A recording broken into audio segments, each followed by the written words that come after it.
You speaking on something, Dave? Live. Just checking. Mayor, we're live. Okay, perfect. Testing. Okay.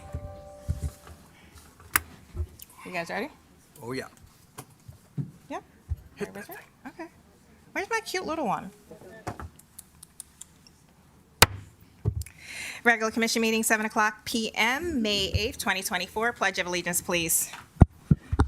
I pledge allegiance to the flag of the United States of America and to the republic for which it stands, one nation, under God, indivisible, with liberty and justice for all.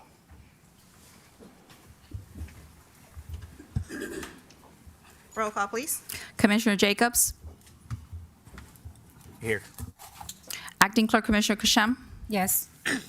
Clerk Commissioner Hodgkins, Here. Vice Mayor Morset, Here. Mayor Mohammed. Here. We have quorum. Okay, thank you. Number 4, deletions or withdrawals to the agenda. Are there any deletions or withdrawals to the agenda? Yes. Okay. Which ones? Item number 9.2 was actually on the workshop, and it was removed by Commissioner Hodgkins. Therefore, it wasn't read at the workshop agenda and needs to be removed from this commission meeting as well. I believe all the items that have been added tonight have to also be removed. I'd like to consult with the attorney on that. Couple observations, Mayor, Commission, if I may. Well, first, with regards to 9.2, Commissioner, that item, you are correct, was pulled from the workshop agenda, but as a matter of procedure, I just wanted to speak to that very briefly. There is a timing issue as it relates to that item. To the extent that the Commission wants to hear that item, I would encourage that it remain on the agenda this evening. And for the record, there's no legal requirement, nor is there any requirement in the code other than a custom and practice of the town that requires the item to have been heard at a workshop before being considered by the Commission. So again, I just would ask the collective body, the Commission, as to whether or not it wants to hear item 9.2. To the extent that a majority wants to consider that item, there's nothing legally prohibiting that item from being considered by the Commission. As it relates to the other items, the ones that are referenced as additions to the agenda, highlighted in yellow, we know under the Broward County Charter, Section 1.07, there's what we refer to as the 48-hour rule when it comes to commission items. All of the agendas and backup materials need to be posted online at least 48 hours prior to the scheduled meeting. There is a mechanism in the county charter to add items within 48 hours prior to the meeting. They need to be posted on the city's website as soon as practicable, and all backup material need to be added to the website and made available for public inspection at this evening's commission meeting. My understanding is the clerk's office has provided physical copies of those items to the public this evening. They are available for inspection. There's no legal prohibition to considering any of those items this evening, Madam Mayor and Commission. This one.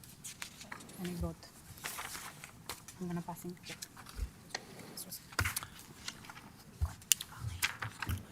I actually want to. Yeah. I actually want to actually add to that item because what I was looking for, I was hoping to get some kind of language in there where it would have a non-interference clause. Yeah. We could bring that up by resolution or by. Yeah, well, Commissioner, I believe the item you're referring to is 12.2. That is separately on the agenda. 12.2, but also because 9.2 had the, let's see, it had language in it that didn't describe what each individual person up here was supposed to be in charge of. It doesn't, the word "in charge of" bothered me because we shouldn't be in charge of. The town manager's in charge of. So Yeah. let's. What's your advice on that? So, two things. Well, as it relates to 12.2, which is a discussion item on the agenda, Sure. and I don't want to get ahead of ourselves because we'll speak to that at the appropriate time, but I will say this.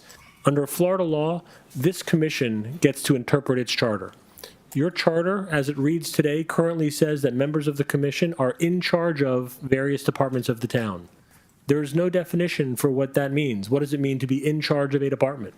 There is a history, there's a tradition, custom, and practice as to how that has been interpreted, but there's nothing in the prior practice that binds the commission to a future interpretation.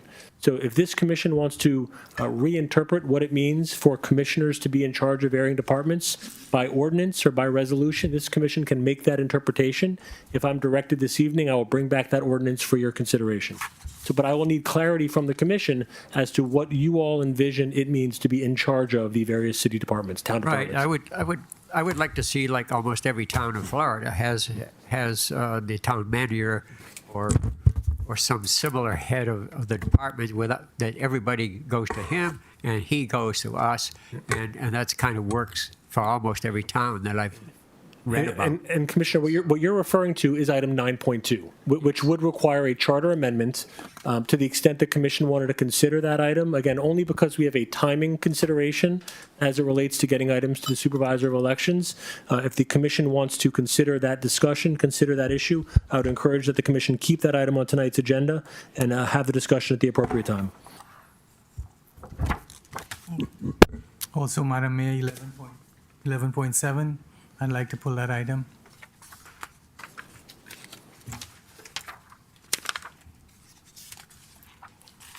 Okay. So currently, there's an ask to pull 9.2 and 11.7. Is that correct? No, wait a minute. Isn't it 11.8? Miami-Dade contract?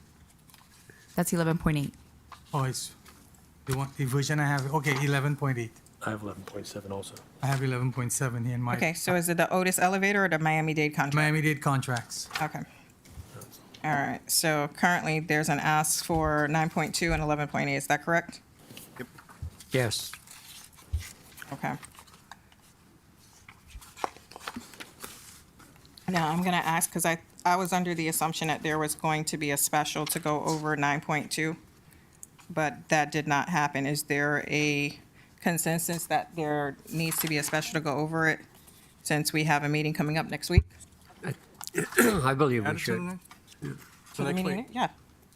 The short answer is yes, but just from a timing perspective. Time, aren't we? Well, you have tonight's regular meeting, and you have your regular meeting in June.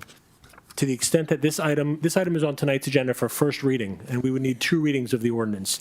It also requires 10 days advertising for second reading. So there's not obviously enough time to advertise this for second reading at your special meeting on the 16th. If this item were to pass this evening, if it were to remain on the agenda and pass this evening, you would still need one more meeting to advertise second reading, consider the item on second reading before it was submitted to the supervisor of elections by June 14th. You have enough time, but we just need to make sure the proper pieces fall into place in order to get that item heard. Okay. I'm leaving it to you guys, commissioners. I want to leave it on 9.2 so we can process it today, yes or no, or otherwise we're running out of time. And I want it removed. Does everybody have their mics on, please? Yes, can we have a vote on it? You can vote, yeah, absolutely. We're going to have a vote on it. All right, so I mean, if I may just to frame the motion, the item is on the agenda, so I think a motion to remove the item would be in order. If that motion fails, the item would remain on the agenda. okay. Okay. And then give me just so that we're all clear. We have a meeting on the 16th and 16th at 6:30. the 16th, and then when's the next meeting after that?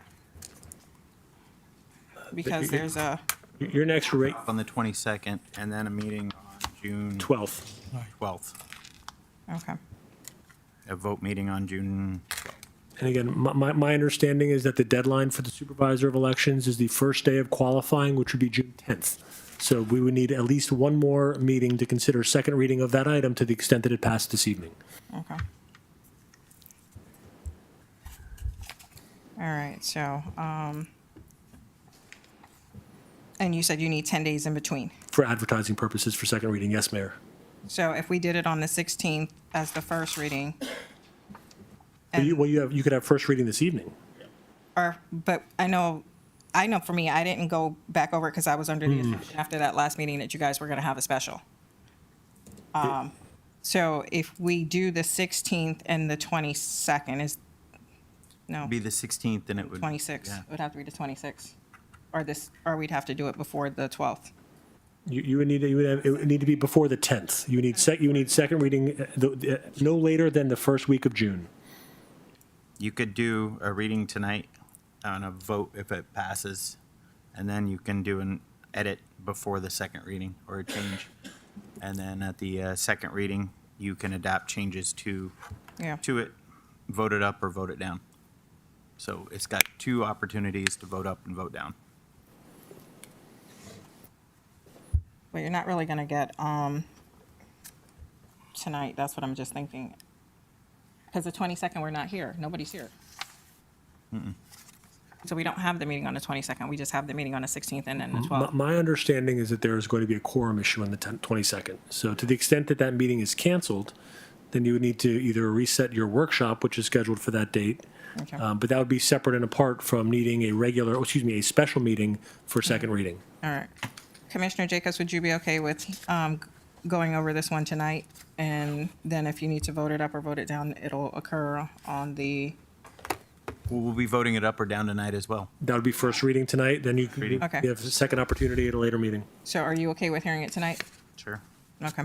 So then the only item that's being removed is 11.8. Is there a motion to remove 11.8? I'll make a motion to remove 11.8. Is there a I second. Roll call.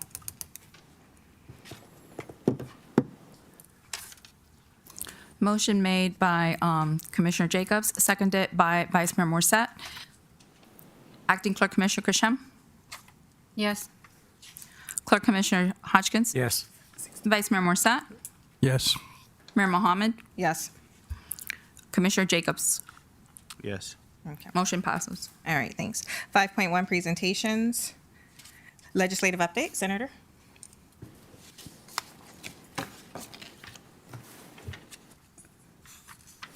Good evening. Hi, everybody. Let's try it again. Hi, everybody. How are you doing? I'm good. I'm good. Thanks for coming. And a little ominous that the Fix's 1982 November release single of One Thing Leads to Another, that Cy Sir and the lead singer says it was an indictment of politicians, but we'll leave it at that. Great to be with you guys. You're one of my blessed 20 cities that I represent in the legislature of 565,000 in our district. Good news, pending any veto pen by the governor, we were able, with Dave's help, who now start having to pay rent in our office because he sits there so much, and he's a wonderful nudge. We're able to secure the $562,000 as it relates to the hardening for the structure. Last year, I think you guys got $594,000 for the telemetry system for wastewater and stormwater.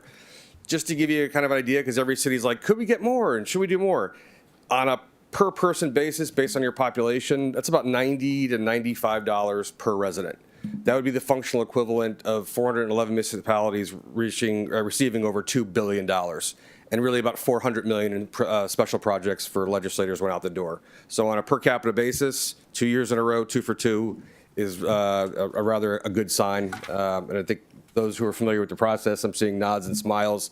You just don't get it, especially when you have 20 cities. So this upcoming session, God willing, I am the new Senate Minority Leader. So I'll be working obviously in leadership and closely with the Senate President. And typically, historically, those Senate Minority Leaders, I know the mayor made a joke last time I saw her, we should be getting a lot more money. So we get some more spoils. It was a less socially divisive session, I think objectively on social issues.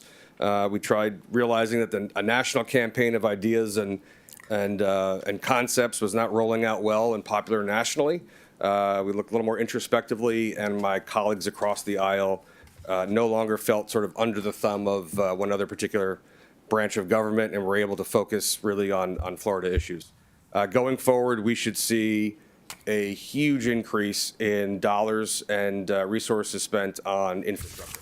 A lot of us have been lamenting that we really should dispel with all of the social issues and just focus on the integrity, not only of the built environment, but also the organs of our district. I've long wished that we would do septic to sewer conversions, repair and replace sanitary sewer systems, and really prepare for the next generation. that Florida has been too much of a right now without a long-term macro view. So I am cautiously very optimistic about the future. A number of bills that have passed, the governor is still receiving a lot of them. I expect at least one to be vetoed. That's the short-term rental bill. We were able to lay a record on the floor that the House Speaker accepted his county of Flagler out from any of that preemption, but let 66 other counties basically have to suffer through that. There are a number of other business-friendly bills that passed that effectively are tantamount to preemption to local municipalities. There are a couple that don't apply to Pembroke Park because of the size of the municipality, so it doesn't trigger homeless encampments and some other think tank ideas that pass that likely will be signed because they're good things to talk about on the news. But there is going to be the annual inflation adjustment if that's signed into law for homestead.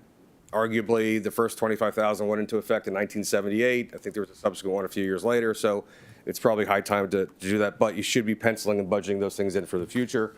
Residential building permits as well will have an expedited schedule should there not be a response and or the applicant does not waive. And I know Dave gave you a memo. I think one was a little bit shorter synopsis of things that might be more directly applicable to your municipality as well as a longer one. But I invite all of you, I hope have my number. I'm super accessible. No one can ever say they can't get a hold of me.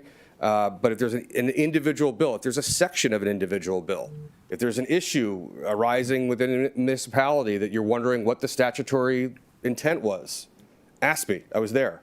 The building manager in a building I live in still likes to tell me about what state law says, and then I have to remind her that I'm the one that writes state law.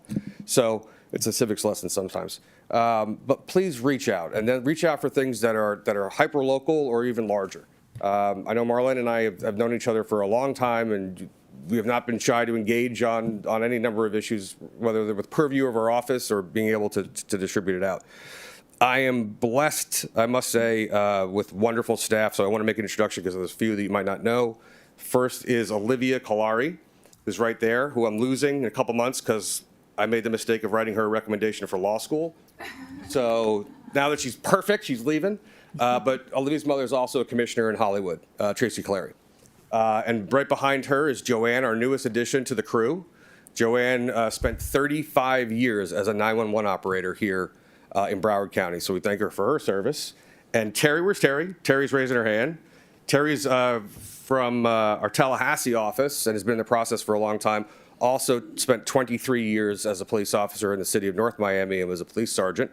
And now just polices our office. And she's down here because tomorrow we were lucky enough to receive the PBA award for Legislator of the Year that we're excited about.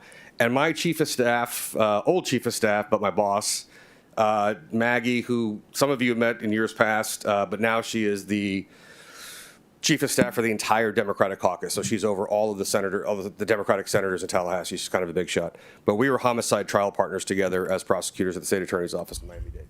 But we'll be rejoining each other because I'm becoming the Senate minority leader. I know Dave gave you the memo. There's 2,178 bills that were filed, 192 that passed. I can speak to any one of them because I'm a nerd and I read them all. But I would love to hear from you or any questions that you guys have about what's going on or not going on. Well, I had the chance to read some of the things that the governor had passed, and one of them was quite a limitation to home rule regarding construction. Mm-hmm.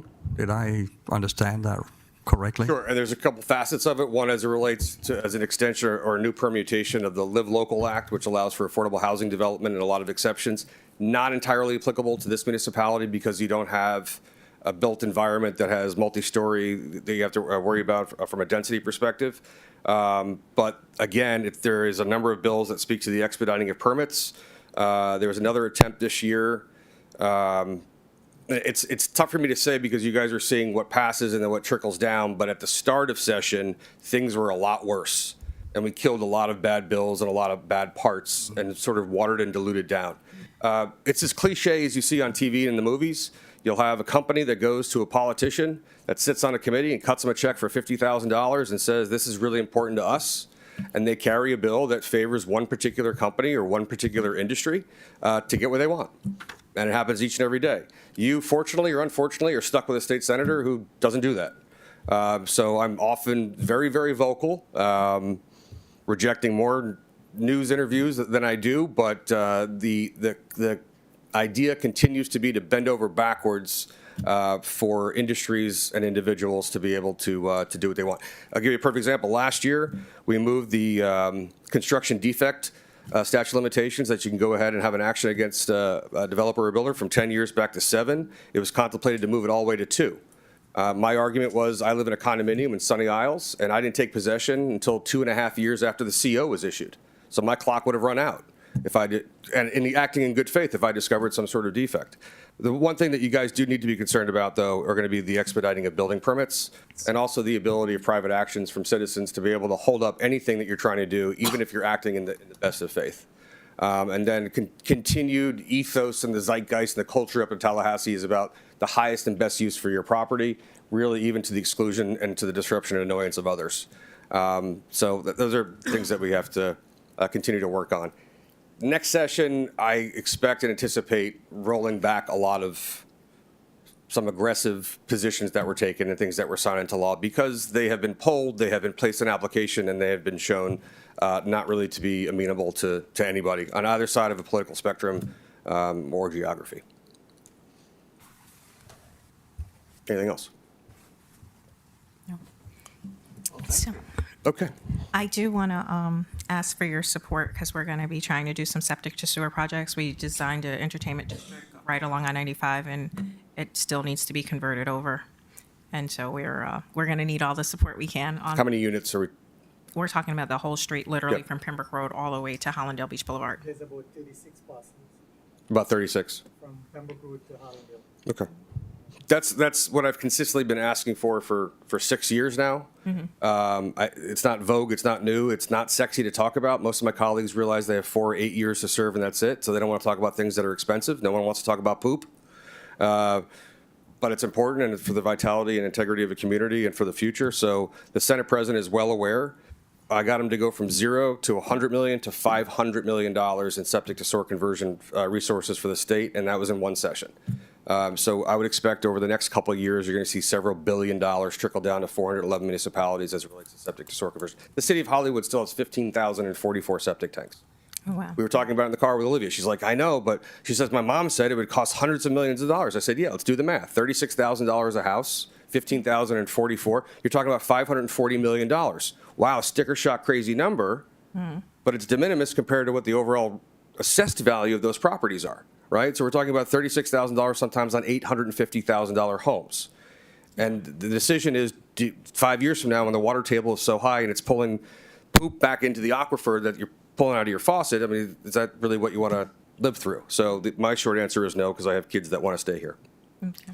So happy to help and assist in any way we can. Okay, perfect. Olivia's kind of giving you the The hook? time's up. Okay, so all right. I won't bother you anymore for today. Thank you. Thank you. Thank you. And we appreciate all of your hard work. Thank you. Okay. Who else do I need to get out of here? Luis, you're up. Yes, you are. 5.3 Parks Master Plan, Beta Jones Group. Nope. I go with my hourlies first, just to keep costs down. Well, my name is Luis Betalleluz. I'm a civil engineer and principal of the Beta Jones Group. Just to follow up on Senator Pizzo's conversation, I will keep the poop talk to a minimum. Design. We came because we were hired by the town to go ahead and work on their Parks Master Plan. And this is the very beginning of an interactive meeting, kind of a kickoff to the Parks Master Plan. This is more of a back and forth discussion of ideas. Your feedback on what you want with the scope that you've directed, locations of the improvements, and also budget. I've coordinated with your town manager and also the professional that you've hired to do the grants, the grants up in Tallahassee. We've also reviewed all the additional information that have been given to us, including the environmental assessment reports and also the endangered species bonnet bat map, which is something we definitely had to work around in the location of the improvements that you. So anyways, we have two major parks. First one being the preserve. And your planned improvements were a proposed amphitheater, tot lot improvement, possible the existing public works building to either demolish and build a new one or improve what's existing there. A splash pad for children, a fitness court, parking, additional parking, and vehicle food truck areas. And that's something that I was able to experience in one of the last festivities you guys had in the park. Definitely a major parking problem there when the whole town is showing up. Expanded usage of the park, social hubs and picnic pavilion expansions, concession and restroom facilities, preserve lighting improvements, also the memorial area. That's also for discussion to either incorporate improvements around the existing one or expand on the memorial area and build a new, larger one as part of the other building improvements that we're planning in the park. And keep the plant nursery, whether keep it as existing or do some improvements on it. So out of all these improvements that you guys wanted to select it, the amphitheater, this is just a proposed location, center of the park. The proposed budget in 2021 in the grant was around a $2.1 million improvement. Depending on the size of the amphitheater, we're looking at a large range budget of anywhere between a very small improvement at $500,000 all the way up to a major amphitheater, depending on how many people it sits, of $5 million. And that includes all the infrastructure improvements to make sure that that building functions accordingly. Here is some ideas. So we can either do a little bit mix of green and structural with a roof canopy, sitting area, more, sitting around 200, 300 people. We can go a little bit more environmentally friendly, just a small seating area. Again, this is more green oriented, a little more artistic. The budget goes up a little bit more. More artistic. These are just some different ideas of an amphitheater structure. This is a larger one. With this one would incorporate the memorial area. You see the sample around on the bottom circumference. A little bit different design. This gets a little bit more heavy, bigger concerts, bigger events. This is just a big one that we were able to get off the internet, which incorporates an entire park improvement, but this is just to get ideas flowing. This is one located in Pinecrest Botanical Gardens that we worked on with the town of Pinecrest.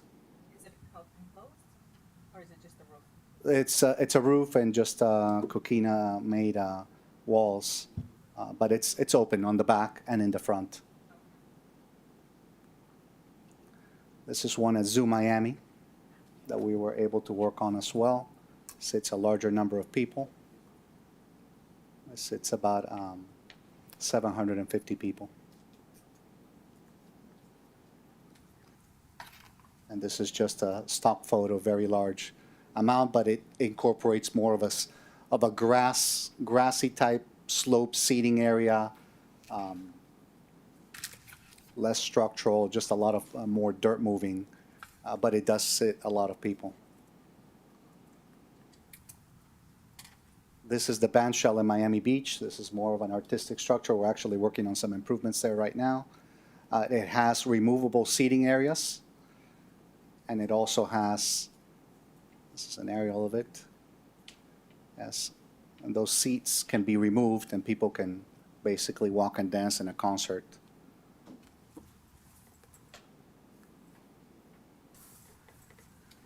So we can either do feedback on each improvement from every commissioner before we move to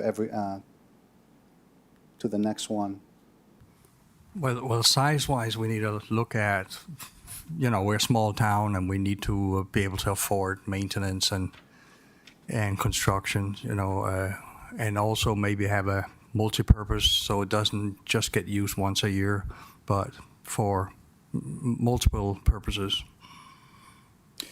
Are you planning to just serve the surrounding community, just the town, or are you planning to bring in possible larger events that will bring in a larger magnitude of people? You feel the park Larger. is big enough for that? Yeah, maybe. Because Okay, You might. okay. I think it's going to be similar to the event that I think yeah, we're just not thinking about right now because in future, the population going to be up. So then you have to think about the same way, like we can at least use the park, utilize like the way that's how we want to build it up. So overall, every commissioner has to decide it and which one we like most, and then we will gonna select that one. Yeah. the Holy Festival, the Festival of Colors that you attended. Yes. I think that gives you a good idea of. It gives you a good idea of, I think the scheme of the parking and what I believe the town is looking for. Because similar events like that is what I think the commissioner is planning, to have in the future. So the parking requirements, where the bands are going to set up, how many residents you're expecting to come to look at the shows, the live shows that they are planning. So, that sort of event is what gives you a good gauge of what, the amphitheater and how it, potentially could be laid out. Yeah, we also have more requests for events. So I know Commissioner Jacobs did a music festival one year. Twice. Twice. Okay. And we've gotten requests from, and I'm going to butcher the name, the red lipstick, La Flora remember the lady we met who has the cigar bar? Look, it's a Flamencia dancer name. I forgot what it's called. You forgot. You're Spanish. You're supposed to remember that. There's remember we met with the guy. He would like to do events. He has the nonprofit organization right Yeah. there on Hollandale. Correct. You know what I'm talking about? You know the name, what I'm thinking? Okay, I can't say it. So, yeah, so we're looking to have more larger scales. Also, Gracie Jamaican Festival, they've asked us numerous times if they can move it from Miramar Regional Park here. Commissioner? Commissioner Jacob? Yeah, as the commissioner who started this whole project before it was all taken from me, there's a lot of things that really need addressed.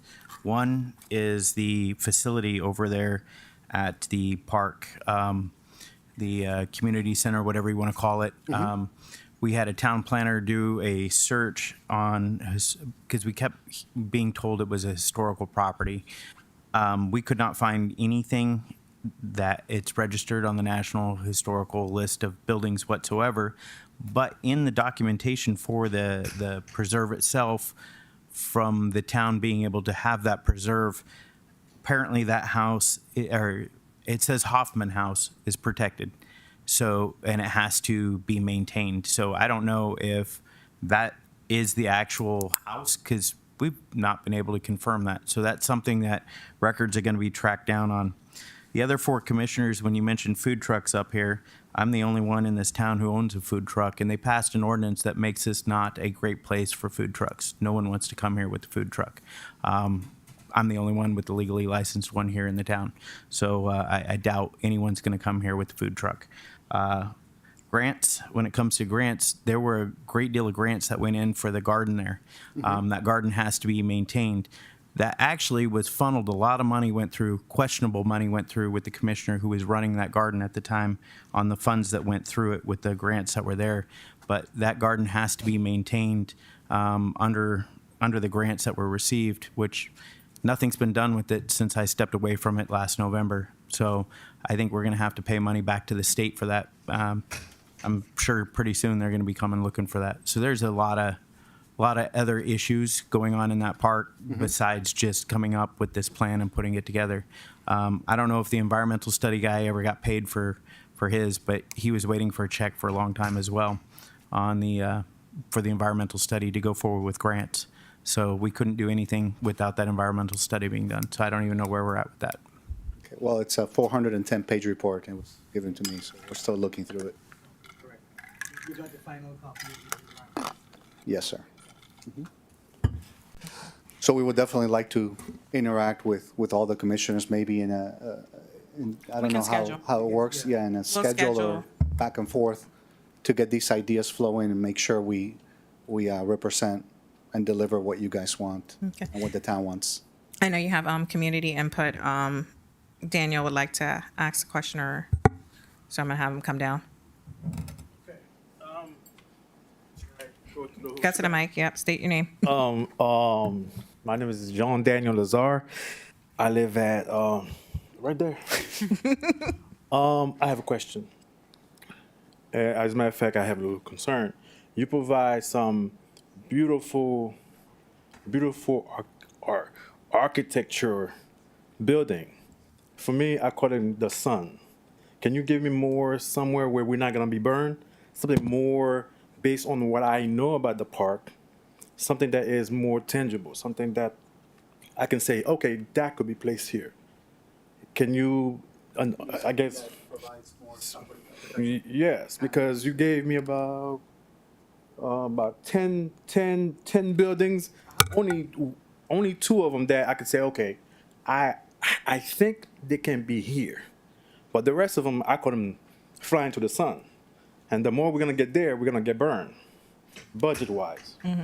So, can you, again, I don't know if I may ask, the next time we here, can you provide me at least 3 natural? Oh, okay, we can have those 3 here. Type of plan. This is what we have, and so on and so forth. Because the rest of the building, you just say, I'm right here. I was making faces like, nah, that's not gonna happen here.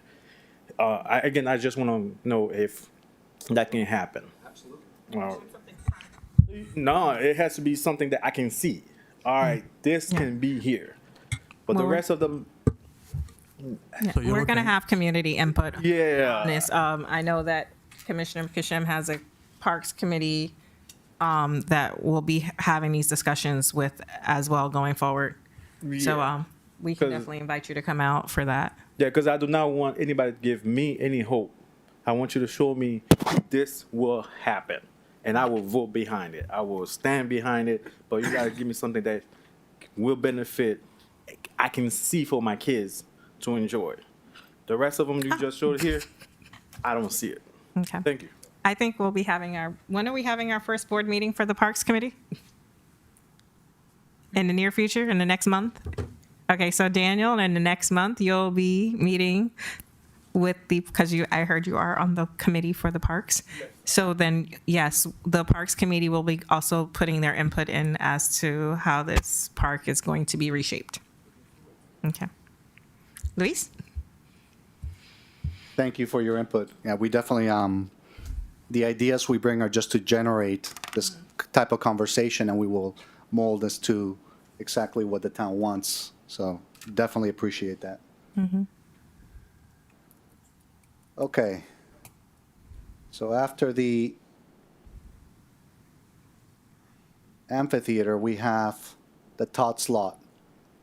Now, we were informed that the possibility of the tot slot, that you were going to just keep them as existing, but just have a renewed tot slot, kind of like a refurbished, was something that was a possibility. We were informed that that could be a possibility, but there's also new areas. That's the existing tot lot area. Proposed budget in 2021 was $55,000. I can tell you that commercially made children's tot slots are expensive, including the areas where they can fall. Sure, that's The not where river- the tot lot is. I'm sorry? That's not where the tot lot is. That's where the playground is. The tot lot's next to the building. Then Down the in bottom? Bottom corner, Okay, okay, my apologies, then Completed. that's, 3 years ago. okay. So that's the playground and then, Yeah. okay. Okay, we'll make that correction. So we're bringing actually children's playgrounds. Then in that case, replacement, but we'll work with you on the tot slot and be back on the next meeting to discuss that, so. Once again, when I was looking at those, I noticed how hardly none of those actually have any kind of shelter. Go back. That little bit of a, I mean, that little umbrella thing, that isn't going to do much for that big area there. We need to do like they did over in TY Park and cover the entire playground. Okay, The sun here is just too hot. Yeah, that's. And the reason why we have to redo our playground is because we had a hurricane come through.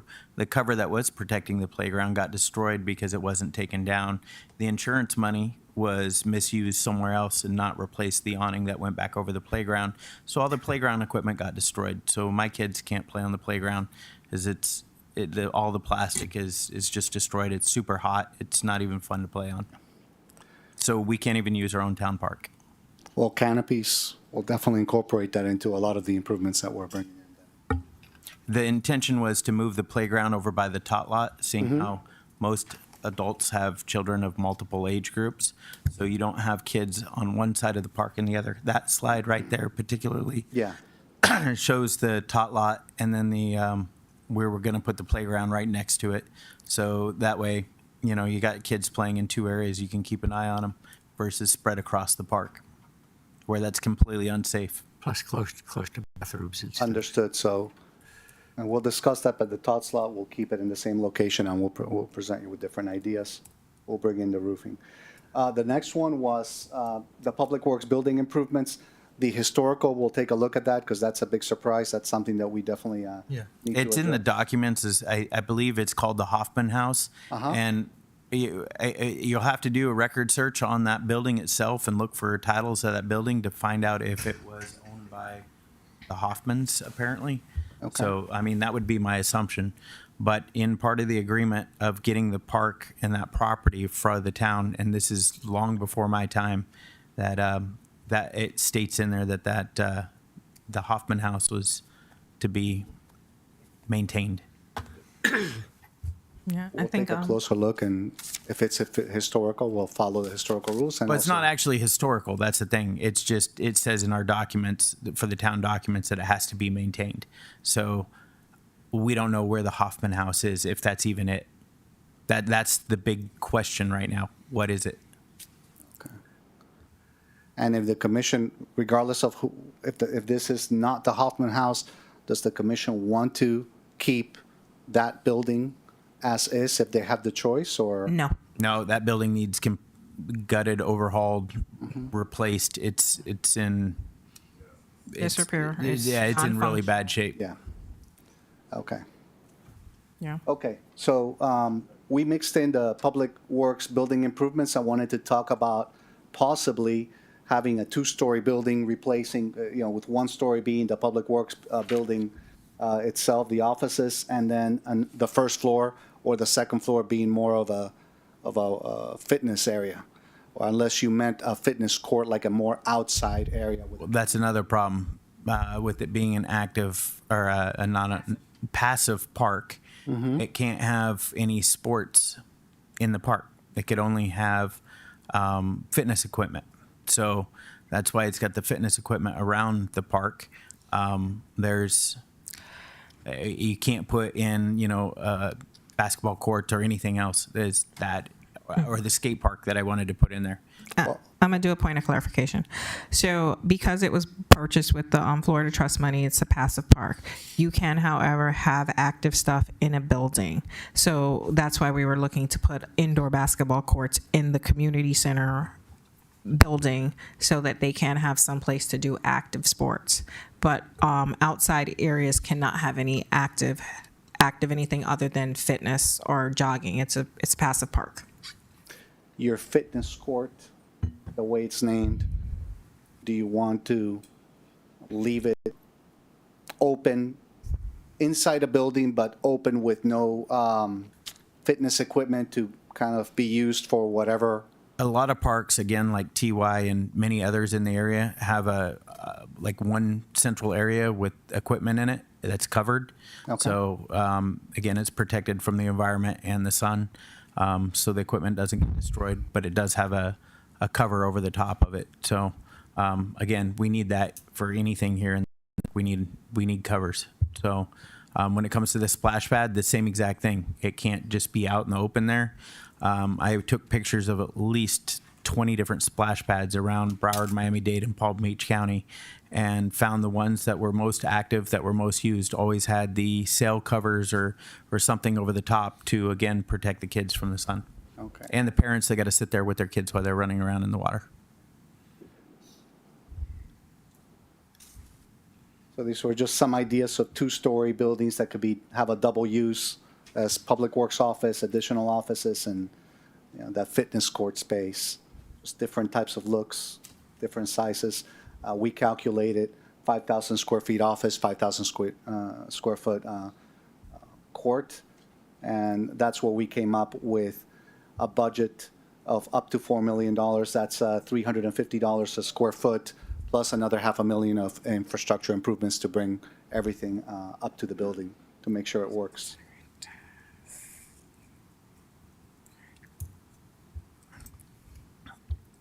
Just so you know, also this park was also preserved, was 30 years non-compliant with the state. So I went up to the state to find out what we needed to do to get back in compliance with them. There are things that the state requires that we agreed to 30 years ago to put into this park that still have not been put in the park. One was an environmental eco tower, which I've commonly referred to as a sniper tower in communities such as ours. I think it's the worst idea to put something like that in the middle of our park. I talked to them, and they said we could submit anything to them subject to change. So if we have a new idea of something we want to bring forward, we have to submit to the state for approval when it comes to that. But in 3-story environmental eco tower like they have down on Hollywood Beach and they have out in the Everglades and many other places around here, it's not something we need in the middle of our park. It's a very, very bad idea for public safety. Well, any other improvements apart from the scope that's been given, by all means, let's coordinate. But currently, that's a requirement that we're supposed to have one here. So it's something we're going to have to deal with as well. We'll do some coordination internally and then assist with any coordination. Good luck with that. Susie, well, I know I saw her. Susie, can you, okay, I see the hand wave.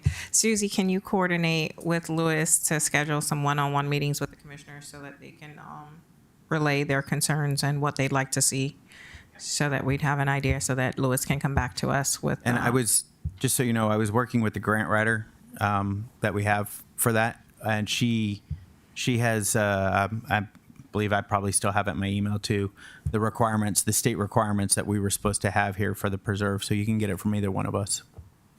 Thank you. That's the same grant writer that you've been in communication. Yeah, D. So the splash pad area after the whole canopy, I don't think you'll like some of the samples then. We had a $75,000 budget. Well, you guys had in 2021 in your grant writing. We're looking at, depending on the improvements that you want, as low as 50,000 to as much as 350,000. This splash pad needs to be about 1 to 1.5 million. Where did you get that number? From looking at splash pads, pulling them up on the ones that have been installed in other parks around the counties. Okay. I'd love to take a look at that. I was more looking at, with the team. That's a lot more than what you're amenable. looking at. That's not a $350,000 splash pad. Okay. When you start looking at the cost of putting these together, they're around $1 million to $1.5 million for a decent splash pad. And this community has nothing for the children for water anywhere around here. The closest, again, is up at TY Park, which is a pool, and they have a little water area, but they don't have anything like this. This is exactly what this community needs down here in South Broward. We'll take a closer look. It's just based on materials and an initial opinion of probable cost. This was the We're key able to item I better was do trying that. to put in the park. Okay. Because if you read the reviews of our preserve online, everyone says once they actually go, it's a beautiful park. There's just nothing to do. If we can break it down and be able to value engineer and give you guys what you want and keep it at a more amenable budget, we'll definitely work with that. Just different size splash areas, something very small. A little bit bigger, a little more complicated. All right, here was the big one. Plan lot, parking garage improvements. That's not necessarily the location.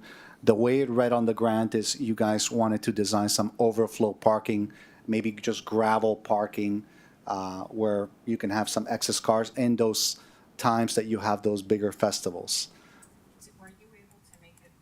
Were you able to make it to the picnics in the park on a Wednesday, with the Canadians? No, I was not. Okay, because that has a lot more traffic for you to kind of get an idea of how the park fills up, and where we're kind of like throwing cars everywhere. We actually utilize the front of the Watkins Elementary School park with overflow parking, so it literally runs almost halfway down the street. With the other improvements that are going to bring more people in, now it's the time to future-proof this park, especially with the parking, which is a big issue. Down at the very end, you have access from Hollandale Beach Boulevard, right along that whole area there. If you were going to build a parking lot where people were going to walk in, that would be the best place to do it. You have a big environmentally protect the bonnet bat area Yep. right there. It's going to be incredibly tough to build around that area. Build around it. You also have some beautiful gumbo limbo trees, the gathering area for the. It would be. I think it would be a detriment, but we'll definitely work with you. We can walk the park. We can take some additional pictures and kind of. I've walked the park many times. Okay. This area right here, or building an additional deck on top of the existing parking, which tends to be a lot more expensive. You're talking about gravel parking. You can estimate about $1,000 per parking spot of a gravel lot. An asphalt lot will cost you right around the $6,000 per parking spot mark. That cost for the asphalt, all the base, the subsequent driveway next to it. That's kind of like a good general rule when it comes to parking costs. Well, I think we're going to need to make sure that that we have a parking garage, because of the fact that we have some utility trucks that will also be parking over there, including that, not excavator, what is that thing called? Bucket loader. A what? Bucket loader, Bobcat. Yeah, we have different equipment, construction all that kind of equipment that we'll be storing over there as well. Currently, it sits under the tent, which isn't really the most environmentally friendly for it. So we do need more so of a parking garage than just having like spread out asphalt. And a parking garage, a rule of thumb is around $12,000 per parking spot. It's kind of like Yeah, we'll have to charge people parking when they come for some of these events. I see you, Daniel, looking at me, not for regular walkers, but when we're having events, we will have to charge for parking. Miramar charges for parking. I see the look on your face. We also need to look at the surface on the parking lot so this can percolate the rainwater. And I'm just going to say your tax is enough to pay for this. this is just regular asphalt. We went from gravel, and then comes the parking garage. Just Yeah. general ideas, what you can have in that area.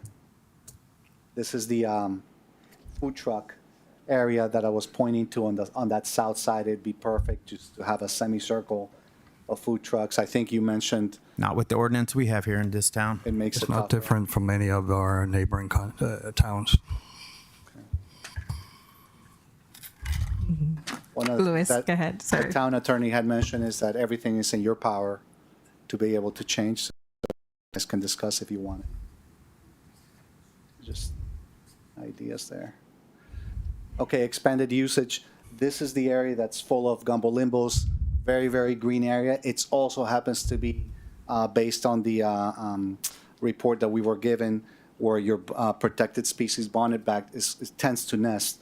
It's an area that is going to be very tough to build, and also be, in my opinion, obviously, it's for you guys to decide. I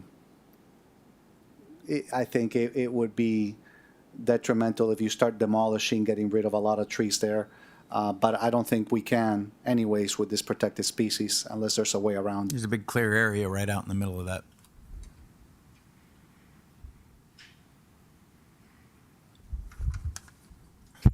So this is just kind of Brings back pictures memories. directly from the internet, from your website, just Susie, bring back memories.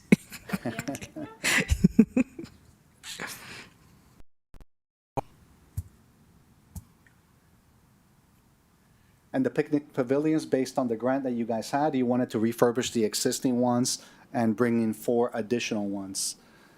Based on the locations, well, the existing ones are those bottom 3 in the triangular format, and then the other 4, we kind of squeezed them on that very top around that proposed parking area.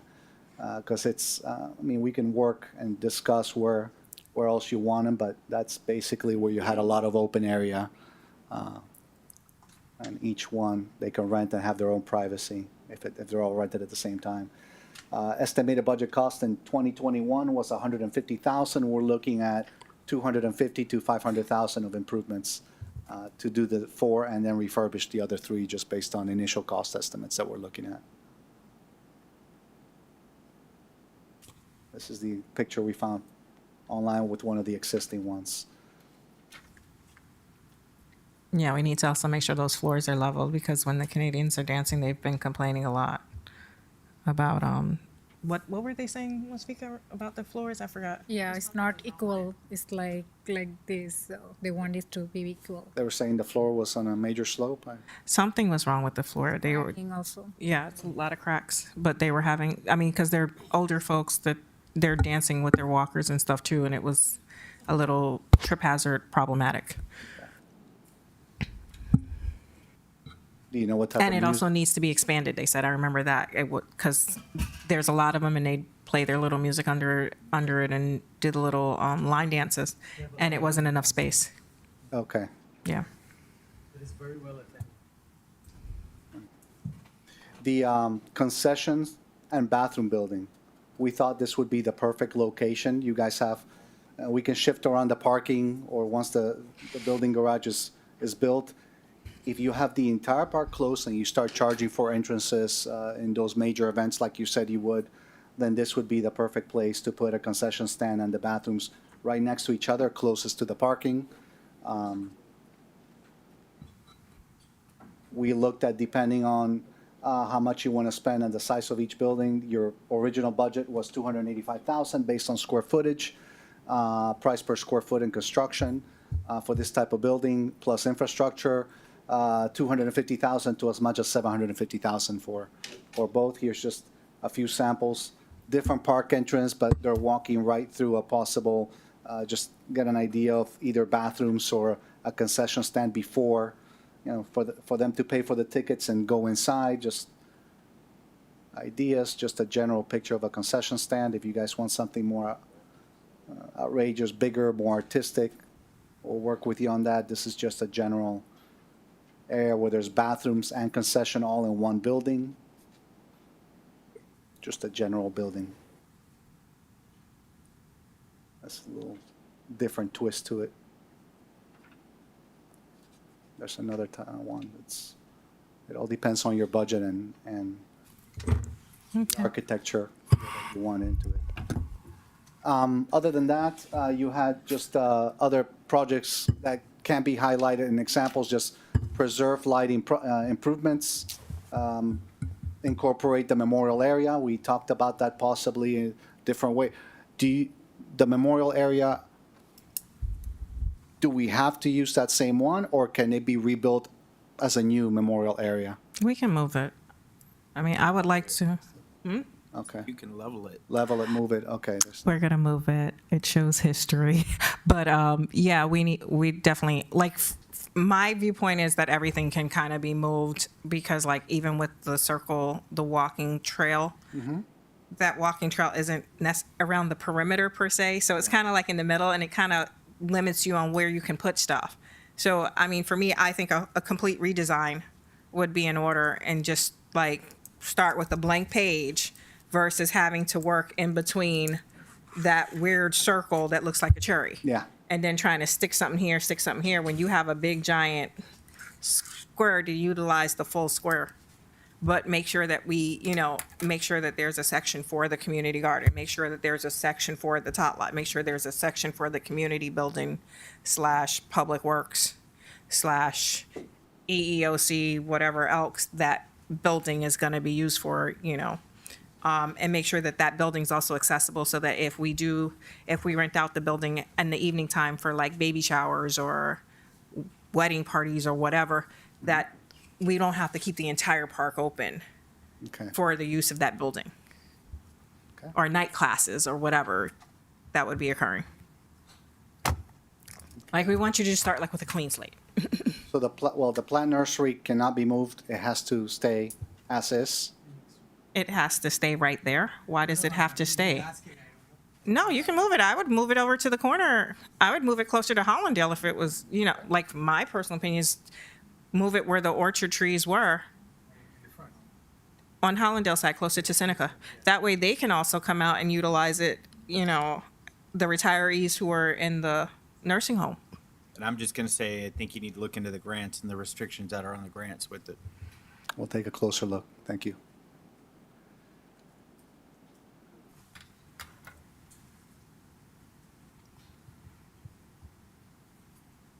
Okay. Howard Clark Senior Linear Park, which is composed of the main park, the two strips along the residential community to the east, and then apparently we need to take a look to see if there's some kind of easement around that apartment building. I think that's the one that Commissioner Morris had asked about, getting that easement around. Yeah, there's like a monument sitting in the middle of it. Right. The whole circuit from the actual park and coming all the way around to Bamboo, where the pump station is, I think that's the area that you guys talked to me. Yeah, but also in the apartment area, we have a sign standing there that says Pembroke Park. So what part of that land do we actually own? I don't know if it's. I can show it on there. That's the one I believe we came out and I showed you the whole area. Yeah, that's why I'm bringing it up. We'll love to see the survey. These apartment buildings, when you come right here, we have a nameplate, thing which says, Monument. Yeah, a little monument. and I was told that we have an easement. That's what it looks like you do. We And that haven't was seen just the way it's built. From what I heard, I don't know if that's correct, this was that it would have access around, so you could walk all the way around near park, BM Park. That was the idea, but it's kind of, it doesn't look logical if somebody comes to the park and says, oh, I'm entering private property. That's what, it looks like it's 4 separate segments. The main park, that easement area that, I don't know if a lot of people know that it's part of the park. I don't think they do. Well, they put their swimming pool right in the way of everything. I don't know what the deal was. I don't know in where it. you go from there. You just get to this Remember dead I end. You either swim across the lake or what? So possibly markings, stained The apartment walkway, signs, monuments along the way, historical monuments Probably before- that tell you a little story about the town We have an easement. with photographs. Follow the lake up, then you can go across the street over to Linear Park. It But goes from the the Behan whole and way goes around. is laid out, and I spoke to the maintenance guys over there, and they actually maintaining all that grass. That's presumably ours. So there must be some sort of deal. Well, the only 2 improvements that you currently have It was- is the demolition of the existing building on that southwest side of the main park I think we need to have a meeting with the apartment building. Yeah. and the addition of a new government office meeting area in the center of the park. The moment we walked into the park, I mean, just taking a look at the lake, and I understand they're going to build in a large portion of the lake currently, but the first thing that we thought was fireworks in the lake. I mean, it would be beautiful to not just add an office building in the center, but maybe have a big seating area or a potential area where the town can take a look during holidays and There's type of 2, events. there's 2 trains at the Some sort of fountain that was maybe solar powered or something that could also bring some oxygen to those lakes. I mean, it could run without any cost for the city except the establishing. Yeah, kill mosquito larvae. That's what those fountains are in disguise. They're actually keeping that water moving to keep all the bugs from nesting on the water. Have you ever been to Geneva? The country? Yeah, no, Switzerland. No, but they have a world famous fountain that's in the middle of the lake and it shoots. I don't know how many 100 meters up in the air, but that's like the city's entry signage kind of thing. That's how you recognize you're in Geneva. Okay. I've seen the fountains in the Bellagio in the Vegas. Well, I'll go check on that. Yeah. But the deck that you have there, I mean, this is a perfect area that can be used for the community, you know, weddings or events right there. I don't know if they're currently being used, but it can definitely, you improve it, you make it beautiful. People will definitely rent that area and enjoy it more. When we went there, it was very empty. Did the Girl Scouts used to have access to that building?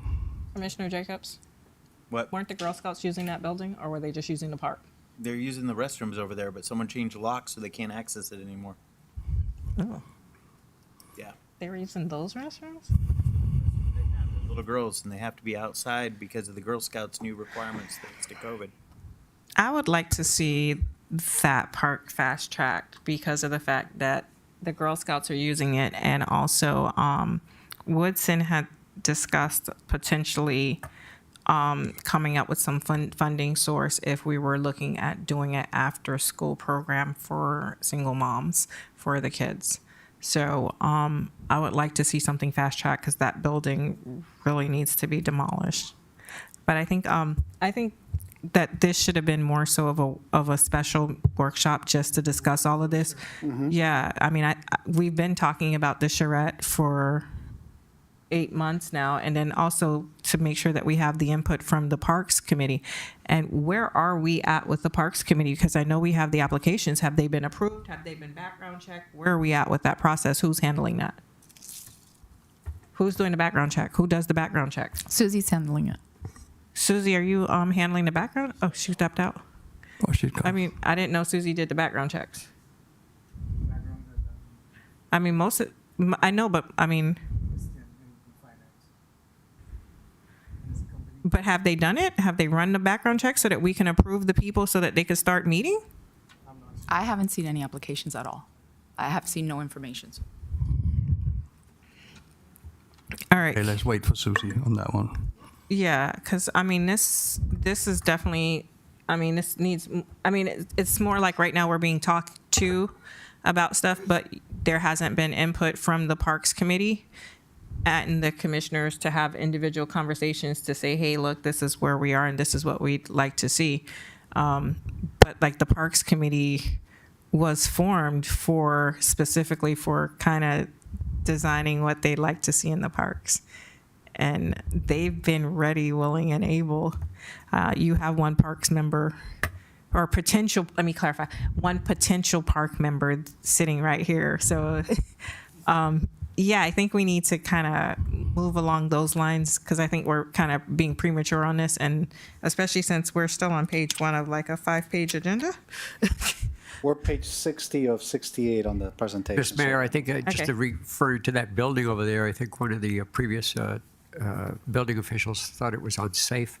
It was termite infested, falling down. And toilet's been vandalized, so we need to have something solid in there.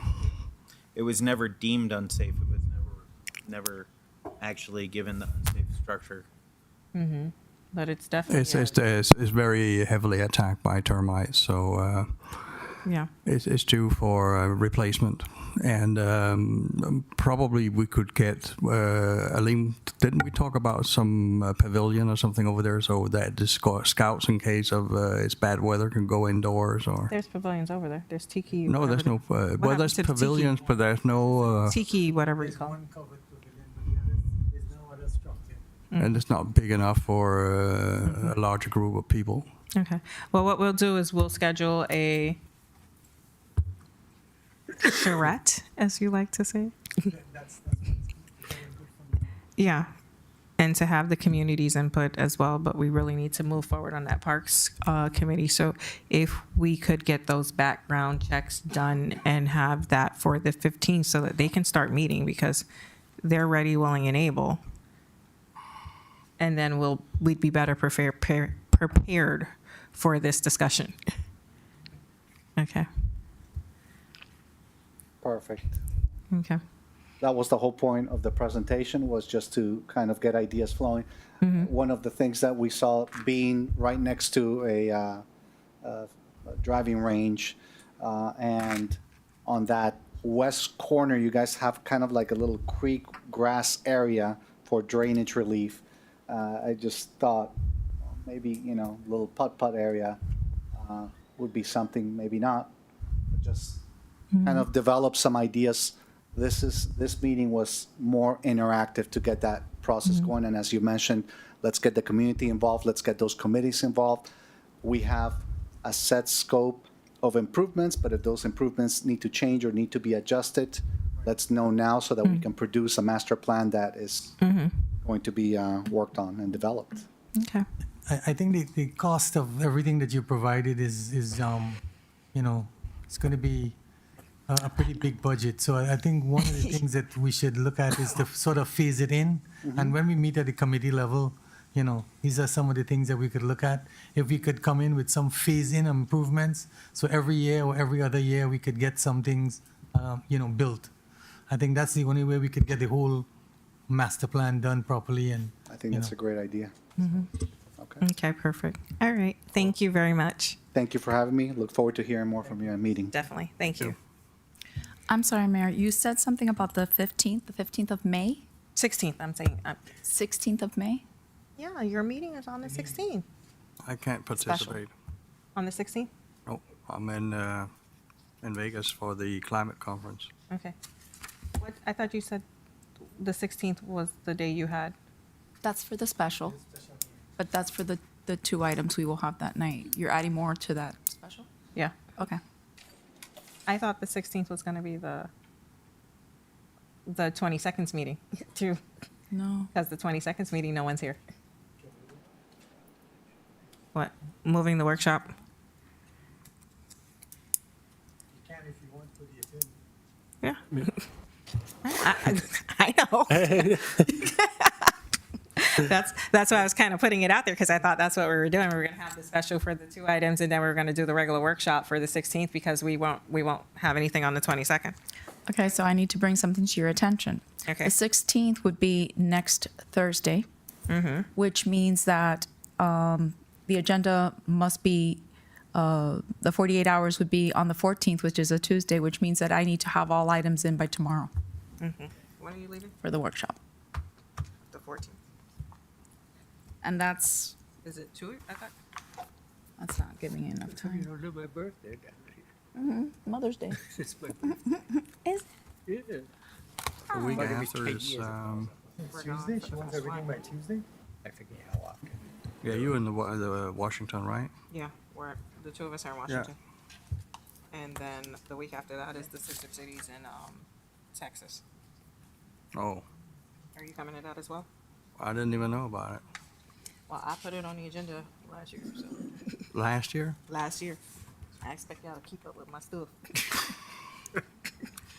Texas it is. Okay, so, but you leave In the evening. I already gave it to him. Yeah, but in the evening, 8 o'clock. That's for the clicker. And I stay over there those 2 days. I'm coming home on the Monday. Yeah, I got it before. I'll be gone on the Monday. Tuesday the 21st I can do. We're gone. You're flying out on the 21st? Yeah. Well, we check in on the 21st, so. But I'll be leaving the 19th. So, all right, we have to figure that out. Commissioner Hodgkins, are you going as well? No, it's only me. It's only you? And you? Just you? I tried. Oh, okay. Piece of chicken. All right. He was afraid that I would take him out to the Grand Canyon and push him in. I would never do such a thing. Okay. All right. We're gonna have to figure that out. Do you really want to be here for it? For what? The meeting for that? Because we have. So on the 16th meeting, we have. What all do we have? We have the hearing, The hearing. then the contract for the interim. Okay. So those were the two items I had. And then this. And then the office Oh, furniture. for the police Well, I department? think tonight we're just gonna put it out, give direction to put it out, because it's 33,000, so we're gonna have to put it out. So direction is fine, right? So you want that during commissioner comments? Okay. Uh-huh.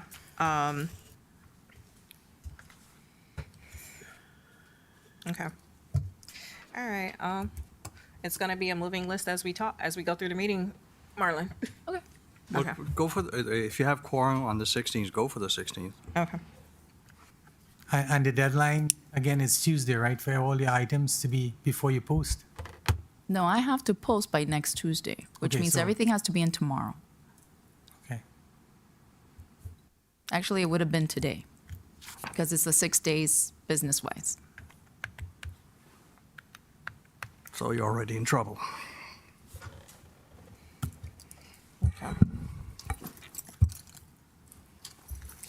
Okay. What a horrible pen. Thank you, Louis. I don't think you need to stay for the rest of these. Thank You too. Louis. Thank Alright. you. Okay. Susie's back if you want to ask her. Susie, can I get an update on where we are with the Parks Advisory Committee? Have the background checks been done? Who's doing the background checks? And when can we put this on the agenda to approve those folks? Thank you, sorry. You're welcome. Susie, background checks we thought was the town clerk, but then she sent us an email saying she doesn't do background checks anymore, that we don't have that. So it was going to Chrissy in finance. So I sent Chrissy an email to ask her. So she hasn't gotten back to me as of yet. When she gets back to me, if she says she doesn't do it, then I'll be more than happy to do them. Okay.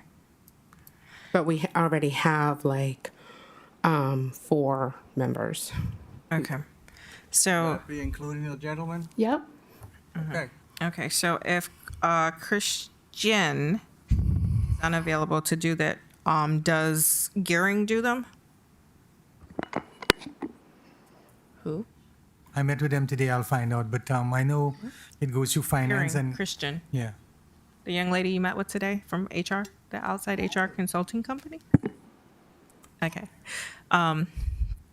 Okay, so between the two Christians, can we kind of see about getting those background checks done and if they can expedite them? Since I know that they've already served, several of them have already served on our boards. Yep. So, I mean, is it a new background check since they just came off charter review? I think there Attorney? has to be a new. I will confess to you, Mayor, the process of going through background checks for advisory board members is somewhat unique. If there is a custom of doing that in Pembroke Park, there's certainly nothing unlawful about it. I don't have any issue with it.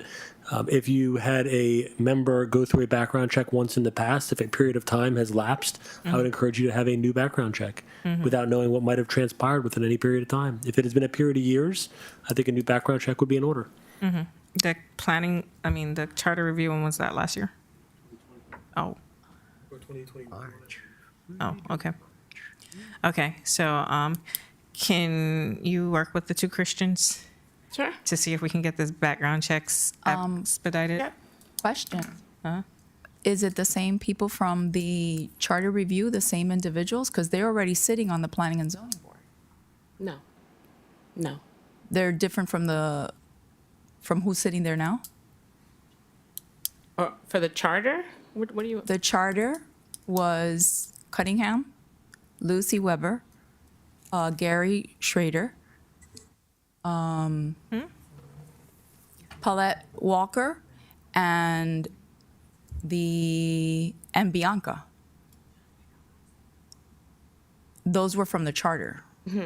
So that's why I'm trying to find out if those are the same individuals you have for Parks and Recreation, because right now 3 of them are serving on our planning and zoning. No, No. one, just Yeah. one. Who's sitting on the planning and zoning? Schrader, Why do we need the background check? Murphy, Not like they're gonna And handle Cunningham. money or anything. Well, that was a rule for. Cunningham is They were interacting no, with the it wasn't kids. Cunningham. I don't think. We didn't want the liability. None of those. Oh, oh, okay, well, you said that you said charter Background review check board, so goes those on are not the. I'd have to look and see who it is. No, but Maybe there's there there's was, but I there's a didn't know. background check when we deal with the parks because of the kids. okay, understood. So, Makes sense. or can we adopt pending background checks so that at least they can start getting work?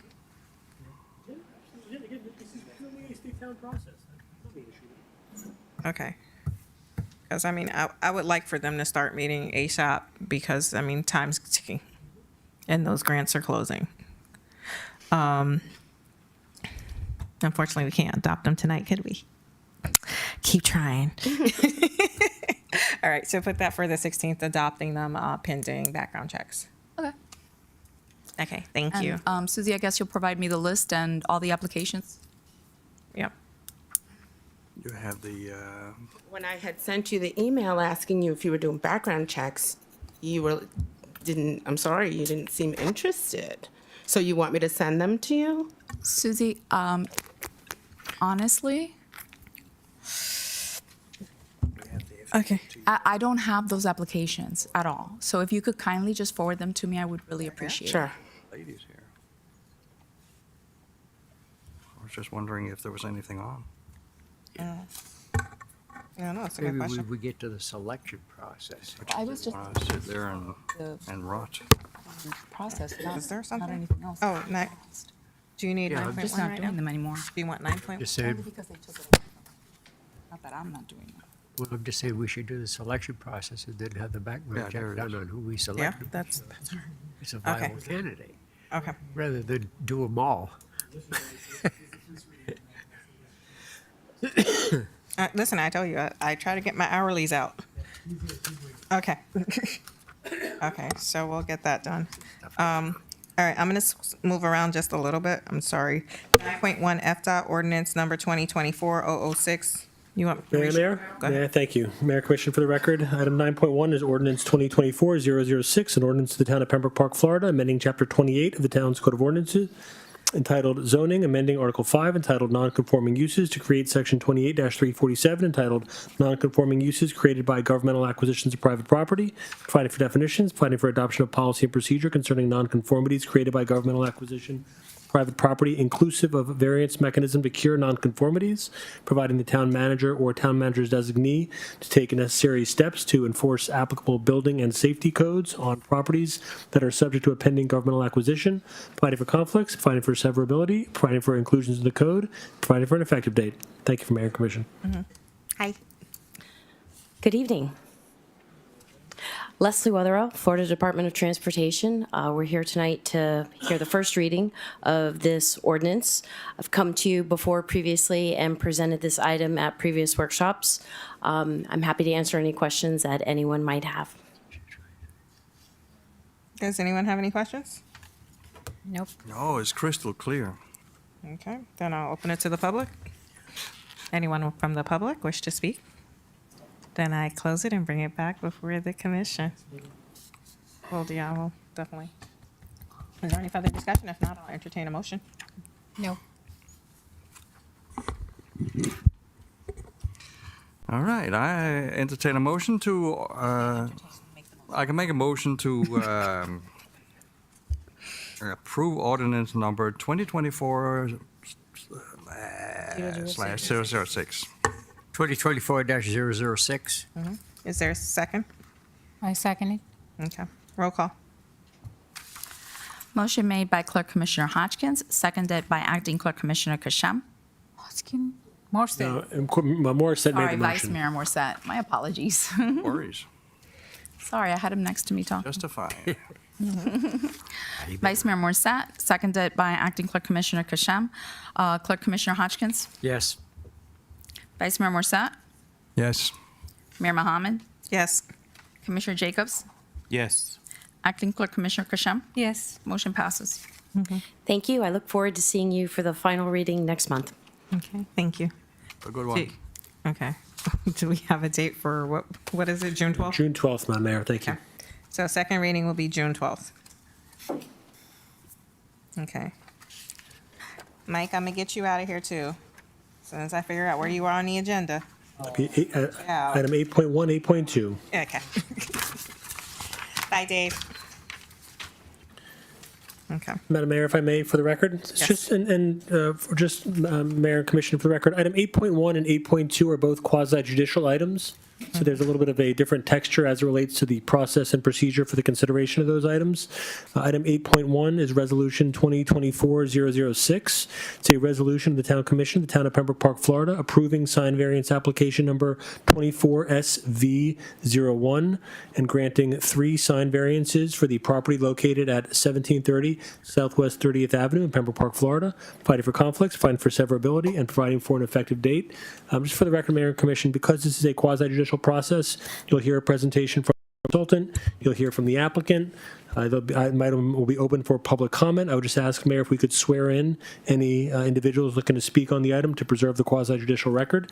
There is a specific standard when it comes to the consideration of any quasi-judicial items. Just want to read for the record for the Commission's benefit. Section 21-72 of the Code provides that the Commission may grant a variance from the provisions of this particular sign chapter whenever the enforcement of the same would result in an undue hardship upon a property and not endanger the health, safety, and welfare of the residents of the town. So you do have a specific standard for the consideration of this item. And again, I would just ask that anybody looking to speak on the item be sworn in. So thank you, Mayor. Okay, thank you. Okay, go ahead. Does the clerk swear in? I'm going to swear everybody in. Thank you. Do you all swear or affirm the testimony you're about to give will be the truth, nothing but the truth? Does he yes? All right, thank you. Thank you, Mayor Commission. Good evening, Mayor Commission. Mike Vondermeulen with Keith, your consultant, town planner. The first application is for the address 1730 Southwest 30th Avenue. This is a variant, 3 variances from the sign code. It is for the letter height, length of the sign, and size of the sign area. They're going exceeding the maximum allowed, requesting variances on the letter height of 54 inches, the length of the sign, an additional 50 feet, and then the variance for the size of the sign will be an additional 98 square feet. The item was presented at the workshop previously. It appeared that there was a consensus from the board that the applicant had reached the threshold for receiving these variances. And so therefore, I'll conclude my presentation. And the applicant is here to answer any questions and also make a presentation. Okay, come on down. And see here, I was just gonna sign the paper for you. We can totally do that and save some time if you'd like. Does anyone want the presentation, or does anyone have I any just questions, really- or? I do. Okay, Go ahead. Yes. okay. He No. wants the presentation, sorry. Okay. So Name for the record, please. absolutely, I'll do the whole thing. Sorry about that. My name is Jennifer Ronneberger. My company is Go Permit. My address is 9061 Woodlark Terrace, Boynton Beach, Florida 33472. We just have one exterior wall sign request. That's all we're asking for. It's one illuminated wall sign reading Express Roofing, complete supply quality service with the telephone number and their logo. It is on the east elevation. Our property is sandwiched between I-95 and the railroad tracks. So the entrance to our property is actually from Pembroke Road. We occupy the side of the building on the south end. So there's no freestanding sign, there's no directional signs, there's nothing else at this property, and there's also nothing else allowed at this property because we don't even make the setback allowances for any other type of signage. So the only thing that we're asking for is just to have our one sign, our visibility, that's on that frontage and that faces I-95. Okay, I'm here to answer anything you have. No, we're good? Okay. Very good. Is there a motion? Motion to approve 2024-006. Is there a second? No, I thought it was 05. Oh, no, That's it was correct. 06. Okay. No. That's correct, Vice Mayor. Is there a second? I second it. Any discussion? No? Roll call? Are you going to open up for public Yeah, comment? public, thank you. I'm sorry. Thank you, Mayor. Thank you, Madam Clerk. And I'm turning into a pumpkin at this point. I was about to speak. Yeah. See, I got my pen. I'm holding it ready to sign it. I open the public comments. Does anyone from the public wish to speak? Really, David? You're going to give me the fake? You faking me out? Okay, just checking. All right, I close the public comments. Nope. Okay, roll call. Motion made by Vice Mayor Morset, seconded by Acting Clerk Commissioner Kashem. Vice Mayor Morset, Yes. Mayor Mohammed, Yes. Commissioner Jacobs, Yes. Acting Clerk Commissioner Kashem, Yes. Clerk Commissioner Hodgkins. Yes. Motion passes. Thank you for your time this evening. Thank you. Seeing it signed. Okay. And Next one. If I may, Mayor, for the record, item 8.2 is Resolution 2024-007. It's a resolution of the Town Commission, of the Town of Pembroke Park, Florida, approving sign variance application number 24SB02, granting 2 sign variances for the property located at 3187 West Hollandale Beach Boulevard at Pembroke Park, Florida, provided for conflicts, severability, provided for an effective date, and Mr. Von der Meulen has been previously sworn, along with the applicant. The item is before you for consideration, Mayor and Commission. Thank you. Michael? Good evening, Mayor, Commissioners. Again, for the record, Mike Von der Meulen with Keith. This is for the Seneca self-storage, I think also known as extra space storage, at the address of 3187 West Hallandale Beach Boulevard. This is a sign variance from 2 sections of the code. In the variances for the letter height would be an additional 21 inches, and then for the length of the sign, would be an additional 17 feet, 3 inches. Again, there was a presentation made at the workshop, and there was, again, a consensus that the applicant had met the threshold. And again, the applicant is here to make a presentation. Come on down. Good evening, Madam Mayor, Commissioners. Craig McDonald with Corporate Property Services on behalf of Extra Space Storage. I'd be happy to run through my presentation. Can probably show 2 slides to show what we're requesting. That's the sign actually we're requesting, but the one that's 21 inches, I think we had in our. Down another page. There you go. Up. Right there. That, I think That's it. that's it right there. Yeah, if you see the whole. It's not really in proportion to the building size and massing that we've got there. We're still less than the amount of square footage that you could have by code, even with the larger letters and the length of the sign. I think we're just hampered by extra space storage, 3 words. We kind of doesn't fit with the way your code's written today. No, it makes sense because it's higher up. It's a bigger building. It needs to be proportional so people can see it. Yes, sir. Makes sense. I'll just say from the very beginning, I wasn't thrilled with putting a storage facility on Hollandale Beach Boulevard.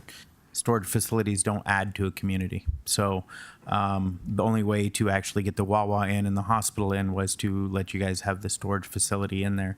We were very adamant about the look of the storage facility, which it does look good. I drive by it every day, and keeping with the kind of theme of the 3 buildings there, so it doesn't look like your everyday storage building. Again, we're trying to build the community up, not tear it down. So It's not typical because you don't see those lockers and the bright colors. That was the whole It intent. looks more like an office building, to be quite honest with you. yeah, it was supposed to look more like a medical facility, but close enough. Yep. Yes, sir. Okay. I'm not a fan of the bigger sign, but I get it. Understood. Okay. Any further discussion? I'll open it to the public. Is anyone from the public? Nope. I close it, bring it back before the commission. Is there a motion? Motion to approve Resolution 2024/005. I second. 005 or 007? 007, Mayor. 007, isn't it? I'm looking at 007. Yeah. I don't have a Oh, yeah, sorry. Okay. Okay, I was It's like, just wait a yellow minute. highlighted, so that's the one I read. It's too late in the day. Motion made by Vice Mayor Morsat, seconded by Acting Clerk Commissioner Kashem. Mayor Mohammed, Yes. Commissioner Jacobs, Yes. Acting Clerk Commissioner Kashem, Yes. Clerk Commissioner Hodgkins, Yes. Vice Mayor Morsat. Yes, Motion passes. Thank you. Y'all have a good night. thank you. Thank you. Okay. You have anything else? Yes, he has one more item. Back on track now. I do. You do? Wait. Which one? Hold on. Sign variance, 8 point, oh, yeah, okay, there it is. All right, give me some guidance here. What other item is it? No, I'm asking. We have 8.2 is done, we have 8.1 is done. I don't see. The agenda changed, so I don't see what else you have on here. I might be missing it, but I'm looking too. I'm not seeing it. Because I moved them around for that reason, so I could get them. Is it pertaining to you, Mike?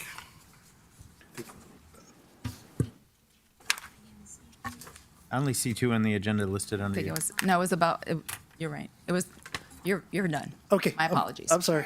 Thank you, Mike. It was because I was working with If the you need PNC. me, I'll stay. You can stay all night with us. Be here till midnight. Yeah, it's gonna be one of those meetings. Carry me home. You know where Dunkin' Donuts is? You know. We're sure we can send Mike home. Last chance. Going once, going twice.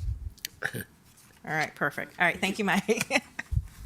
All right, just checking. No, you're right, I don't see it. All right. All right, so then we are going to, I've gotten rid of everyone that needs to go, correct? Yeah, so, we're back to 5.2 now, Yeah. I think. but Dan, are you just staying just for the sake of staying? Yes? Okay, just want to make sure that I'm not missing anything. Okay. 5.2 proclamations. Everyone has a copy of the proclamations. Are there any questions? Nope. Okay, we're going to move that along. Item 6.0, public comments related to agenda items or good and welfare. Are there any public comments? They all fell asleep. They all left, except for Daniel. I'm just making sure. Nope, Consent we're good, Daniel? It's public comments time, that's what I'm asking.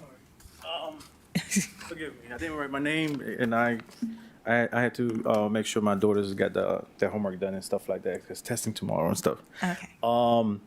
I want to thank you for this moment. My name again is Jean-Daniel Lazar. I live right there.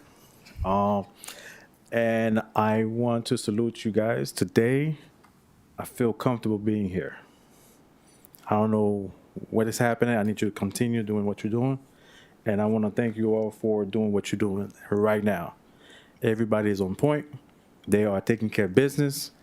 I know my city right now feel comfortable with what's happening right now. Please continue to represent yourself as you're representing my daughters, myself, and my community. And I just want to make sure, since when things are bad, you know how it is. I want when things are good, you recognize that things are good. And thank you for your time.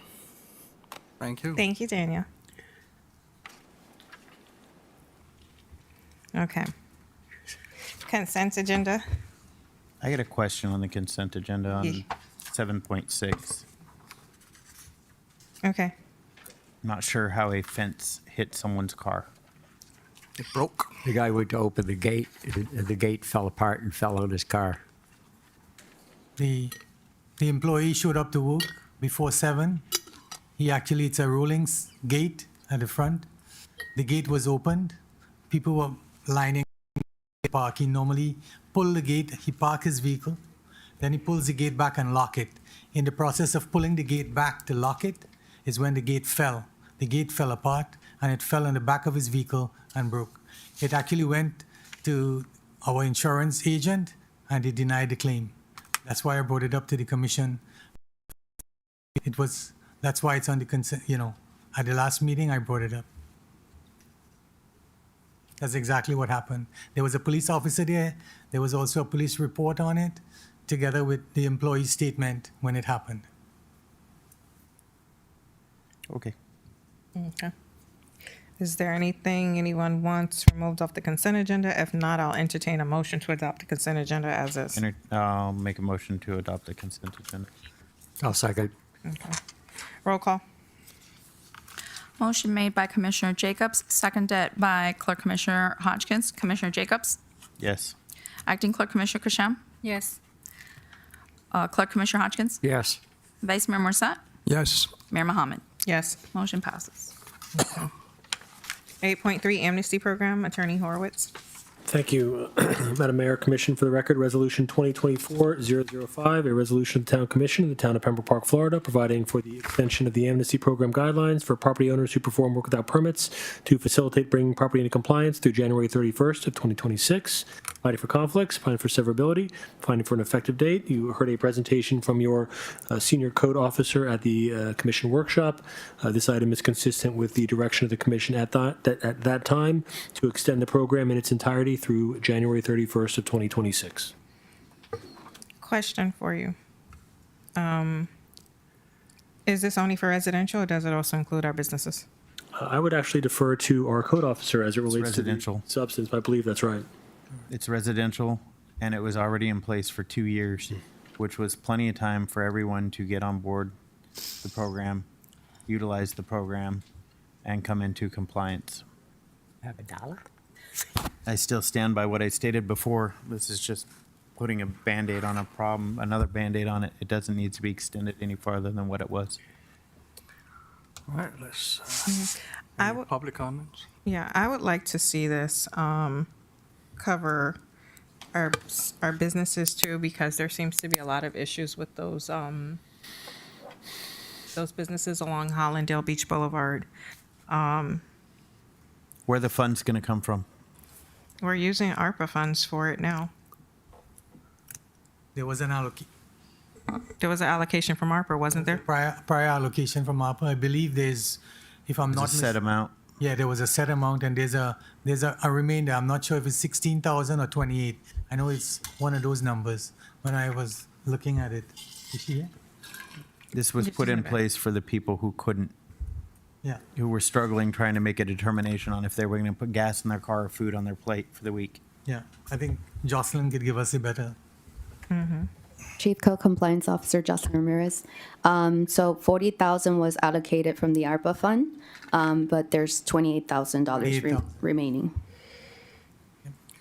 I agree with the mayor that we should extend it to the businesses so we can clean up what's in backlog and then move on.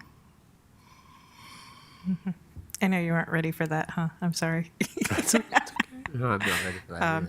Yeah, because Businesses? Really bad idea. Yeah, that's a bad idea. we have a lot of businesses that keep calling, complaining about getting hit with things that were happening 10, 20 years ago where the tenants aren't even there to prove whether or not Yes. the modifications were permitted or not. And I would like to get those cleaned up, especially those businesses on Hollandale, so that we're not having to fuel those complaints in the constant back and forth. And I would like for an inspection to occur to those businesses so that we can get it straight once and for all, so that we're not having this continuous issue. Those complaints that are coming in are from code enforcement itself on violating business owners on items that they don't know are actual violations or not, because the town doesn't have records to prove one way or another if there were permits pulled or not. So they're just getting violated. They call me and complain all the time about it, and tell them they have to take it up with the city, code enforcement, and the special magistrate. Those aren't, this whole intent was to help residents fix their homes due to lack of code enforcement in the mobile home communities for construction. This program was not designed for commercial properties whatsoever. The commercial properties are a whole nother issue with the building department and the code enforcement officer. Yeah, I actually went and looked at some of the problems on a couple of the businesses, and it was just really shoddy work done by a landlord who didn't want to pay the price and had his handyman doing it. So You know, that those if I showed you the pictures, you'd be appalled at the way they did stuff. So it's it was right for our code enforcement to pick up on it. It was new work. It wasn't old work. It was new work that was done recently, and you could actually tell that. So. Well, some of it is old work, because I keep getting calls about some of this old work, and I would like to get these things cleaned up and closed up and moved on. That's why I would like to extend it to those businesses to get them cleaned up so that we don't have all these things on the books going back and forth, and they could call and say, hey, I want an inspection to make sure that everything in my property is in compliance so that they won't get hit a year or 2 years down the road, or the fact that properties are flipping and there's no record of these things, and people are coming, 5 years later like, hey, I wasn't here in 1997. I don't know what you guys have. I just bought the property, because we are holding people responsible for stuff when they weren't actually in possession of that property. So I would like to clean that up. This whole program, because I put this together, was made for residents. I put this together with our former building official, Miguel Nunez. It says, providing extensions to the MSC program guidelines for property owners who performed work without permits to facilitate property into compliance through January 31st, 2026. See, the thing is people had 2 years to get their places in compliance. I know one resident. If you could talk closer. I know one resident in my community just had a problem about a water heater issue that was installed by the previous owner. This was something that fell into this. All it was a permitting issue. He came into town hall, worked with our building department, was able to correct the problem and clear out the violation. But this program was meant for residents, not businesses. You get one business come in here. I don't know if there's a cap per home set on this, but you get one business that comes in here with $50,000 of back debt. That takes out your $28,000 that's budgeted for it. We could put We used to get a list every month of what was owed and what was. we could make a monetary limit so it's only benefiting small businesses.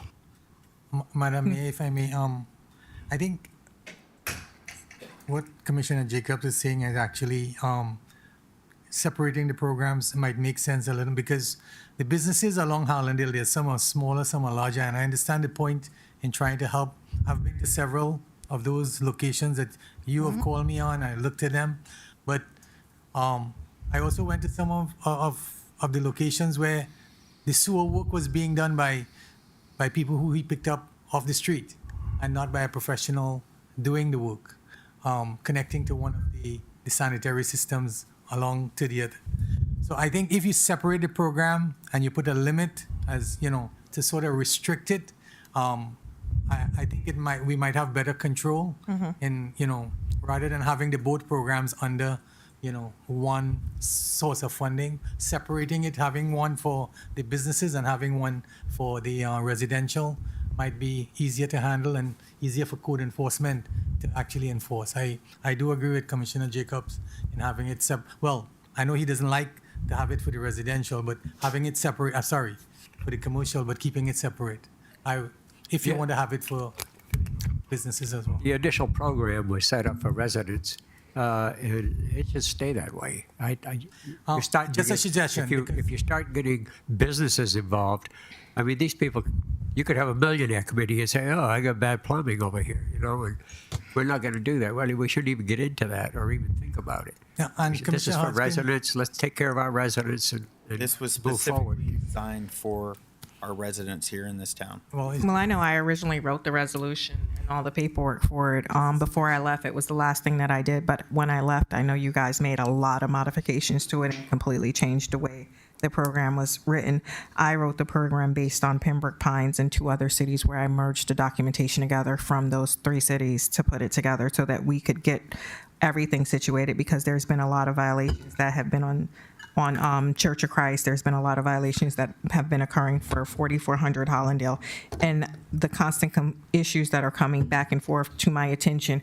I think we need to provide some relief, because some of these are small businesses, and then some of them are churches, and the things that they're going after are things like air conditioning covers, and things that were done like in the 80s and 90s. I think there needs to be some kind of time frame for when we're going after people for stuff, and that they were privy to the actual property in order to be responsible for it.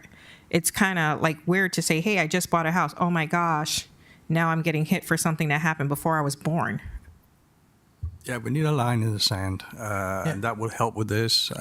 Financially, it's not a good idea, but we need to help people. That's what we're here for.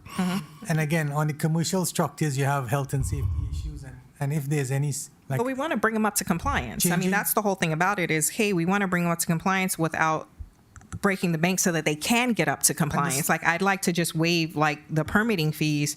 Let us get them up to compliance. Let them fix whatever they need to fix and get them out the door where, hey, you're up to compliance. We didn't hit you over the head. You're fixed. Bye. Now we've eliminated the health and safety issue.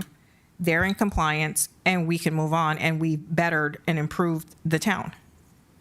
Madam Mayor, if may I add? So when there's a code compliance violation, sometimes we get these referrals from our fire inspectors from BSO. So they will alert us if there's something like electrical or structural that were done possibly without permits.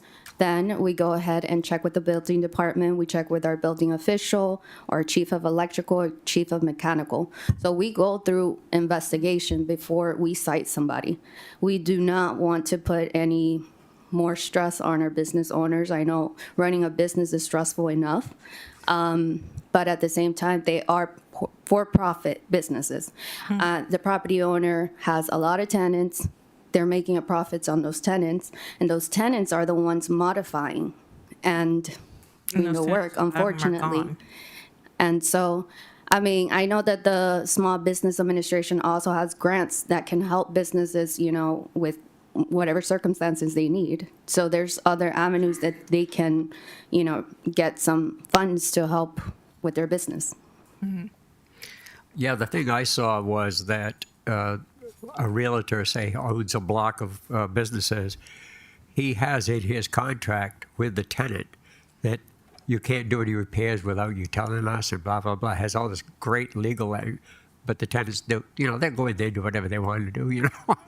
and of course, he's all upset because he's getting all these fines and stuff like that because code goes in and looks at it and it's junk, you know, or whatever. So, All right, let's split the baby here.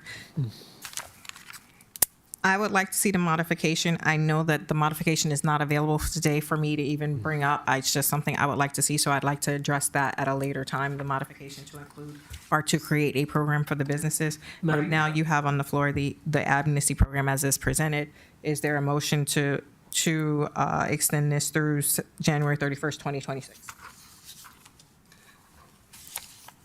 Motion to approve resolution number 2024-005. Is there a second? I second it. Is there any further discussion? No. Roll call. Just for clarification, I just want all of you to know, you did approve this back in April 5th. Yep. So therefore, today, it's more of today was to bring the resolution over to you and kind of a housekeeping item, because the resolution was not presented at that time.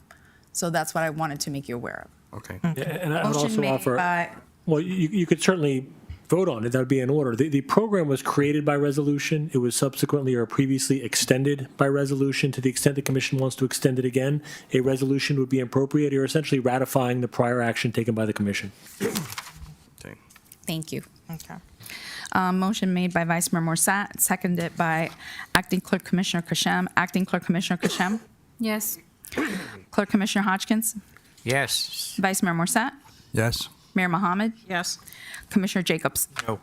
And if I may, Mayor, given the discussion contained within that conversation, was there direction to your manager and staff to prepare a program for the commercial properties? Yes. A separate, sort of adjunct program? Can we make a To small businesses. yeah, so we need to put a monetary limit on so it. you're gonna have a separate program with a monitor. I think Jocelyn Yeah, and your staff will Sure, bring they're back Make a separate proposal for a parameters, limit. guidelines. A monetary limit, right? The first step will be finding the funds to assist Yeah. businesses. Yeah.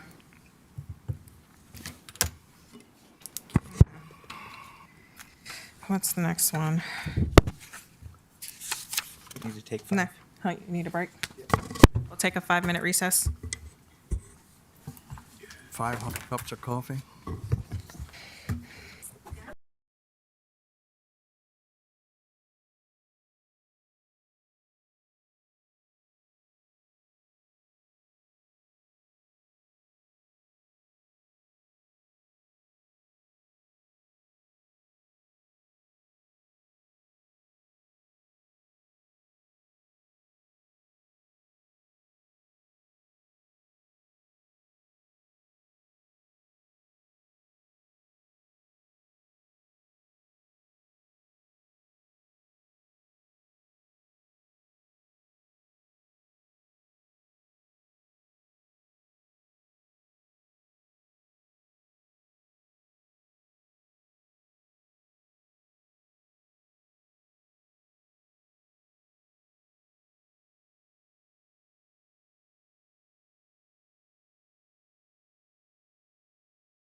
Recording. All right. Thank you, Mayor and Commission. So we're on item 9.2, and if I may just open up with some brief comments regarding 9.2, 10.1, and 10.2. All three items are proposed charter amendment items. 9.2 is on for first reading. 10.1 and 10.2 are both on for second reading. Those items are, well, I should say, item 9.2 is unique and mutually exclusive from item 10.1 and 10.2. In other words, they cannot all be adopted and all placed on the ballot because they are in conflict, and you cannot have conflicting ballot questions presented to your voters. Item 9.2, and I'm going to do my best to explain all three and how they interplay, so just bear with me. I'll try to do this as clear as I can. Item 9.2 is the item that was recommended by your Charter Review Board, which includes all of the revisions that this commission requested at your last meeting. This is essentially a readoption and a recodification of your entire charter. This is the item that would transition the town to a commission manager form of government. You all have requested some specific changes from the recommendations of your Charter Review Board. Those changes are incorporated into the item behind you. Just for reference and for the record, this item, as it's proposed this evening, includes 4 commissioners elected from 4 separate geographic districts in the town. It also includes a mayor who is elected at large by the residents of the town. All 5 members of the commission are elected by all of the voters of Pembroke Park, but 4 of the commissioners must live within specific geographic districts within the town. So that was the recommendation that was requested by this commission following the presentation by your Charter Review Board. It provides for creation of 4 districts. It provides for a redistricting process. We made the other changes that the commission requested as it relates to, and I'm just going to go through some of the provisions. And again, I can go through them section by section, talking about the forfeiture of office as it relates to failure to notify the clerk of absences, talking about the prohibition on being employed by the town for 1 year after you leave public office, not 1 year after your term expires. It provides for an organizational meeting following elections on the first Wednesday following the receipt of certified results, not at the first regular meeting of the town commission. It would require a majority vote for the appointment and removal of your town manager, your town attorney, and your town clerk. Under this proposal, only your town, and your town auditor, commission auditor is also included. Under this proposal, there would be 4 positions that report to the town commission: a town manager, a town clerk, a town attorney, and a commission auditor. Those would be the commission's 4 direct reports. All other town employees would report to, be responsible to, and respond to your town manager. The item 10.1, which is presented for second reading, that item contemplates no change to your current form of government, but that item would be a system where you would annually elect a mayor, vice mayor, clerk commissioner, and acting clerk commissioner among the commission. Item 10.2, which you've adopted on first reading, is the item which would also not change your current form of government and would identify certain department directors as charter officers reporting directly to the town commission. I think that last item is to provide some clarity as it relates to your current process. Those are the 3 items. Again, any one of these items, to the extent that you wanted to place it on the ballot in November, would need to be finalized, approved, and transmitted to the supervisor of elections by June 10th. Item 9.2 is the most comprehensive of all of the items because it is essentially a readoption and a recodification of your entire charter. I can read that item into the record if you want to consider item 9.2. Again, if 9.2 passes, it would require a special meeting to have a second reading of that item. If there are any changes that the commission wanted to make to their proposed charter, those changes can always be made this evening and presented to you for consideration at second reading. So nothing is set in stone as it relates to the item in the backup in 9.2, because again, that one is only on for first reading. Item 10.1 and 10.2, if they were adopted, those would be final ordinances. But you cannot adopt all 3. So that's just what I want to clarify because, again, you cannot have conflicting items on the ballot. You can't have one item on the ballot that contemplates a commission manager form of government, and then a second item on the ballot that has a commission form of government. Can't have conflicting ballot items. So 9.2, for the record, is an ordinance of the town of Pembroke Park, Florida, submitting to referendum a revised town charter for the town of Pembroke Park, which, if approved by a majority of the qualified electors of the town, would replace in its entirety the existing charter of the town as approved by the legislature as Chapter 59, 1722 Laws of Florida was filed June 20th, 1959 as amended, providing that this ordinance, when adopted, shall be submitted to the qualified electors of the town of Pembroke Park on the November 5th, 2024 general election ballot, shall become effective as provided by law, providing for advertising of the referendum election, providing for conflicts, severability, providing for codification, and providing for an effective date. Again, the item in the backup is the exhibit to the ordinance along with the ordinance itself. The exhibit is your recodified charter that was recommended by your charter review board with the changes that were requested by the commission at your last meeting. Again, I'm happy to walk through the changes again if you'd like, but I want to make sure the commission understands the item because I just want to be very clear as it relates to how those three items interplay. Okay. I'd be happy to answer any questions, Mayor.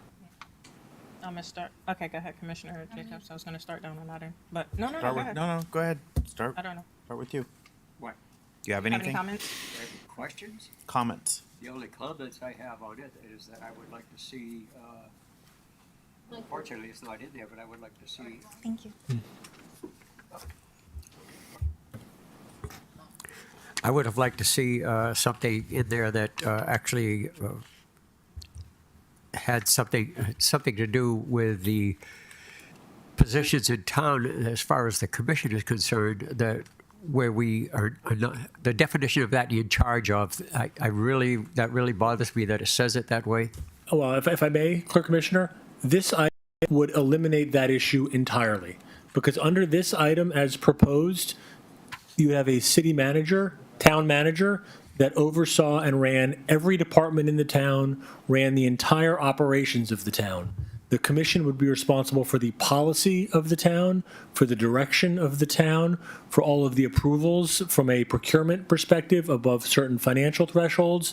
But the in-charge language, that issue that you're referring to, would not be an issue under 9.2 because that language would be removed from your charter in its entirety. Now, what this item does not do, and I know you and I have discussed this a little bit, this does not provide for the annual rotation of the mayor and vice mayor position. This item, as it's currently drafted, would have 4 members of the commission elected from geographic districts in the town and a mayor who could live anywhere in the town. The commissioners are elected by all of the voters of the town, all 5 commissioners. So each of the commissioners is elected by all registered electors in the town. One of the members of the commission would be an elected mayor, elected to a 4-year term.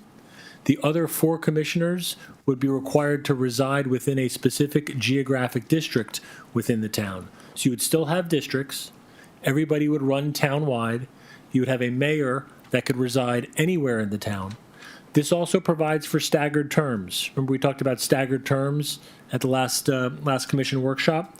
The way that staggered terms would work, it would provide a transition. Let me see what it says. So this would provide in Section 3. Yeah, in March 27th, excuse me, March of 2027, you would have the mayor, you would have the District 1 commissioner, and you would have the District 2 commissioner elected to 4-year terms. In March of 2027, you would have the District 3 commissioner and the District 4 commissioner elected to a 2-year term. Then in March of 2029, you would have those 2 terms again, District 3 and District 4 would be up again for a 4-year term. The intent is for every member of the commission to serve a 4-year term, but in order to transition to staggered terms, there needs to be a transition period where at least 2 members of the commission would need to only serve for 2 years in order to stagger every 2 years you'd have an election. So that would avoid a situation where you had a complete turnover of the commission. You would have one cycle where 3 members of the commission were elected. You would have another cycle where 2 members of the commission were elected. You would no longer have a clerk commissioner. You would no longer have an acting clerk commissioner. You would have a mayor that was elected by the voters of Pembroke Park, and you would have a vice mayor. The vice mayor is elected on an annual basis by this commission. So that's the essentially the structure that's presented. Again, to the extent the commission wanted to make any changes, you certainly have control over the process, and any changes can be made following this meeting before second reading. So if my math is correct, when I'm 106, I'll be the mayor, right? Yeah, maybe, if I make it that far. Yeah.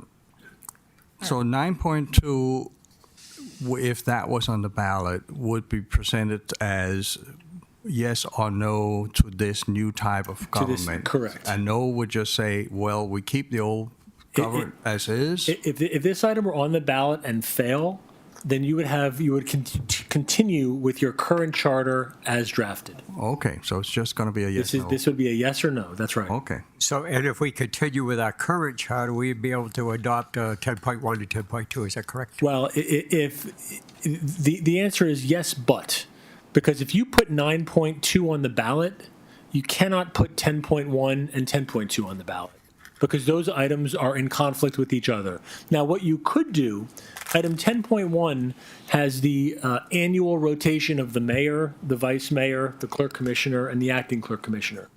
If the commission wanted to keep something closer to its current form, that is an option. Item 9.2 could be amended so that you had 5 commissioners, all elected from the voters of the town. They could be elected from geographic districts within the town, 5 geographic districts within the town instead of 4 as the currently proposed. And then annually, or every 2 years, or every 3 years, or every 4 years, the commission could elect a mayor and a vice mayor and a clerk commissioner. Again, either way is legally acceptable. It's entirely up to you what you'd like your voters to consider. But either model is certainly available to you. So you could have the voters elect a mayor, or the 5 of you can elect a mayor. There's no right or wrong. It's whatever you all are comfortable with. Yeah, I think we all agreed at one point in time that we would all, do the 1 year thing, where we could at least once a year, somebody else would, fill the seat. And that way everybody gets a chance to experience the wonderful, wonderful time the mayor has. Yeah, and Tasha enjoys her job. You can I tell. would like to not have to do so much work. And there are cities like that. Coconut Creek rotates their mayor annually. Oakland Park rotates its mayor annually. I mean, there are cities in Broward County where the mayor is elected by the commission, and that election takes place every year. Broward County is another year. Broward County mayor, every November, county elects a new mayor. I think Hollywood. I know Hollywood's mayor is elected at large. Hollywood's elected to a 4-year term. Yeah. Commissioner Jacobs? Historically, town managers in Pembroke Park have not represented the best interest of the community. I think it's a very bad idea to change our form of government right now until we get more stability within the town. I don't like most of 9.2 and the changes that it makes for our town. I don't think this town is stable enough to be making those kind of changes. Again, we've had town managers taking advantage of the town over the years and not putting the residents, business owners, in the best interest. So the commission form of government, I do still believe, is the fairest form of government with the best representation you can have from each community, since you do have 5 districts and you have representation from all 5 districts. Even though we are 2 miles, we're very diverse in our different districts. I don't think we need to be going forward with 9.2 for that reason. And it conflicts, again, with 10.1 and 10.2. We can discuss those as those come forward. Okay. But that's the whole idea with it, putting on the ballot. We let the people, we hear the people's voice. Well, What do let they me tell want? you that this whole charter board was first tainted by the former town attorney and town manager that came in here with an agenda with the charter board and presented things to them very one-sided. You can go back online and actually watch the meetings and see what happened in them, and I highly suggest you do that so you understand how this charter came about. Without doing that, you wouldn't know how this charter came about. So I've watched every one of those meetings as they come through, and they are very one-sided. Well, Commissioner Kashim? No. Okay. Okay. 9.2 would bring us into the modern world. 9.2 is form of government that is most common in Florida now. The one we have right now is, how many are there? 3 towns or there's maybe- cities left in Florida who has that form of a government? My understanding is there's about a half a dozen, but I'm not certain about that. There could be 10, but I don't believe there's very many. But it's a dying form. I mean, it was popular around Second World War, but I've heard it's Just for the record, Vice Mayor, I believe not been effective. Hillsborough Beach was the last town in Broward County to have a similar form of government to Pembroke Park.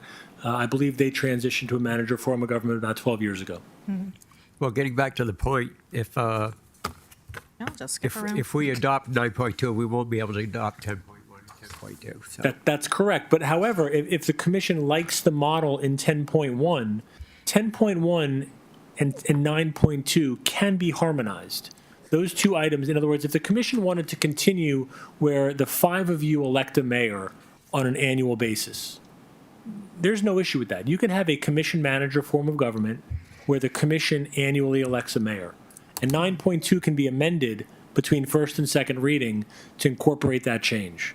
There's no legal issue there. There's no inconsistency. Again, that's a pure policy issue for the commission. So it's not an automatic rotation. It would not be an automatic rotation. The commission. So the same person could stay in there for 10 years.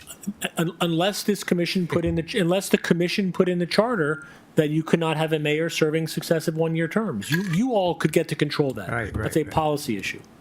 And for the record, just to follow up on Commissioner Jacobs' point, when our office got involved with the charter board, they had essentially finished their work. I mean, we helped put pen to paper and actually draft and kind of coalesce some of their ideas. But we didn't really have a role in helping them formulate their recommendations. What they wanted to do was essentially completed by the time we got there. We helped sort of draw some of those concepts out and put pen to paper so they would actually have something to present to the board.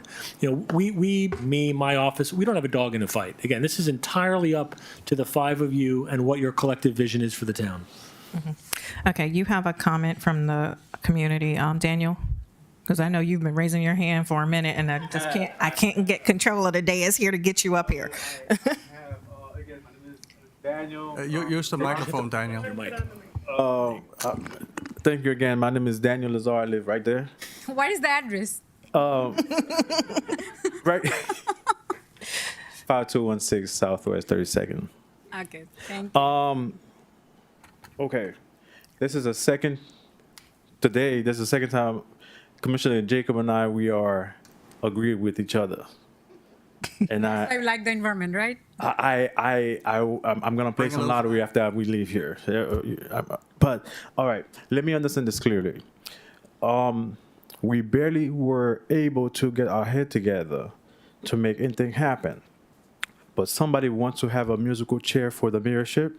Is that what's the 9.2 is? It's changing our entire charter, the way government's done here in the town. It's a complete makeover of the entire town. And this is the part that I just say. This is the second time today in this reading that you and we are actually on the same path. Please don't do that. What? Whatever it is. No. I am in 100% agreement with Commissioner Jacobs on this item because I watched those meetings, and even at the last charter review meeting, the women who came in who sat on that board, they said, this is what was presented to us. This was what was presented. That was the best option out of what was presented. We were basically presented with what they wanted to do, and we moved it forward. They said that literally here at the meeting like a month ago. So please don't do that. Whatever the idea behind to create a musical chair to be a mayor here, it would not work because a yearly musical chair, do you know how long it takes for, I've been following for one thing to get a majority on, and now we want to create where everybody it's like everybody bring their own dog to fight. Because they know all I had to do is cut that person's feet for a few more months. And then the next time I'm going to show myself, hey, I want to be a mayor again. I want to be a mayor now. I've been here long enough to know that this is not going to work. And I'm asking you all to think about how difficult it has been for anything to be done here, where all five of you can say yes to something. This is a nightmare. I sat there on that chair. I almost have a heart attack when I'm hearing that. And I try my best to be as neutral and not animated as possible, but this is, forgive my French, crazy. What is going on here? 9.2, I urge you to get that out, because this small city of ours, beautiful, small, and potential, can be such a wonderful, it will not work with that kind of government. I think we're all on the same page. Well, Daniel, just like we're hearing you, you're a citizen. I want the whole town, every voter in this town to be heard, and that you do at the ballot. So they would be presented with this, and they could say yes or no. You would say no, and I respect that. Some would say yes, and that's how democracy works, right? Can you agree on that? So 100%. Taking away the choice or taking away the ability for people to choose, that's not democracy. The difference is, Daniel, we were also elected to be up here to make these decisions. For on behalf of the people that I vote you here for. To represent the people. I'm here. You've heard me say it 100 times over. The only reason I'm here is for my residents, for the business owners, for my district. I represent them and their best interest. That's it. That's the only reason I sit up here. This is very bad for our community. It is. We have 7,000 residents in this town, roughly, and 230 people show up to our elections. I don't know what the total number is, but roughly somewhere right around there. I promise you, every time I come here to vote, Look how many people show up to our commission meeting. It's barely. This is the thing, and I do understand, Vice Mayor. I hear you, and I promise you, the reason why this great country of ours, that we're privileged to be here, works is the fact that we can say, hey, we're going to present something to the people. However, we also responsible to present something that will work to the people. You cannot present a chaotic feast to someone to choose from. What exactly you think is going to happen? Somebody is behind this ordinance here that will create chaos. And then what is the end game here? Because all I can see right now is nothing gonna be good with that kind of ordinance. Well, thank you so much. I'll answer you on it, because I can live with both forms of government. I think it's up to the people of Pembroke Park to choose what kind of government they want. If they like what we're doing now, they'll keep it. They vote no to 9.2. If they want change, they'll say, no, we need the new form of government. It's up to the people. That's democracy. That's my take on it. I can live with both forms of government. You want to say something, Daniel? I do, because I really don't want to go back and forth with that. And I accept what you're saying. But I know for a fact, whatever that agenda, because I know how this agenda works, somebody wants the end games to come. So whoever want to present this chaotic to the table just for the people, I believe that is incorrect. That is wrong. We have the responsibility to present a sound mind that will benefit for the people. And that ordinance right now, it is not sound. Thank you. Thank you, Daniel. And technically, there are 3 forms of government, not 2. Do you want to talk? There's one more thing Okay. I want to say. Go ahead. Again, you really need to go and watch the meetings online. They're all available, and see how that was proposed and how this charter was put in place. It was not put together properly for the Charter Review Committee. Not reflection on our current attorney. It was a reflection on the previous town manager and the previous town attorney. Watch the meetings. It was spoon-fed. This is what you're going to do. It wasn't like they they were given really options. This is what you need. This is what you need to have. It wasn't a democracy where they got to decide. It was more like, hey, this is what's in the best interest of them. And as you see, those two individuals are no longer here. So that's all I have to say on it. Okay. So item 9.2 is on the table. I've stated my position. I think everybody here has pretty much stated their position. Is there going to be a motion or not? I'll make a motion to dump it. Well, we don't need a motion to dump We it. don't need a motion to dump it. We just need a motion to approve. And if it's not seconded, the motion dies. But if nobody wants to make the motion, it dies as well. So if nobody makes the motion, then it dies completely. Good. So is there a motion on, is there anyone willing to make a motion, yes or no? If not, we're going to move on. No. Okay. Vice Mayor? No, it's a waste of time.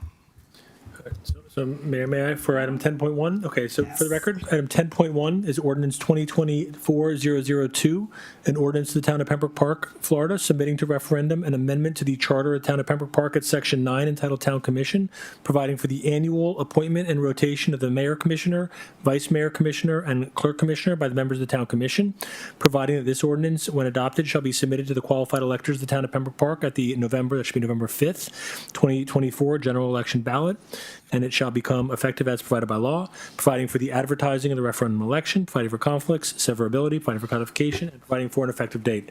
And Mayor, Commission, just for the record, this item would provide for your annual election by the Commission of a mayor, vice mayor, clerk commissioner, the positions that you all serve.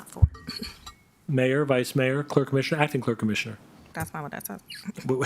The acting clerk commissioner position, Mayor, is not currently referenced in your charter at all. We will need to add that position if it's the commission's will. Okay. Commissioner Jacobs, you have your hand up. Yep. So after spending 2 years as mayor here in the town, I can tell you doing 1 year, see, let me explain. We have a commission form of government. We have 5 commissioners, 5 equal power. The titles are symbolic. That's all they are. The mayor does have extra responsibilities. They oversee administration per the town charter. They attend different conferences that are designed for mayors. It takes time as a new mayor to attend these conferences and know what you're doing, get a feel for the conferences, and I guess you just can't go in new and think, oh yeah, in a year I'm going to do really good. No, you have to build those relationships. It takes time. It's not something you can do in 1 year. And the whole point of going to these conferences is to bring back resources to the community. That's the whole point of going to them. That's why we go to them. And being in a position for a year and then rotating out doesn't give that give the experience that you need and to actually be an effective leader or effective commissioner. I'm just going to say commissioner, effective commissioner in the title of mayor. Understand rotating positions is great, but every year that I first agreed with it, but after I thought about it, you need to be in this position for at least 2 years to rotate, because then you get a grasp and understanding. Furthermore, the cost of changing all the letterhead, all the cards, everything else that goes along with changing the titles, we'll have to do, every single year. So it costs the city more to rotate the positions as well. So on a cost effectiveness side, I think it's a bad idea. On a practical side, I think a yearly basis of changing seats is kind of nonsense. I think at least a minimum of 2 years for rotating seats. Seeing how we're elected for 4-year positions, is that a third time we agree? Okay, so you're proposing that we change 10.1. We go with this, but we make it a 2-year rotation, not a 1-year rotation. I don't think anyone sits in the seat at a year is effective enough to get anything done. Ashura knows. She goes to all the conferences. I've been to all the conferences. You go for a year, no one's going to know you. This I know. is literally I think I agree with you. this is the literature from the meeting I just went to Yep. last week. These 2 books are literally from one session. of potential grants that we have. This was the first time I went to this conference. This was a mayor's conference. I didn't even know this conference existed. We're going to quiz you on that later. Oh, no, listen, we're going to be applying for all of this, okay? Okay, so are we agreeing to change the wording to biannual on 10.1? Yeah, what I'm hearing is it would essentially provide for the election of the charter positions in odd-numbered years. In other words, you were elected in March of 2023. You elected a mayor in March of 2023, along with the other positions on the commission. In March of 2025, you would have another. Again, 2 years later, it'd be odd-numbered years, you would have those elections. You got me at 106 again. 107, Commissioner. 107. Okay, Daniel, you had your hand up. Yes. Okay. Commissioner, we're on the road today. Oh, should I say tonight? Call me a year ago, and you never did. I guess Record and say that. no. I'm gonna make sure we reach out because right now I think we communicating. May I please ask a question right now for the record? Currently, I just want to make sure that we put that on record. Currently, how long does the mayor remain a mayor after the general election? Is it 2 years of the time or throughout the whole If we year? pass this, the rotation would happen April of 25. So it's gonna be, it will be 2 years. It'll be 2 years, even though the election is the 4 years. You stay on that seat for 2 years. Now, Commissioner Jacob, thank you again. I don't agree that every year you have enough time to accomplish what needs to be accomplished. And also within the 2 years, the ink on your office is still hasn't been dry yet. I don't agree with that 2 years. As a matter of fact, I would go as far as I think this is where we're gonna break from our being on the same side. I think we should maintain the same way throughout the whole 4 year of your election. You were selected by your colleague to be as such. Then you remain until the next election time, and then the voting will go for whoever gonna be responsible for that. I do not agree with that 1 year. I want to make sure we put that clear. That 1 year that's there. Interested, I got something for you when you're done with your time. Okay. Well, anyway, My time. I hear you, but our neighboring. Hold on, he Yeah. still has his time. Yes. So I don't agree with the 2 years. As a matter of fact, I will be more inclined for once we select whoever needs to be here, it will be there. The 2 years, I might go with that a little bit, but I still not with that. I believe once you are elected, and then the election within the body selected who's going to be the mayor, I believe that is also the right for that mayor to remain until the next election. So again, please don't even bring that up to the voters, because that is I never seen any operation get done where the person just show up. You just like Commissioner Jacob said, you have to make some contact. You have to learn the process, how to do this. And within the year, there's no way you can. You know what the premise was behind doing it? I believe I read it, and I read within the time frame, within the line. I understand where is that going with that. But operational wise, there is no way one person can stay in there unless you've been grooming for years, and then you jump in there and then you just start going. It doesn't work that way. Every time you go to an office, you apply for a job, it requires some time for you to learn the ropes, get the contact and stuff like that. It seems to work for Hollywood. They're changing the voting for the mayor every year. No, they don't. No, I don't think that even. Time. Thank you. Appreciate that. Hold on. This is where we will disagree, but let me show you something real quick. How long have you lived in town? My daughter's 11 years old. Okay, so you've seen the changes in town. Oh, yes. Ashura was the mayor for 9 years. Okay. We had the same town attorney since 1957, same family. Okay. Grandpa, Tim Ryan, Chris Ryan, same law firm, whole time. Unless you get change, stays the same. We brought in a different attorney. We had to play catch up and update a lot of stuff that didn't get updated, that was behind. Okay. You know, because it was the same eye seeing that. We had the same town planner for many, many, many years. Once we brought in a new town planner, the community changed. You saw change. You see the new development, Wawa, the hospital, Amazon. Correct, yes. All these new businesses that I was able to bring in. Okay, so I came in as mayor for 2 years, got a police department. We fired the sheriff. We built our own police department. Those are the changes that happened. I did that in 2 years. So 2 years is a good amount of time to change positions. You can Okay. get a lot done in the 2 years. Okay. But if you stay stagnant, you get the same thing all the time.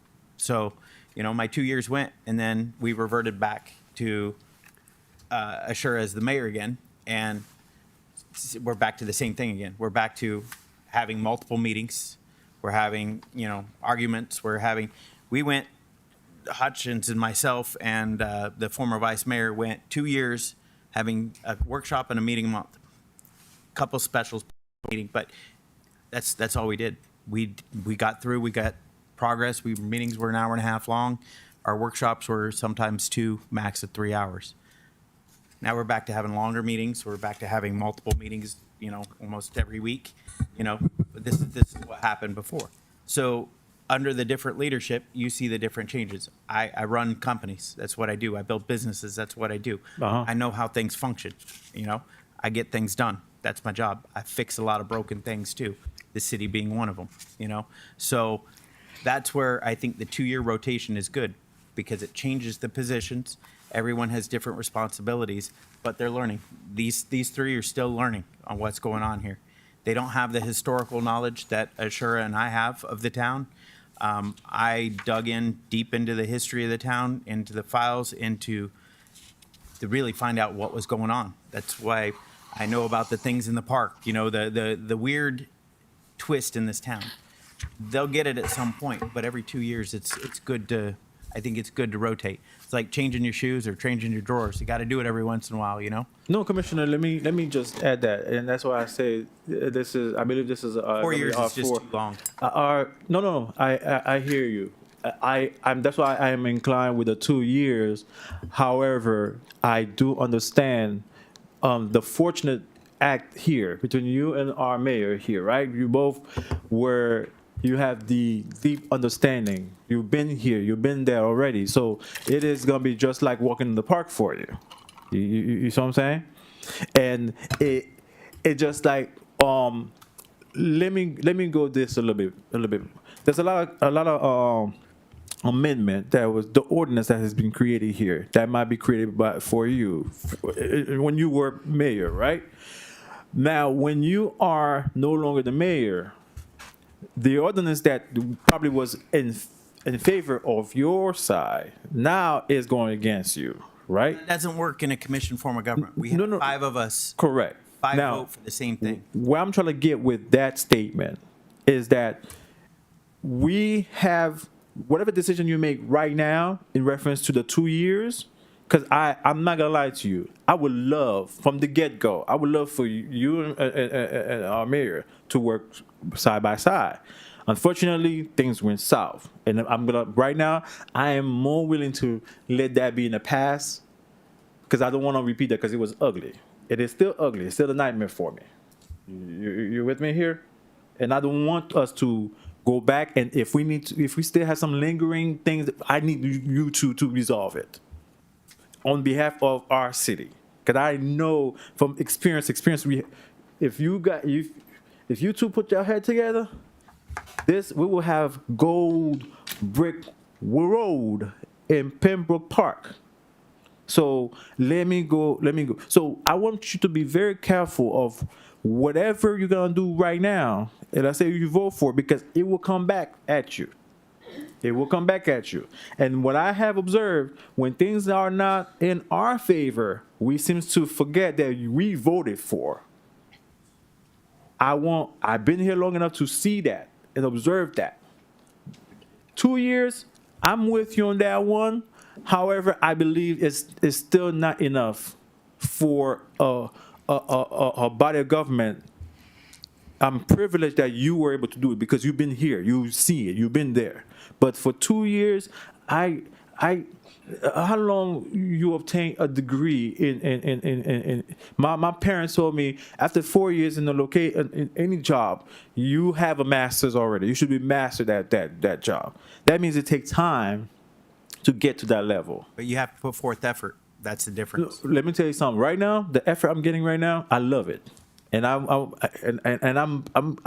to stand behind you guys to keep doing exactly that. This is a real turning point for me in the city right now because things are getting done, and I love it.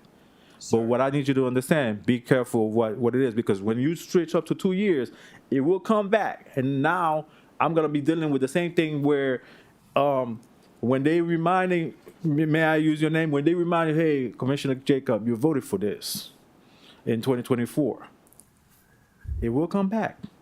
So 2 years, hey, but give the person a chance to really get in there. Madam Clerk, I apologize, and to my timekeeper, I apologize again, Commissioner. I just want to make sure I remind you, your decision right now will be on the other side, where you will be on the other side of that table. And I will remind you, remember today? You can remind me. All right. I just want to make sure that. And thank you for your time. Again, Got my number. tonight, we are on the road today. I'm going to add something to what you were going with there. The reason that I had decided that to introduce something like this is so that all the commissioners would have the experience of being in a position where they have to take the pressure, they have to do that type of job, and know what all the ins and outs of it are. And the reason I said only a year is because you don't need to do it for money. Once you got it, then that gives you a little bit of experience to know what you can get into if you want to do it again. It doesn't mean it's written in stone. You can change it whenever you want to. This is a commission. We can change things. But Commissioner, so I'm just I relaying why it's on there, why it's on no. here. I'm like I say, I do I'm with the understand. other I 15. promise you, I understand. But what it is that we have to be careful. And the 1 year, I don't agree with that, and respectfully, the 2 years, I will stand behind that. But I believe it requires some time for somebody to master, to understand what needs to be done. Thank you for your time. Thank you. You're welcome. Okay, so I'm going to point out a couple of things. So I just want to be clear, because I know I was at Deerfield Beach. They have it where they're able to rotate once a year, but they've kept the same person. One of the cities has done it. I don't know about Deerfield, Mayor, to be We honest. have a chart. I'll share it with you. But it is our ordinance, the way it stands, reflecting that it's again up to the commission to decide who they vote for, because like ours said, every 4 years, but yet the commission kept choosing to elect me every term. Yes. So our charter, Mayor, is actually silent. No, I mean our charter amendment, this one. Oh, this I'm asking about the amendment the specifically. amendment. Yes. There's no limitation in the amendment as to whether or not a person can be reelected as mayor. Okay, so that's the first thing. The second thing I'm going to say is that with the 1 year, in 1 year's time,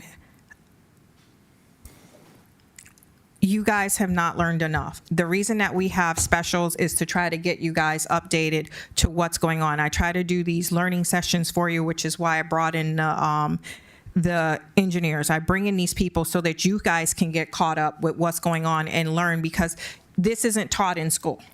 You're getting hands on the ground training, and you have to get it. No one held my hand to teach me anything. For 6 years, I had no idea what was going on in this city, but I came to every commission meeting, I paid attention, but again, 6 years, I did not know what's going on. Commissioner Jacobs, when you came in, did I not take your hand and say, hey, come with me, you're coming to this, you're coming to that, to get you caught up so that you would have a basis for understanding that? You did. I try to do that with all of you guys, because I'm not going to be here forever. Like you're talking about 106, like I will have my 20-year time in 14 months.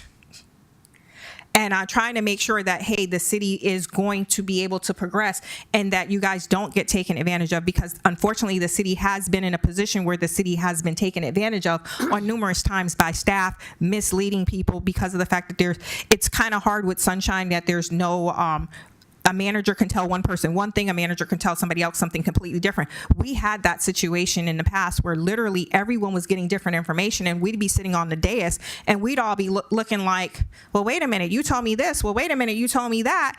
And we're all thinking apples, oranges, pears, grapes, and basketballs. on something that should have been apples to apples, oranges to oranges. So when you say rotating for a year, rotating for 2 years, you got to understand that there's a lot of information that you guys have to get caught up on quickly. If you're going to sit here and sit in the chair of being the mayor, you're going to be going to these different conferences, but you need to know how to set the agenda. You need to know how to deal with administration. You need to know how to do these things. You need to know how to make a basic motion. You need to know what should be moving forward from what shouldn't. And those are things that you're going to get by sitting here and learning and going out there to these classes. I apologize if I'm giving you too many classes, but I'm trying to get everyone caught up because, again, you guys don't have the experience, you don't have the knowledge.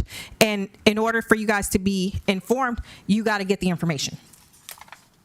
So this is something that, this is something that you guys have to decide with. But understand that in 1 year's time, in 2 years' time, you're not going to know enough to really sit in this chair and be able to be effective. I mean, you sat there for almost 2 years, but you sat there before that, coming to every commission meeting to learn. You went to all the League of Cities conferences with me to learn. You went to everything that was available to you so that you could learn. Sitting on this day and just coming to a meeting twice a month, you're not going to know what you're doing. I'm sorry to say it, but you're not. So that's just my 2 cents. You guys I apologize for having some of these long meetings but I'm trying to get you guys to have the information to understand. Okay. I'm finished. Anything else? That's it for me. All right, I'll make a motion to approve ordinance number 2024-002 with the change to a 2-year cycle. And adding acting clerk commissioner. What is the position of acting clerk? The acting clerk commissioner fills in for the clerk commissioner, and they're also the backup signer. Okay. As stated. I'll second. Roll call. Well, wait, is there any discussion? You're good now, right? Okay. Well, that was my public comment.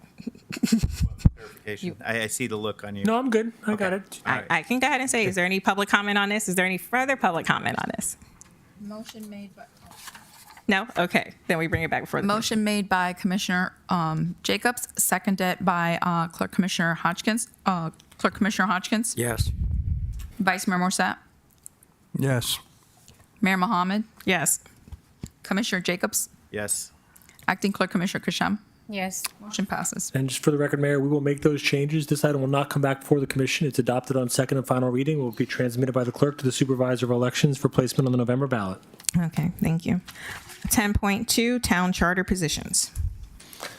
Mayor Commission, this item, 24-003, is an ordinance of the Town of Pembroke Park, Florida, submitting to referendum an amendment to the charter of the Town of Pembroke Park at Section 15 entitled Creation of Departments, establishing the positions of Town Manager, Town Clerk, Public Works Director, Building Official, Town Attorney, Finance Director, Town Planner, and Chief of Police as charter officers engaged by and reporting directly to the Town Commission, providing this ordinance, when adopted, shall be submitted to the qualified electors of the Town of Pembroke Park on November 5th, 2024, general election ballot, and shall become effective as provided by law, providing for the advertising of the referendum election, providing for conflicts, providing for severability, providing for codification, providing for an effective date. Okay. I open it to the public. Does anyone from the public wish to speak on this? If not, I'll bring it back before the commission. So are there any questions on this? Nope. Okay. Is there a motion? I'll entertain a motion to accept ordinance 2024-003. Is there a second? I second it. Roll call. Roll call. Motion made by Commissioner Jacobs, seconded by Acting Clerk Commissioner Kasham. Vice Mayor Morset. Yes. Mayor Mohammed. Yes. Commissioner Jacobs. Yes. Acting Clerk Commissioner Kasham. Yes.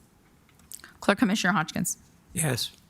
Motion passes. And as with the prior item, Mayor and Commission, this item will appear on the November 5th ballot. Okay, perfect. Thank you. 11.1 HR report. Everyone has a copy of that. They will be coming to the next meeting and doing, their reports during the regular workshops.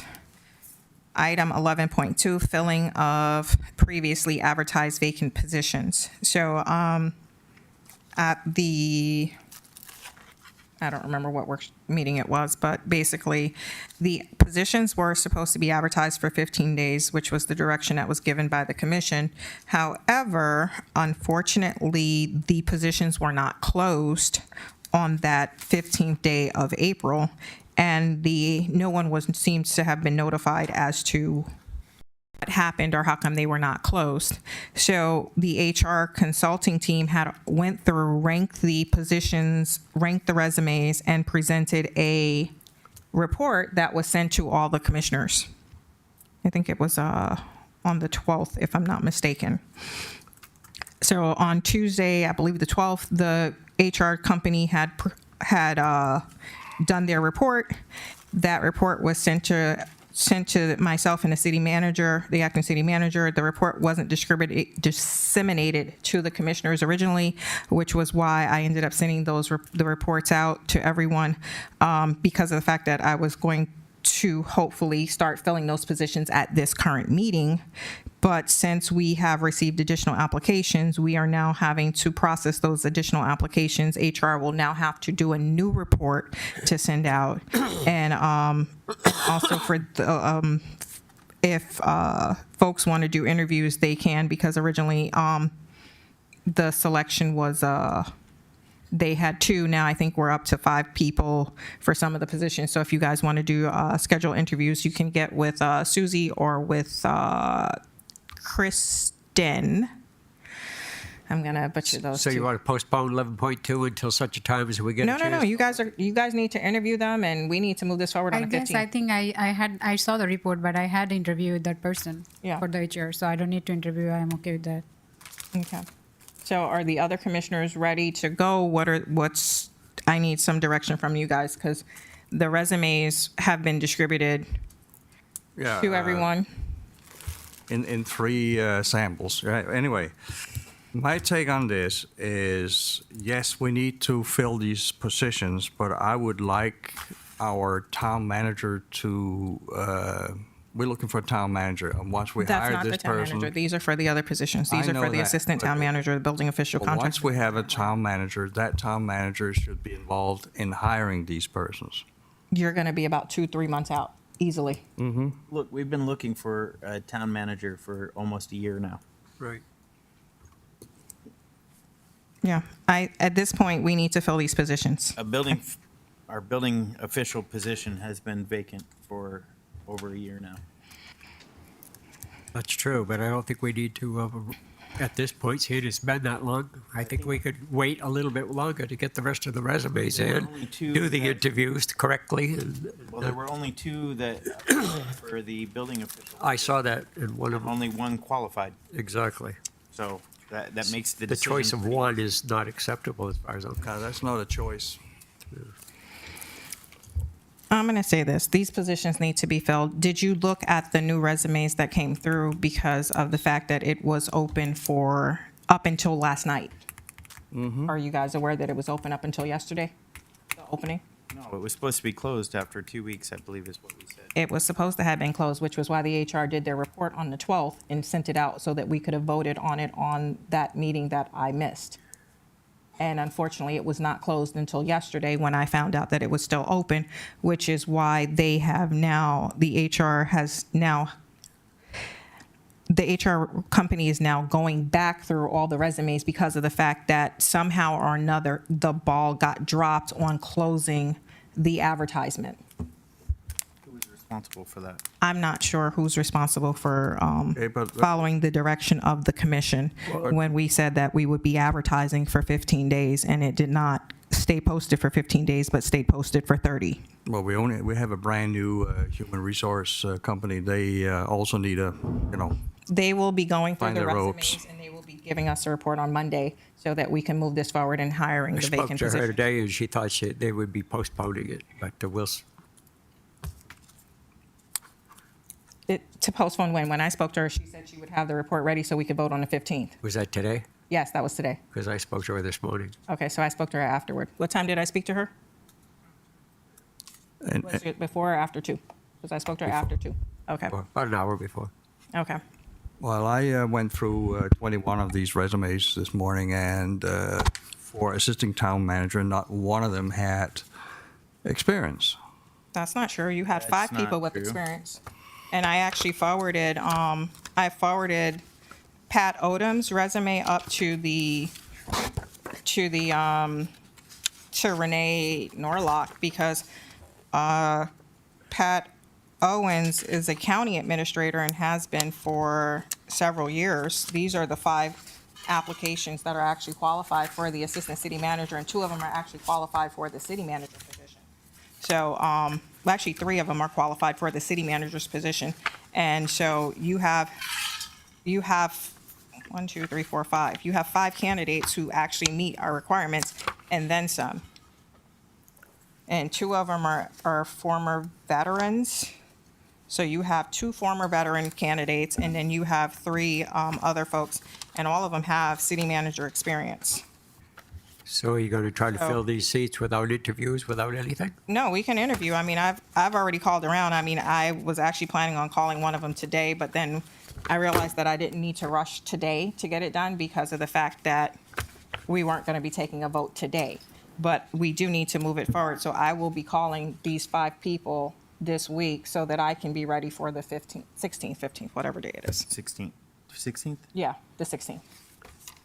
So I will be doing my meetings this week to do the interviews for the 5 candidates that do meet our requirements.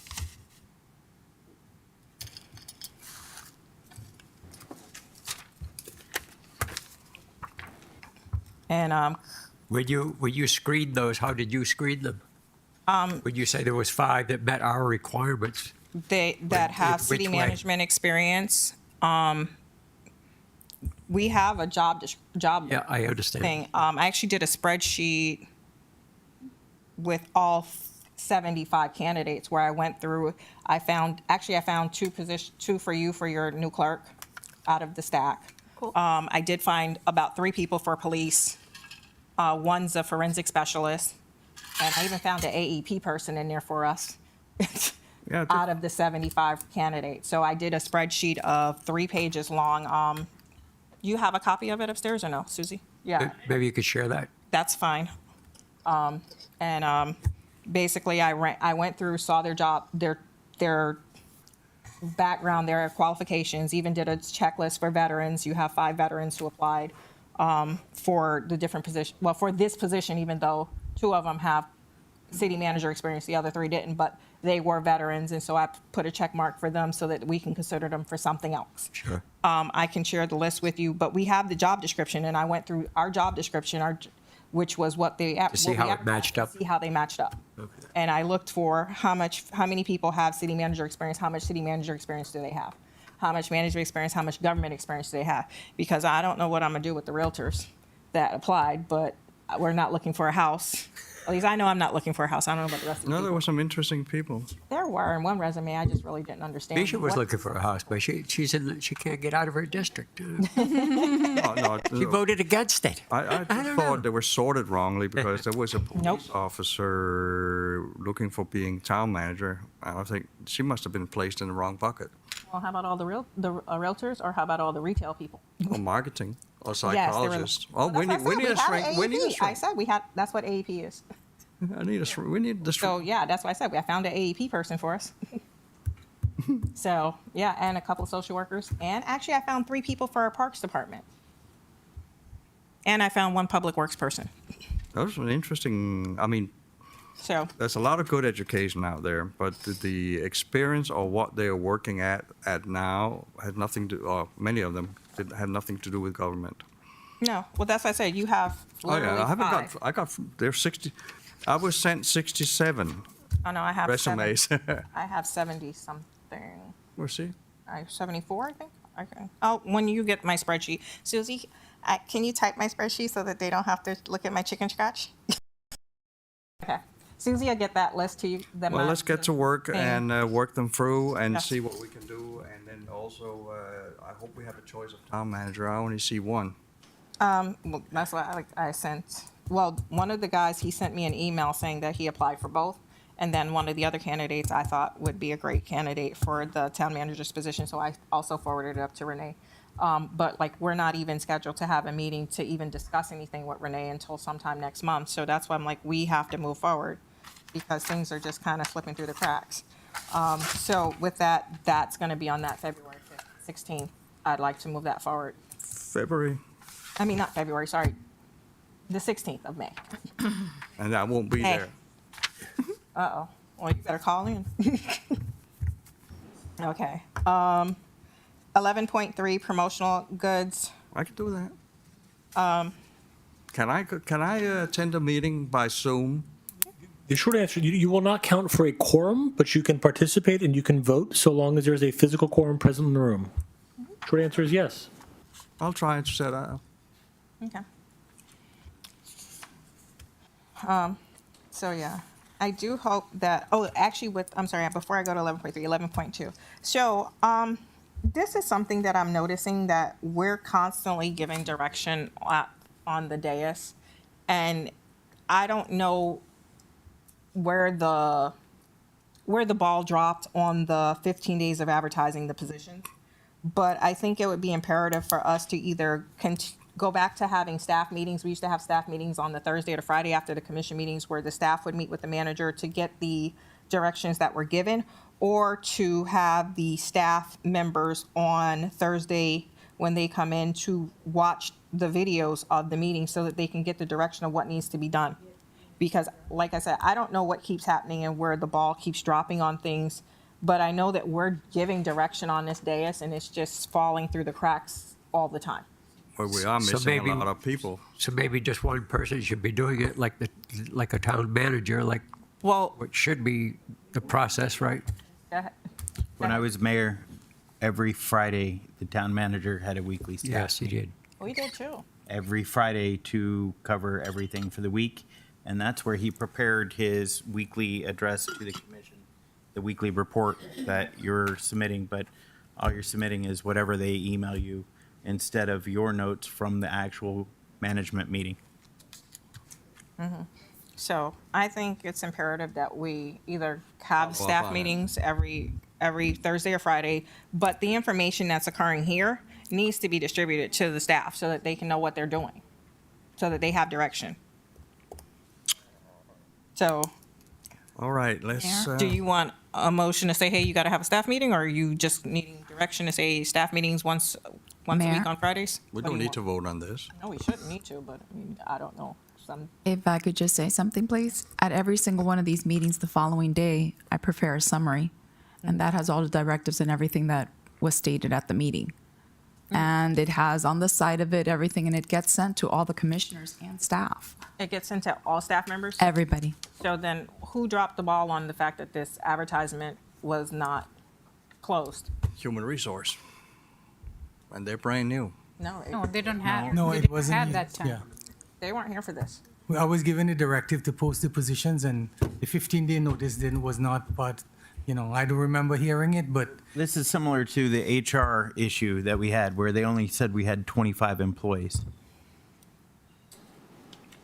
Yeah. That's delayed us bringing in an HR company for months. well, and that one I admitted for. I admitted to it, right? I said, and the mayor could tell you that when it went out, I did call her and I spoke to her about it. Remember, it's not one job I'm doing 3 jobs. We had no HR, the town manager, the public works, public services director, and all the other positions that are vacant. Even the building department, And I'm engineering. assisting with. So there are things that are gonna fall through the cracks, and I'm not saying, no, it's not all on me, but I'm telling you. But the critical things of getting an HR company in here, the HR is heart and soul of the city. It's what makes it function and makes our employees get employees here in town and fill these positions. Okay. That's the one thing that needed to take priority. Town manager, I hear the can just keeps getting kicked down the road with this. We're almost a year looking for a town manager. Yeah. Here we are With one applicant. this is for an assistant town manager, and the 14-day window didn't even close right. So now we got more applicants coming in. That's another failure.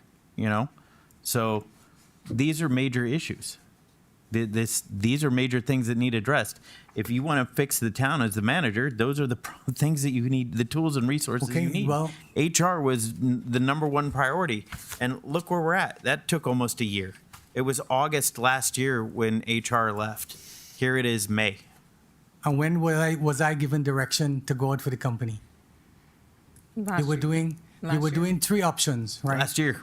You were doing 3 different options. You were trying to get it done in-house. You were trying to get a company to come in and do it. So those were different options. There were options that were suggested, Right. yes, but even getting the contract signed took, what, 2 months? It took No, an it did extended not. time to get the contract signed to get The this. contract did not take 2 months to get signed. Well, it seems like it. All right. I'm also gonna ask for work order task systems, because again, like, we need to be able to keep up with stuff. We need to be able to assign stuff. We need to be able to follow up with stuff, and that we're having a problem with. Me and Susie, we kind of tested Asana. Weren't really a fan of it, but there are other softwares out there that do task systems and work order systems. You guys use one in the Pines, don't you? I don't believe so. No. I know one of the attorneys had said they used the work order system too. I believe in Tamarack. IT They've implemented one. Yeah. Well, no, I mean, we got to give him direction to, because he had sent me and Susie to test Asana, but we weren't really a fan of it, but it was free. So we thought if it was free, it was That's for a me. quality in itself. Yeah, it was free, and free 99 was not the best option for us. But like a lot of the companies that I do work for, they use Monday, and I saw there's a billboard right here on Hollandale that has another system, and I'm not sure what it is, but I would like to give Mark direction to look for getting us a work order task system so that we can kind of know who's where on what projects and what's being assigned, and so we can able to follow up, and also they'd be able to follow up with, hey, I posted it this day, I'm closing it this day, this task is done and complete, you have XYZ, and it gives you feedback. Even like we do it in my friend's little immigration clinic. He does those H-1Bs, which is very time sensitive, and it's like literally a checklist. Like, okay, today the client's It's a got to collaboration site. Yeah. I use it at work for Okay, so yeah. everything else, yep. They're great systems, and it keeps you on task, and we would know what's going on. So if you guys are okay with it, giving direction to IT to I think it's a good idea. Are you listening in, Mark? he's listening. Okay. All right, perfect. Thank you. Promotional goods. So with us having the youth council coming up and things like that, we need to have some little tchotchkes to give out. So Agreed. Susie gave us, so I just need authority to give her to spend up to $5,000 for promotional tchotchkes. Well, And also uniforms for the kids once we get our youth council situated. do you need a motion for that? That would be in order. Yes. Yes, Vice Mayor. Well, motion to approve 11.3, promotional goods not to exceed $5,000. I'll second. Okay. Jacobs, did you have a question? You did? No. Okay, perfect. All right, thank you. Roll call. Don't look at me like that, Mosquito. Motion made by Vice Mayor Morsat, seconded by Want to Clerk look? Commissioner Hodgkins. Mayor Mohammed, Yes. Commissioner Jacobs, Yes. Acting Clerk Commissioner Kashem, Yes. Clerk Commissioner Hodgkins. Yes. Vice Mayor Morsat. Yes. Motion passes. Thank you. 11.4 LED monuments. Susie has been working to get some quotes, but we might need to put it out. Was Mark working? Well, Mark had looked at it probably about 5 years ago, right? When we looked at it before? There's something called Yeah. Corner Kiosk that is sponsored by advertising, but also give you an interface with the city's website. People can, if they don't have a computer, they can go to town hall and they can both get news and blah, blah, blah. Yeah, there's a lot of brands out there. There's a lot of brands out there. Mark Pakula, IT Director. I think the thing that I really need is direction from the commission because there's so many options. I looked today at some of the stuff that Commissioner Morris has sent me. I looked at some of the stuff that the mayor had sent me, and I really need direction because it would make life easier. Do we want to put it on the front of the building and work on that as for that first sign? Do you want something maybe closer to the street? I think the most economical would be putting it on the center of the town hall, right above where it says Pembroke Park. Power. We have power, we have internet, it can be run in the building. Whoever would take it over can program it, upload things instantly. It's very easy to do. That's really what I was mentioning last time. If I can get some direction on if we want to stick with that, because I've already got 2 quotes for a company that does that. I'm waiting on a third. So that's what I really need is what does the commission want to do? Now, there's a new sign I saw this week over in Miramar, just on the west side of 441 going towards the Turnpike. That's a standalone sign that Miramar put in. It's beautiful. I called over there. I believe it was almost $250,000 to give you an idea. Yeah, I know. And that's what I'm saying. This sign, without being put in, just the rough is about 23. That comes with all the software maintenance. Now, that's just one of the quotes that I have. So I still have one more I want to try to give you guys a range. Why don't give him a... And that's a high-res sign, by the way, to give you an idea. The way you do it with LEDs is the millimeters, how far apart they are. The wider they are, the less of a resolution you're going to get. The closer they are, the better quality you're going to get. So I'm looking at an 8 millimeter, which means from the street, it's going to look pretty good. Listen, I ain't trying to have them sitting down watching movies, just so you know. So my direction is, and I had sent this to you. I don't know. Did you put it in there, Marlon? Okay. I've seen So this is a monument sign I'd like to see on the boulevard for Hollandale, and we could either put it, where did we say, closer to the racetrack gas station, down on that end. But then I would also like to see, like how the schools have theirs in front of the building for one in front of our building. But I know you guys were looking at putting it on the actual building itself, where it's almost like a monitor, like almost like a billboard. So are you guys okay with the monument sign being on Hollandale Beach Boulevard? Because it's going to take some direction today so that Aleem can contact FDOT to get permission. Yeah, So it's going to be a process. There's going to be a permit fee, as the email that I said on the signs and the signage that was sent out at the last meeting. There is going to be a permit fee involved at both locations, which is on Hollandale Beach Boulevard, and it's not cheap. You're talking thousands of dollars Okay. Well, for a sign like that. Yeah, well, we had signs like that. We just didn't have the digital. But there are permit fees involved with FDOT. The signs we have on the boulevard are all stained by hard water. Yeah. Not even taken care of anymore. So, So are y'all okay with the monument sign for Hollandale? actually, yes, because it doesn't prevent us in the future to look at other options. Are you So let's thinking get started. in the middle of the medium? Is that what you're talking about? So it'll be at both sides? That's programmable? They're programmable. Yeah. Would you be adverse to more of a triangle? So you want, because if you do flat, if you do try to maybe on an angle, because someone brought this up, at least traffic going east will see it, traffic going west will see it. Right. It's two You know what I mean? Instead of flat A on Hollandale. three-sided sign? No, it wouldn't be three-sided. It would just be angled. So as you're driving from, let's say, Town Hall to 95, you're going to see that sign before you're right up on it. And the same way coming from 95 to 441, you're going to see that. You'll be able to read it easier, retain that information versus if it's just flat. By the you're going to see it and you're going to go right by it. We're going to use your judgment, but we're kind of on. No, I like those. I looked at the ones that Cooper City has. Sign on Hollandale. That's the first one. So you have direction for the. Okay, no, that's fine. That gives me some for the stuff.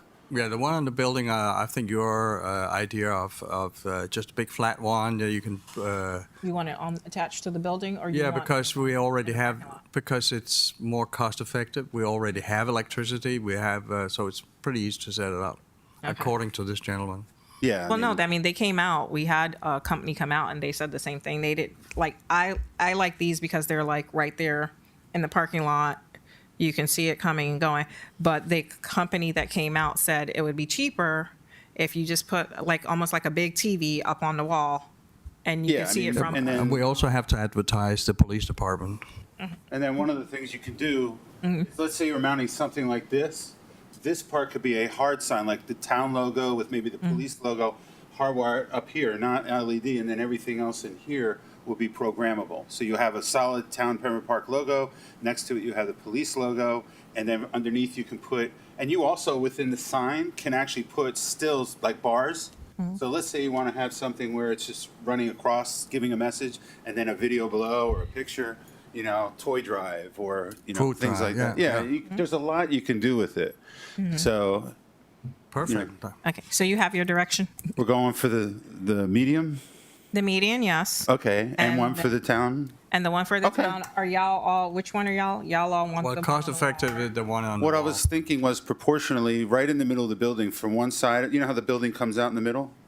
Yeah. Yeah. Right in the middle, so it goes from one side to the other, The proportionally. guys came out, they told us to put it on the Yeah. side. I see, we can do that. They I said- mean, I was just trying to be symmetrical, but we can do anywhere in that building because I can just run it from the ceiling and get power. And I mean, just tell me where you guys, you want it more to the right?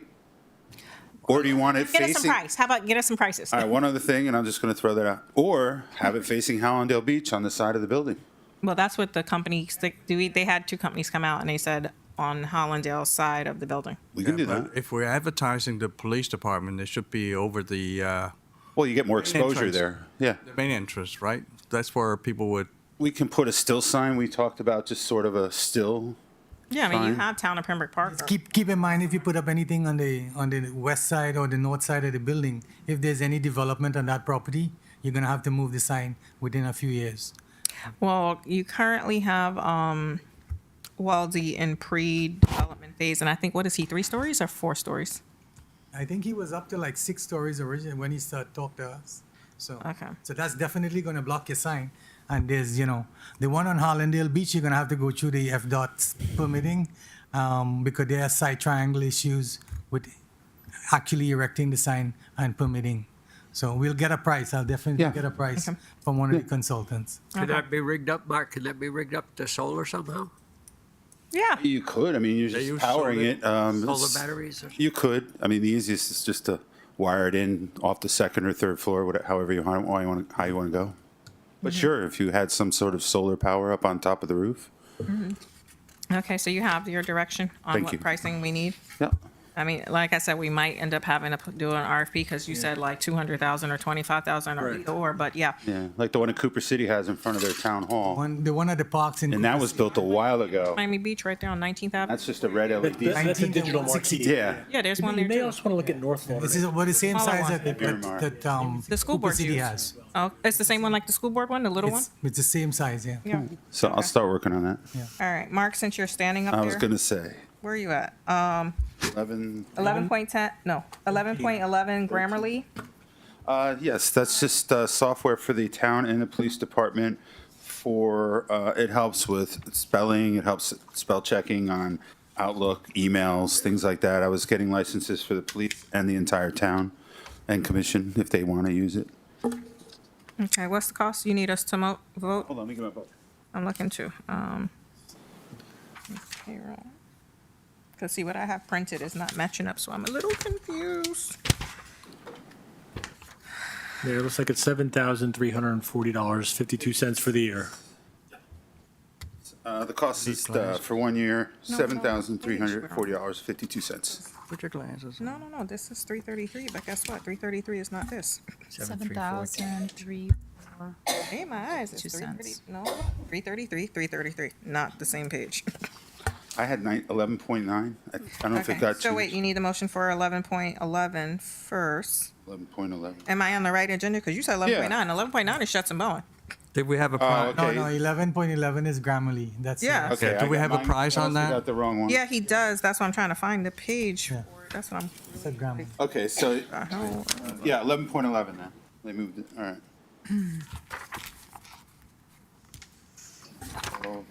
12 is the rough no, books. new computer. For Okay, hold the on. the police Tech. department. All right, so I'll entertain a motion for Grammarly for an amount not to exceed what? 8,000? Yeah, that's fine. Okay, there we go. I'll make a motion to approve 11.11 Grammarly software for the town, not to exceed 8,000. I second. No, roll call. Motion made by Clerk Commissioner Hodgkins, seconded by Vice Mayor Morset. Commissioner Jacobs? Yes. Acting Clerk Commissioner Kashem, Yes. Clerk Commissioner Hodgkins, Yes. Vice Mayor Morset, Yes.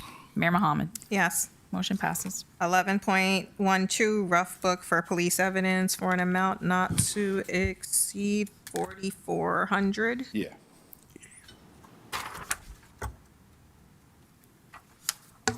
Make the motion. All right. Motion to approve 11.2, rough book for police evidence not to exceed $4,400. $4,396.55. Just round it to 4,400. Can you round it up a little? Round it up. Okay, 4,500. Okay, 4,500. You happy now? Yes, sir. With the inflation we have, you're probably Shipping right. goes up every day. All righty. Okay, give me that paper back. So No. 4,500, you said, pages sir? in order. Yes. Yes. 4,500. Sure. Is there a second? I second. Roll call. Motion made by Vice Mayor Morset, seconded by Clerk Commissioner Hodgkins. Acting Clerk Commissioner Kashem, Yes. Clerk Commissioner Hodgkins, Yes. Vice Mayor Morset, Yes. Mayor Mohammed, Yes. Commissioner Jacobs. Yes. Sorry. Yes. Motion passes. 11.13, new computers. This is Just for 3,500 for who? for what do I have? HR? and the grant writer. Okay. Oh, it's 2 computers? I thought it was 1. The grand rider can pay it by their own. We pay them a lot of money, no? No, they need to be able to get into our, from our IP to get into those grants. Oh, okay. Here. Now they hate me. All right. Yeah, there's the 2 workstations. That's all. Not to exceed I 3,500. gave him the paper. All right. Motion to approve 11.13 new computers. The cost is not to exceed $3,500. Is there a second? I second it. Roll call. Motion made by Vice Mayor Morset, seconded by Acting Clerk Commissioner Kashem. Clerk Commissioner Hodgkins, Yes. Vice Mayor Morset, Yes. Mayor Mohammed, Yes. Commissioner Jacobs, Yes. Acting Clerk Commissioner Kashem. Yes. Motion passes. Okay. You good now? Thanks. So, Okay, so now we're going to go back. 11.1 PO Municipal Surtax Capital Project. Madam Mayor, this is, as presented at the workshop, you have several surtax projects, 3 of them which were combined, for a total of $264,000 that the Broward Municipal Surtax Department has approved. The company on the list, on your CCNA list, is HSQ, who was selected. They provided a proposal for $305,000 approximately to do all 3 projects that are combined on your surtax list. This is actually starting the design for those 3 projects. Any questions? Motion? was this for 25th? No, 25th is separate, that's moving on.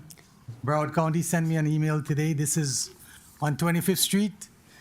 It took about 6 months to get everything approved, but the attorneys is drafting the agreement from the MPO from Broward Surtax, approving the 25th Street as approved at the last commission meeting for the $3.3 million project. After the project checklist is completed and submitted by the town, our office reviewed and the completeness and submitted for technical review. The technical review has been completed. This project is moving, and the final steps would be sent out to the town in the next few days. We are reaching out to the town for any additional information, which is on the modeling of the software, the modeling of the design, and that would be provided to them by the end of this week. And that's the last piece of the puzzle to get 25th Street into construction. So thumbs up to you and Broward County. Yep. Thank you, guys. So those are the 2 separate surtax projects, and they're one is going into design, one is going into construction. So do we need a motion for 11.5? Yeah, we needed to be approved to send back to Broward County. All right, so you want to do a motion to approve the surtax project? Yeah. Motion to approve Broward County MPO Municipal, it's late at night, Surtax Capital Project, PPRK-010. That's it. Okay. Any discussion? No? Roll call. Second, yeah. Motion made by Vice Mayor Morset, seconded by Clerk Commissioner Hodgkins. Vice Mayor Morset, Yes. Mayor Mohammed, Yes. Commissioner Jacobs, Yes. Acting Clerk Commissioner Kashem, Yes. Clerk Commissioner Hodgkins. Yes. Motion passes. 11.6, rate increase letter. The town has actually an interlocal agreement in case there's any emergencies in the building department. That interlocal agreement actually, there's hourly rates for building code inspector, plans examiner, chief building code inspector, building official, and clerical support for the building department. Broward County has seen an increase in those disciplines or those positions, and the cost is actually passed through the contractual agreement that the town has with Broward County. All rates for these positions has been increased by 5%, and this addendum here will reflect that rate increase per the interlocal agreement. When is the last time it's been increased? The last year was the increase when we signed the original agreement that Broward County sent. All right. Well, motion to approve 11.6 rate increase for PS FY25 clerical rate increase Pembroke Park GPS. I'll second. Roll call. Motion made by Vice Mayor Morset, seconded by Acting Clerk Commissioner, seconded by Clerk Commissioner Hodgkins. Vice Mayor, Mayor Mohammed, Yes. Commissioner Jacobs, Yes. Acting Clerk Commissioner Kashem, Yes. Clerk Commissioner Hodgkins. Yes. Vice Mayor Morset. Yes. Motion passes. 11.7, Otis Elevator. The codes for elevators has changed. We all know that the elevator presently is non-compliant. The state of Florida has adopted a section with the ASFME, which is the American Association of Mechanical Engineers, which Eileen, you need a motion to adopt up just to adopt the additional rates to get it done. Okay, thank you. Okay, a motion to approve Otis Elevators from 11.7 Otis elevator door lock monitoring System. system not to exceed 29,800. Well, not to exceed, Well, 30,000. 30,000. 30,000. 30,000, that's. That gives you. It's going to be a change order. Yes. Yeah, that's $200 for donuts Yeah. there. Okay, thank you. Is there a second? I'll second. Roll call. Motion made by Vice Mayor Morset, seconded by Clerk Commissioner Hodgkins. Mayor Jacobs, Yes. Acting Clerk Commissioner Kashem, Yes. Clerk Commissioner Hodgkins, Yes.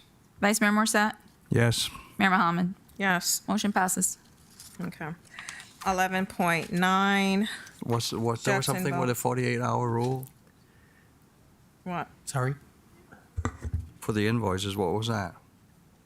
48-hour rule? Somebody said that earlier? Yeah, Mr. Vice Mayor, Mayor, if I may, this is one of the items that was added to the agenda within the 48 hours. The 48-hour rule is actually a county charter provision that requires all agendas and backup material to be posted on this town's website at least 48 hours prior to the meeting. If there's additional information, additional items that come in within the 48 hours, the county charter does allow for that. It does contemplate that. It requires the information to be posted on the website as soon as practicable. It also requires the town clerk and the town to make copies available in hard copy at the commission meeting for review by the public. Copies are available this evening. This item does comply with the county charter and is properly placed on the agenda. All right. Well, I'll make a motion to approve 11.9 Schutz and Bowen invoices, totally $36,576. What's the total dollar amount on the whole thing? $66,847. 800 and what? $66,847. I must have missed it, but I believe the commission approved 25,000 originally and then another Yes. 15,000. That's correct. So that's only 40,000. But this is the additional to complete the complete report. That's why you have the additional here. So that didn't come before the commission. Everyone we got came before the charged. commission. every single invoice from Shots and Bowen on the legal came before the commission. Okay, again, I remember approving 25,000. Then I remember adding another 15,000 to it at 40,000 total. I don't know, could it have been one of those days you were not here, or, I don't know. All right. Anyway, So we hold got- on, we haven't paid, I'm looking at this. No, it wasn't paid. Everything It wasn't else- paid. Right, that's correct. Okay. And there is also a credit of, how much is it, correct me if I'm wrong? 8,000? There was a credit that we negotiated with the interim town attorney for about, I believe it's around $6,000. 6 or 8. There was an error in the There billing. was an error in one of the billing that the attorney and I actually worked on. So there's a credit in the system as well. So you're subtracting the 6,000 Yes, that is, the numbers that you have here is the actual numbers that I got from finance. after you subtracted the That's 6? correct. Okay. Yes. We need a second. I'll second. Okay. Any discussion? Yep. Can I read this? Statement's protected under the First Amendment, and I'm going to read it right here. I've repeatedly stated my commitment to reporting any actions that are illegal, unethical, or immoral. However, on April 12, 2023, the HR Director, Babette Friedman, filed a formal complaint against me at the Town Commission meeting. But I've yet to receive a copy of the formal complaint, even after requesting it for over 2 months. It's now been 13 months, and I still have not received a copy of that complaint. Furthermore, these two directors, Babette Friedman and HR Director Babette Friedman and IT Director Mark Pakula, have been contacting former employees and contractors in what appears to now be a fishing expedition. This behavior raises concerns about the validity of the investigation, and I would normally seek the assistance of the town manager, J.C. Jimenez. But despite filing formal complaints with him, he has not taken any action to address the ongoing harassment. Effective leadership should start from the top. Unfortunately, after 90 days into this new commission, the commission has gone on a 2-month vacation. Lack of quality leadership within the commission and the directors has created an extremely toxic work environment that is leading to the downfall of our town. You guys just spent $66,847 on that statement. That's malfeasance. That's all I have to say. Okay. I am going to do a very short rebuttal. One, every year the commission goes on vacation. This is not anything new. So that was not an issue. It wasn't an issue during your administration. It wasn't an issue during the previous administration. So to sit here and say that that's not the case when I know in 2019 you've been on vacation to Arizona. I know that when I've been here, you've been on vacation. Everyone is entitled to a vacation. Secondly, the policy that went into effect during your administration was if a complaint is filed against a commissioner, department head, is it department heads? I don't know what the language is on I it. don't have it in front of me, Mayor, Commission. I believe it's if a complaint comes in against a member of the commission, the manager, the town attorney, or the HR director. Okay. That was the ordinance that you put in place. That was, Mayor, that was brought forward by the HR director, the town attorney, and the town manager at the time. Adopted it. Which we did adopt it. We're following it. And now we're being sued for that. Well, we're being sued for Yep. Because behavior. No, we're being being sued. sued because the HR director is saying we violated her First Amendment rights by passing that ordinance, even though she was the one who brought it forward with the town attorney and town manager. No, we're being sued for a hostile work environment. You should read it a little better. It's in the 11th Circuit. Everything's online. You can pull it up and read it for yourself. Okay. So this was a debt that the town owes based on the ordinance that was passed. This was not this commission doing something outside of what that ordinance said. This was this commission following the ordinance that was passed, and we are following our own ordinance, so we are responsible. We're responsible for taking every person's complaint seriously, and we're responsible for following procedures. And this board has followed those procedures that were implemented by the previous administration, and so we have to move forward. And this commission sat up here at the last workshop stating that they spent 250, this is out of the vice mayor's words himself, spent $250,000 investigating me to this point, and they still do not feel satisfied with the outcome. No, it's more that you start building on top of the issue. And then to add to it, Commissioner Hodgkins wants code enforcement to start violating me as well. Well, code You as well. violation is code violation. Okay. Oh, let's speak of code violations. The house across the street from me, 613, did a remodel on the bathroom, new patio, and the steps fell off the front, or the patio was redone. The steps fell off the front porch. Is that relevant? With no violations. No. Just watched another another mobile home be completely remodeled. No violations, no permits. But yet you are instructing code enforcement to violate me. That's You get your day in fine. court. I'll have my day in court. Look forward to seeing you there. Well, I'm going to just address 11.9, which is there's a motion to there needs to be a motion to approve the May 7, 2024 invoice for $36,576. Didn't make that motion. Okay. There's Is a there motion, second? there's a Started the second. motion, but you didn't get Need a a second. second. Is there a second? Yeah. There was. There was a second? It was Vice Mayor and then Okay. Sorry. So Roll call.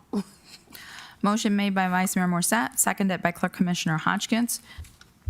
Acting Clerk Commissioner Kashem. Yes. Clerk Commissioner Hodgkins. Yes. Vice Mayor Morset. yes, Mayor Mohammed. Yes. Commissioner Jacobs. No. Okay. Motion passes. Okay. 11.10, LifeLock, and go ahead. You got it? Well, everybody has a copy of the bill. Yes. does that cover the commission? It covers everyone. Actually, the prices that we started off with like 40 employees, but the mayor brought something to my attention that if there are any potential past employees who've been employed with the town and any sort of breach with their system, with their files as well, we are covered. We started with at around 144 per person. But as a town, I think in communicating and trying to negotiate the best price, up to 70 people will be covered at $43.20 per person, which will put us at like around $3,000, a little over $3,000 to cover everyone. That is around 70 employees, 70. And does that cover the commissioners too? Yes, that includes the commissioners. Includes all 5 mayor and 4 commissioners. Why don't you explain to the public and the commission why this is necessary? There is a potential breach of our system. The police department is actually investigating it, and that is why I'm saying it is a potential breach. Until I get all the information, then I can give a little more information on it. And then when So- you have that information, I expect a full presentation to the commission. It will be presented by the chief of police who is investigating it. It was passed over to the police department to investigate. So to be sure. That's the reason why it was added on the agenda, because it's very important that some sort of protection is done to prevent any further liability on the town. And to mitigate any potential damages. Does this cover former employees too? I just said yes, former How many? employees. Up to 20. Okay. What did I Did put? get a list of all the former. Yes, we do. I do have the list here. Actually, it was duplicated. If you go through the list, I don't want to call out the names, but some of the names on the list that was given are duplicated. So we're looking at about maybe 12 to 13 employees, past employees. Okay. And I have it here if you want to get a copy. Well, You giving it to What me do you like I need a think? copy when I'm the one that requested it? No, well, they give it to me as well. Yeah, because I So- didn't want to hold it. Yeah, so if you guys have any further questions about it, you can contact Aleem regarding this.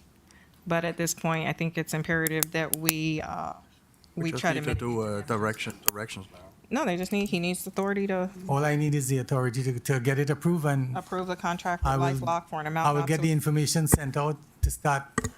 Actually, the way it is done is they're going to be contacting each one individually to get the information, so everybody would be covered. You know, Who responds to who the letter. responds to the letter, they would be covered with LifeLock. Oh, so you just need direction. You have That's it. correct. So are we doing a 1 year, 2 year, or 3 year term? It's going to be 1 year. Okay. Uh, And we can extend that after 1 year. Yeah, That's but the correct. cost is cheaper, because Yeah. it's like, it's five, if you do the 1 year, it's 2,500, well, 2,600, but if you do 2 years, it's 2 years 44. is exactly. So what do you suggest? So it's like half price for the second year. Take 2 years? Yeah. I would do 2 years just to thingy. Why is my phone popping up with Jocelyn's Wi-Fi? No, my Jocelyn, phone just your popped up with Wi-Fi. Jocelyn's Wi-Fi. I don't know. Yeah, it was weird. Okay. So I'll entertain a motion for LifeLock for 2 years, I'll make a motion to approve 11.10 LifeLock not to exceed for all 4,500. person, not to So exceed. you want to go 2 years instead of the 1? Okay, so Not to increase it. exceed I will increase it. 45? 4,500? Yeah, 4,500. I second. Okay. Any further discussion?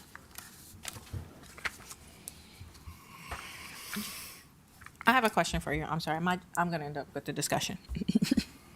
So this is based on a potential data breach, but can we put something in place so that we would be able to act faster than as soon as we have a potential data breach versus having to wait like a month after the Mayor, this is under the threshold dollar amount where the town manager could have made authorization Correct. coming Yeah. before the Yeah. commission. Yeah, that's right. I think the manager ultimately could, depending on what the commission decided, ultimately could have made the purchase on his own.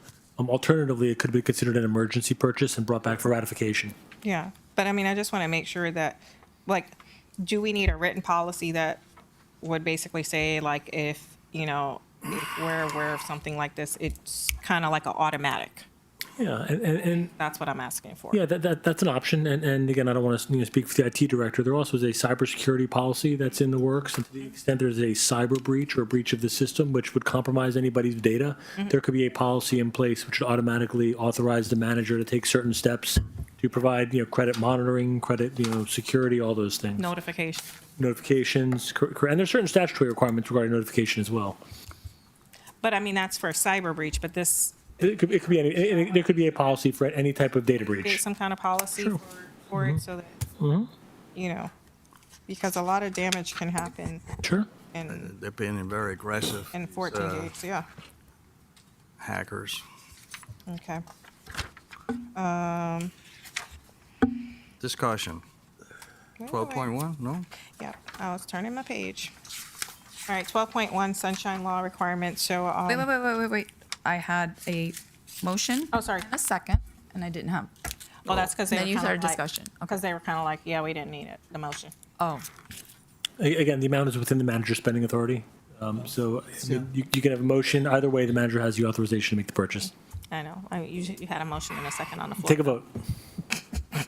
All in favor? motion made by All in Clerk favor? Commissioner Hodgkins. All in favor, aye. All in favor? Aye. Aye. Aye. I don't think there would be an A. Okay. 12.1 sunshine law requirements. I basically put this on the agenda because of the fact that there was some discussion regarding a memo that I sent out regarding administrative policy and procedure for the HR, and there was the question, so I would like for the city attorney to basically give a nutshell version of sunshine. So, and I will do my best to keep this very brief. I know it's getting late, Mayor and Commission. We know that the Sunshine Law requires three things. It requires notice, requires minutes, and it requires a right of public access.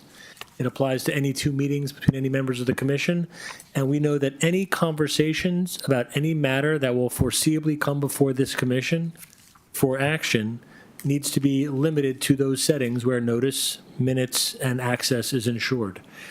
What the Sunshine Law does not do is it does not prohibit communication among commissioners on other topics.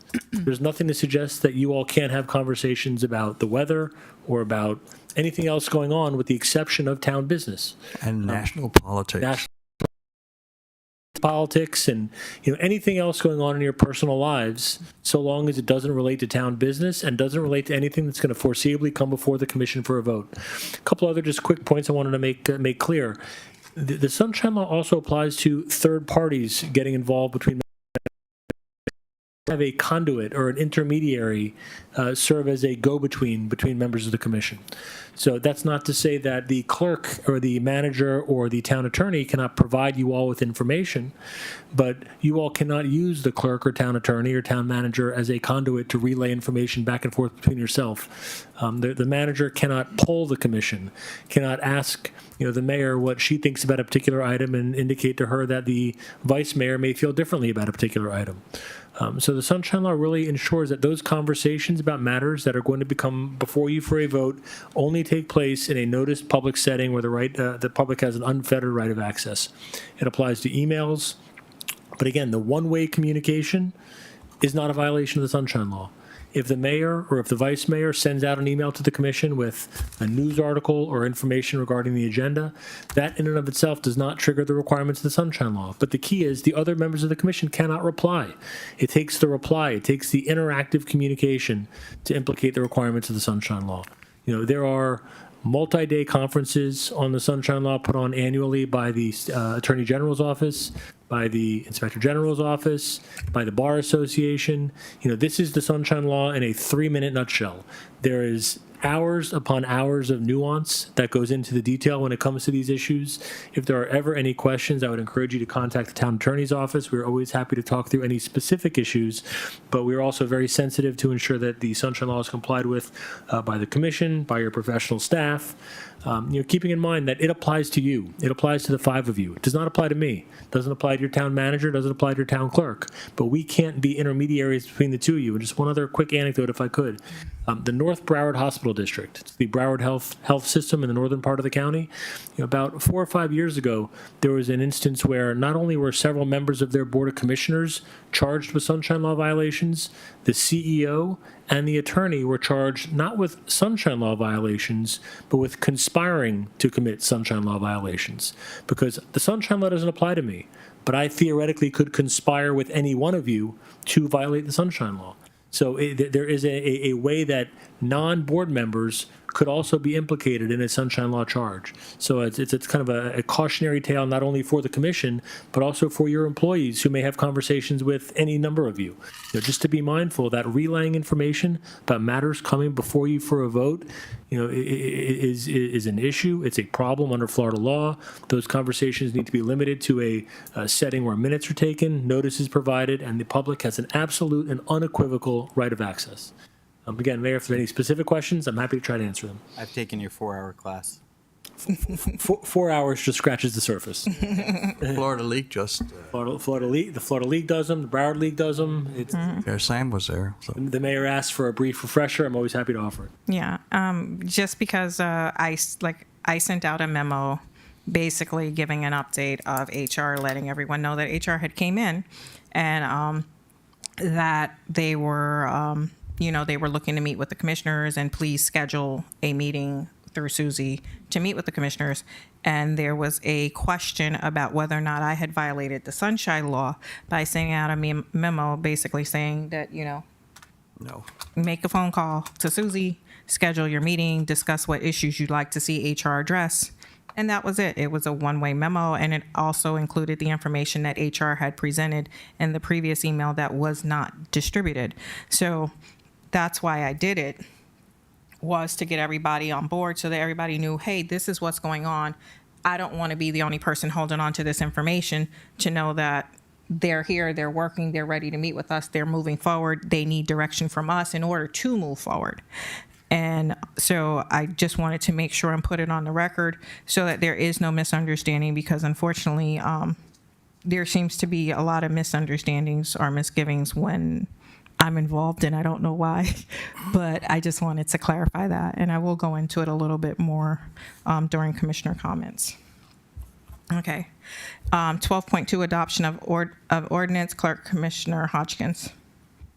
I wanted to put it out there that I thought it was that we should have some sort of action to have the town attorney get an ordinance defining in charge of. There's that in charge of thing that says in our charter, and we also should have like a non-interference policy so that we don't interfere with the town manager doing his job. I mean, I don't think that's our position to be up here interfering with everything that's going on in every department. So I think we should follow the rule that we see in other towns. Almost every town around us has non-interference clauses. Almost all of them have, they don't have the commission direct contact like we do here. So you want the commission to be oversight or commission? Huh? He raised his hand. Basically. So you may not remember, but the previous town attorney came forward and on the record and told us that we were not allowed to interfere with town staff. Directors, department heads work at the pleasure of the commission. We are to interact with them, the town manager, but not staff. Staff reports to the town manager. Directors, department heads report to the commission. She was very adamant about this, and you and I discussed it a while back as well. Generally, I agree with this sentiment, but a couple comments this one, and the clerk commissioner and I have discussed this issue. Section 15 of your charter identifies the various positions on the commission. For instance, it says, there shall be an executive department in charge thereof to be the ex officio mayor. The mayor is in charge of the executive function of the town. The vice mayor is in charge of the finance department.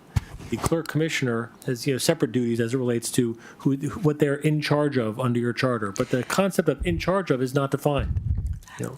Mayor? Didn't you write the resolution for us where we defined liaison and in charge back when we had this issue with the OIG before? Who wrote it? Somebody wrote one. We have something on place. We have it. I recall, to Commissioner Jacobs' point, the prior town attorney had, I think, drafted. This is prior. This is from the OIG. I think it was Chris Ryan that had. Yeah. We have it. It's there. Because it came out of the 2018 OIG. Well, we were involved with that issue, and That's what I thought I don't think that we drafted a resolution. Somebody drafted something because May have been we Chris changed at the it to time. liaison and explained the role of the liaison. Okay, well, it may have been Chris at the time, so I don't recall specifically. We can certainly dig into that. Now, there's a provision in your code, section 2-95, says the town commission reserves the right to consult with the town manager and department and division heads as deemed necessary by the town commission. Town commission may appoint commissioners to serve as lead commissioners to work with staff on various issues or projects from time to time. But what it means for the commission to be in charge of various departments is not defined. And under Florida law, the 5 of you get to interpret your charter. You get to decide what that means. And because that may have meant something in the town for the past 30, 40 years, does not necessarily mean it needs to mean the same thing moving forward. But I don't get to decide what it means for a commissioner to be in charge of a department. You probably wouldn't need to define it if we had the non-interference clause. And I agree with that 100%. Could we change the wording to oversight? Well, the answer is no, because it's in your charter. You can't change it without a vote. So that's part of the challenge. You could put it on the ballot. I mean, you could certainly make that change. Yeah, but we could do an ordinance which would have a non-interference policy. We can bring back an now the challenge with a non-interference provision is it's a provision that you see in a commission manager form of government, where the manager runs the day-to-day, the staff works for the manager, and the commission is prohibited from interfering with the manager's staff. Here, because the 5 of you are in charge of various functions of the town, you have an obligation to, in some way, interact with staff. Now, we can bring back an ordinance, and with your, collective permission and direction, I'm happy to try to frame an ordinance which will capture some separation between the commission and maybe not the department heads, but the rank and file. I'd like an opportunity to pull if the mayor says something was done back in 2018. And that code provision that I just read, by the way, was adopted back in 2018, around the same time frame following that OIG investigation. There may be other documents out there that I'm not aware of. But again, that charter language is clear that you all have specific duties, roles, and responsibilities when it comes to, again, I'll use the word oversight loosely, but being in charge of various functions of the town. The vice mayor is in charge of the finance department. The mayor is in charge of the executive function of the town. That is the way that your charter and your governmental form is structured. When it comes to the interface with the, rank and file members of your staff, we can draft an ordinance that provides some separation, but we cannot draft an ordinance that violates your charter. I mean, that's where we're going to, rub up against some difficulty. So I'm happy if it's the commission's will and direction to bring back an ordinance to try to clarify some of these issues. But again, the challenge is the language in your charter and the specific duties and responsibilities that the five of you have in running the day-to-day operations of the town. And I can't take that responsibility away from you. The voters of Pembroke Park and the legislature has given it to you. Well, I would like to take the finance director and all these directors that we have, like Mr. Ghany, and that we pay hundreds of 100,000 plus to every year. I would like to see them be responsible for their jobs and not us being babysitting or whatever you want to call it. I call it interfering, actually, because a lot of times it does. And I would like to see some sort of non-interference clause where we don't have that responsibility of getting so involved. Those directors work at the pleasure of the commission. And again, and especially with the charter amendment that you all approved on second reading, it's going to define those positions as charter officers if it's passed in November.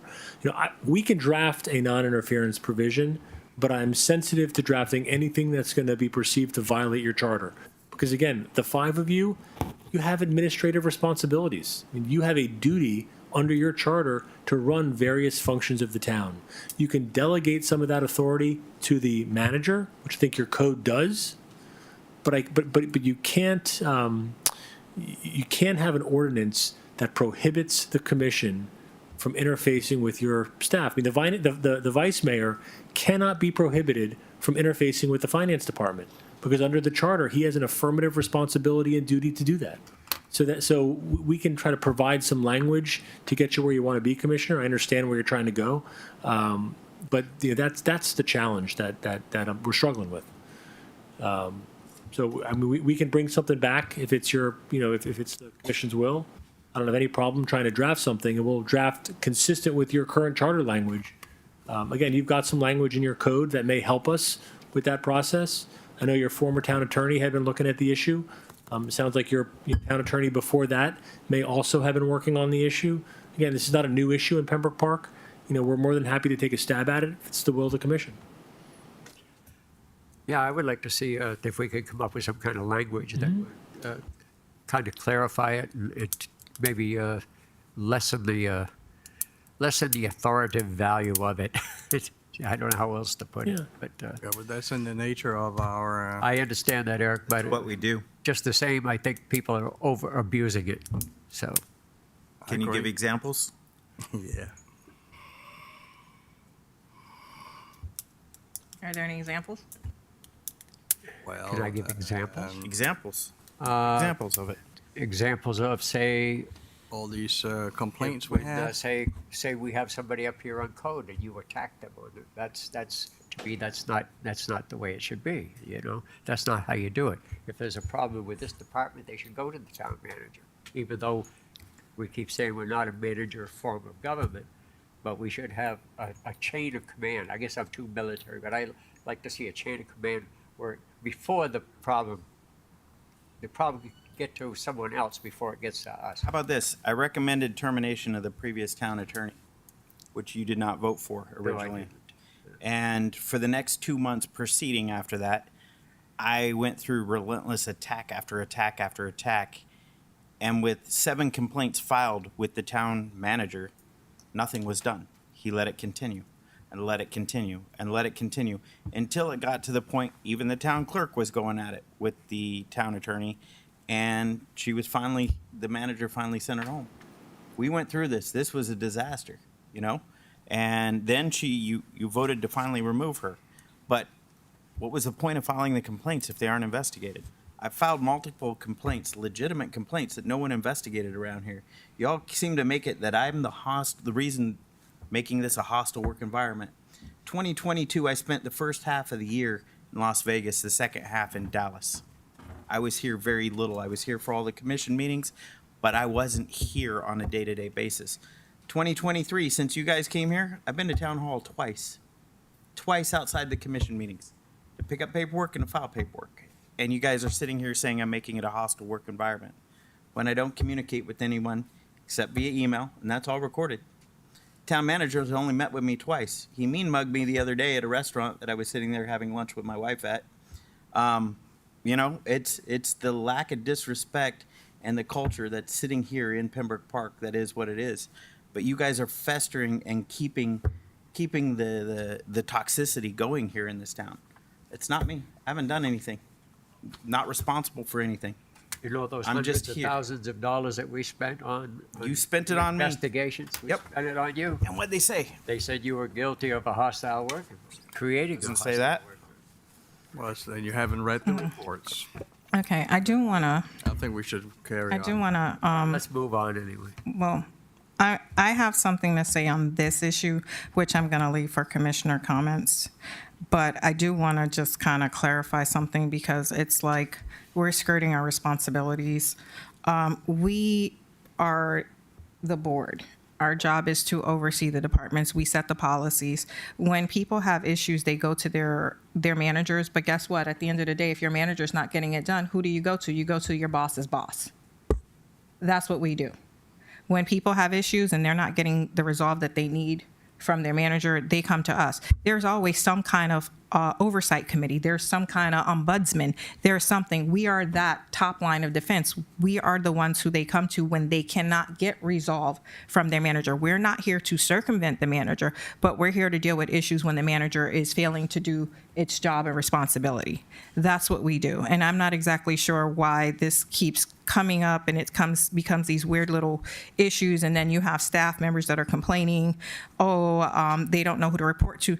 We're not here signing everybody's timesheets. We're not here signing off to say, hey, you're on vacation today, you're on vacation. That's not our job. We're not here day to day. We're here twice a month, and by law, we're here twice a month. If we come extra, that's on us to do. But we're not here for the day-to-day to sign off to say, hey, you need to leave early because you have a doctor's appointment or you got to go pick up your child. That is not our job. That is not our responsibility. And I think that I don't know where the disconnect is or why everybody's huffing and puffing about it, because it's not complicated. If you're at Coca-Cola, are you going to Mr. Coca-Cola? Are you going to Walt if you're the damn popcorn man? No, you're not. You're going to your supervisor. But if, guess what, your supervisor's sitting here sexually harassing you or whatever, then yeah, you may go to Walt for that situation. So I'm not sure why there seems to be so much confusion, so much disconnect, so much confusion that it's creating an environment where it makes no sense. So I think that I'm not sure why it seems to be a problem, but I think that we need to set that straight that, hey, you're day to day. And I think I haven't signed anyone's timesheet to say, hey, they're going out sick or they're picking up their dog or whatever. I don't think any one of you guys up here on this day has, have you? I had to. Okay, so I'm not, I had to. you had to sign off on, and not the commissioner's assistant, because the commissioner's assistant reports Commissioner's to you. assistant, I had to sign off on. But that's the commissioner's assistant. She's our direct person. Yep. But other than that, I know you used to sign off on Joyce timesheets. I signed off on Joyce timesheets at one point as well. That's the commissioner's assistant because she's over in left field on the worksheet on our give me the name of it right now. Our work chart. No, our organizational chart. Yes, Lord, it's 11:15. So when it comes to that position was directly for us, and we were responsible for that one person. But everybody else, I couldn't tell you even who half the Parks members are when you just introduced me to that guy, Lewis, even though it's his last day, right? Like, I mean, I just met him today as he's like leaving.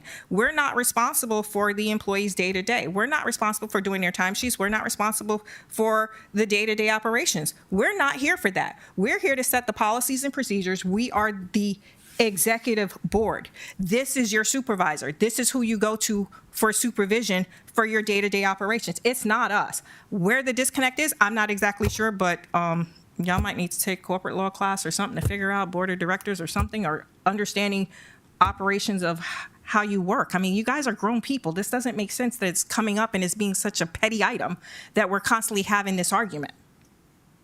It really makes no sense. Everybody here has worked somewhere. Has anybody worked at McDonald's in high school? If you have and you're flipping a burger, are you calling Mr. McDonald, who's probably dead by now, but to have an issue? You're not. You go to your supervisor. So I'm not sure why this is a problem. I mean, if somebody could tell me, but please enlighten me. Let me just ask you something. Go ahead. Seeing you seem to know a lot about everything. How about, why do all these towns around here, even all the way up to the Senate, has a non-interference clause? Why do you think they have that? Listen, because sometimes some of you guys interfere with stuff. That's why they have it. I don't know who's doing that. I haven't seen anybody sitting here, coming in here, interfering with people's day-to-day operations. I don't see anybody in here saying, hey, no, don't do your job. Is anybody on this dais coming in here telling people not to do their job? Because I mean, shoot, I'm not here every day. I'm not here most of the time. And when you see my PowerPoint, you'll see I'm not here. I know most of you guys aren't here either. And I'll show you very clearly when I show you my PowerPoint, we're not here. So who's doing the interfering? I mean, I don't know. I'm asking because these things keep coming up and I'm like, we're not addressing the issues of the city. We're addressing the pettiness and the politics of crap instead of doing our job, which is what we're elected to do. Chair, I believe you were the one who said that you were in the town hall all the time. People are coming up to you and complaining. People were coming up to me whenever I was in the building to complain. They were residents and they have every right to come to us as their elected official when they were not getting their problem solved by going again to the department heads for the issues to be resolved. But they did make that step of going to those people. And that's not me interfering when a resident comes to me complaining about something after they've already gone to that person. No, I'm not saying that's interfering. But then what are you saying? Because I mean, I'm trying to understand because you're sitting here like, well, other cities have a non-interference clause, but who's interfering? That's the problem that I have right now. I think this was a general idea that was. I'm saying what it does, it creates something so you don't interfere. Well, who's interfering? keeps I mean, people that's what from- I'm trying to understand. Who's interfering? Like, I'm trying to understand because I don't see where there's a lot of misconceptions, a lot of misstatements. There's a lot of things going on that makes no sense. And the fact that we don't communicate and then you're getting one side of a story from someone and that's not even the case. And so that's why I have an issue when we're sitting here trying to regulate each other on this dais and not doing our job that we're here to do. We keep trying to regulate or throw monkey wrenches in people who are trying to do their job and what their job is. And because somebody doesn't like somebody, all these side conversations are being had and people are being accused of stuff that's not actually going on. Are you reading that? No, I'm not. I just keep looking at your non-interference in charge of on the dais. I'm like, I keep reading this just because I'm like going back and forth looking at this like. I was going to say, how'd you prepare that so quickly? Huh? Oh, no, I got something prepared. Trust me. But I mean, because I'm frustrated because for 4 years I've been constantly having to deal with this weirdness that's been going on. And I don't know why it's what it is, but I want to address it tonight, and I'm hoping to put it into it because of the fact that I don't want to sit here on this dais and be chastised like I'm somebody's child. I don't want to sit here and have my hands cuffed and tell me I can't do something when it's for the best interest of the community. I don't think that's what's the intention with this. But that's what I keep getting from these repeat meetings, and I'm not sure if other people are feeling that way, but that's what I'm saying. I think that's a feeling This thing. has nothing to do with you. Well, it's not just me that's feeling it, and that's why I'm like, I'm gonna present in a few minutes. But this is a thing. We're trying to modernize our government. So There's other things that need to be done first. yes, I agree with that. But so that it's harmonized with other bodies of government in Florida. And if, Well, you can't go by what other forms of government are in Florida. That's the problem. We will be made to one day. No, they don't have. There's no one that can sit here and tell you, hey, you can't vote to do this. That's democracy there. So, you know, the commission has had this form of government for a long time. The residents have voted for this. It's been an issue. The residents like to be able to come to you guys. They like to be able to get their issues resolved when people are not responding to them who are paid staff members on a day-to-day basis. So that's why you're elected, is to serve your community. You're here to serve your constituents. Did you need anything? Or you guys are going to research and find the in charge? Are we good with that? Yes. Okay. All right, we'll look into a little more. Thank you. Well, you have to change the charter to change the wording. That's how I understood it. Correct. 12.3 payroll. Commissioner Jacobs. This was one of those issues again. 2 weeks ago, we got an email saying that our payroll was going to be changed and put on to the regular payroll with the rest of town staff. 3 years ago, I brought this up to the former finance director, and the former finance director said we could not change the commission's payroll. I don't remember exactly what he cited, but the manager backed him on it, said the commission's payroll has to be separate from the town staff's. Fine, no problem. We discussed this when the finance director was up here one time before, said, yes, that's an idea. It cuts back on the cost of payroll. Not against it whatsoever. But we're still a commission form of government where the commission votes and makes the decisions. My question is, who made this decision? Wouldn't respond. I sent an email out. I got no response to it. I sent another email David. out. No response. I think Here's the thing. Getting paid on the first of the month every single month, you know, everyone's used to getting that. And then when all of a sudden 2 weeks later you're getting an abrupt change, you know, you need some time to implement it to get it on track. I emailed you, didn't get a response. I emailed again, I got no response. So I put it here on the commission for discussion. Who authorized the change? I brought it up twice here. I said that that's what I would like to do. It provides for efficiency, makes sense. We discussed that. And so everyone's head nodded. Yes, that makes complete sense. So I got it done.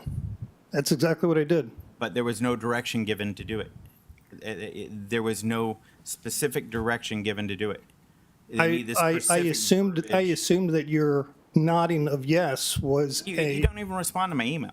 I didn't respond to your email because I thought we would discuss it here on the dais like you wanted to. But I mean, All you had to do was respond in the email, and we wouldn't have had to discuss it up here on the dais and bring this out publicly. I don't mind. I don't mind. Commission giving direction. I don't ask the commission to do journal entries or anything like that. I brought it up twice during the budget. It seemed to make 100 complete sense from every aspect. And then I would have said you need 2-3 months to implement it before you make the change, so people could prepare for the change. That would only be a common courtesy in changing a payroll like that. Right, so the common courtesy was that you get 3 paychecks this month. That's only because of the way the pay period works for the month of May. Right. That's nothing special. Okay, it just breaks it out because there's 20. Right, so instead of getting pay periods. $4,000, you get $6,000. It just breaks it up because there's 26 pay periods through the year. It still comes out Yeah. to $52,000 a year, no matter how you cut it. Yeah, That's it. yeah, you're absolutely right. That's it. So there's no extra. Woohoo! You're getting a little extra money this month. No, it's the same. You get same bit you get every month, no matter what. I mean, this month, yeah, there's a third pay period this month. Right. I get it.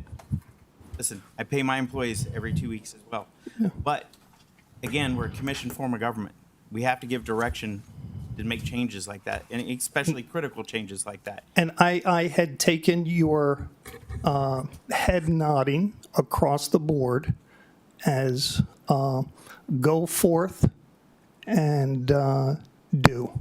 Here was my head nodding for the fire fee too, but that failed at the commission, even though we invested $80,000 into that. Well, you're getting the same amount of money, so what's the problem? No, You get the same amount of money over a period of a year, but you don't get the point same. But I can is, You're a understand. commission form of government. We're the ones up here in charge that make the decisions. We're the ones that recommend the changes. If we just have town staff just doing whatever they want, what's the point of us being here? You know, you don't need a commission here. You know, if everyone's just going to do their own thing. I mean, if Aleem's just going to throw out doors that you measured wrong that we got to discuss tonight, you know. Excuse me, but I believe that the finance director Fill in know us about in. finance. Okay, Well, but I'm I going to stop the you fact guys is, for I two got no response via email. Yeah. No communication on what happened.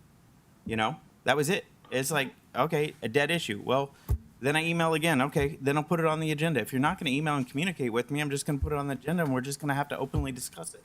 Then we add another 10 minutes to the commission meeting. I don't mind emailing and discussing. I was actually bewildered.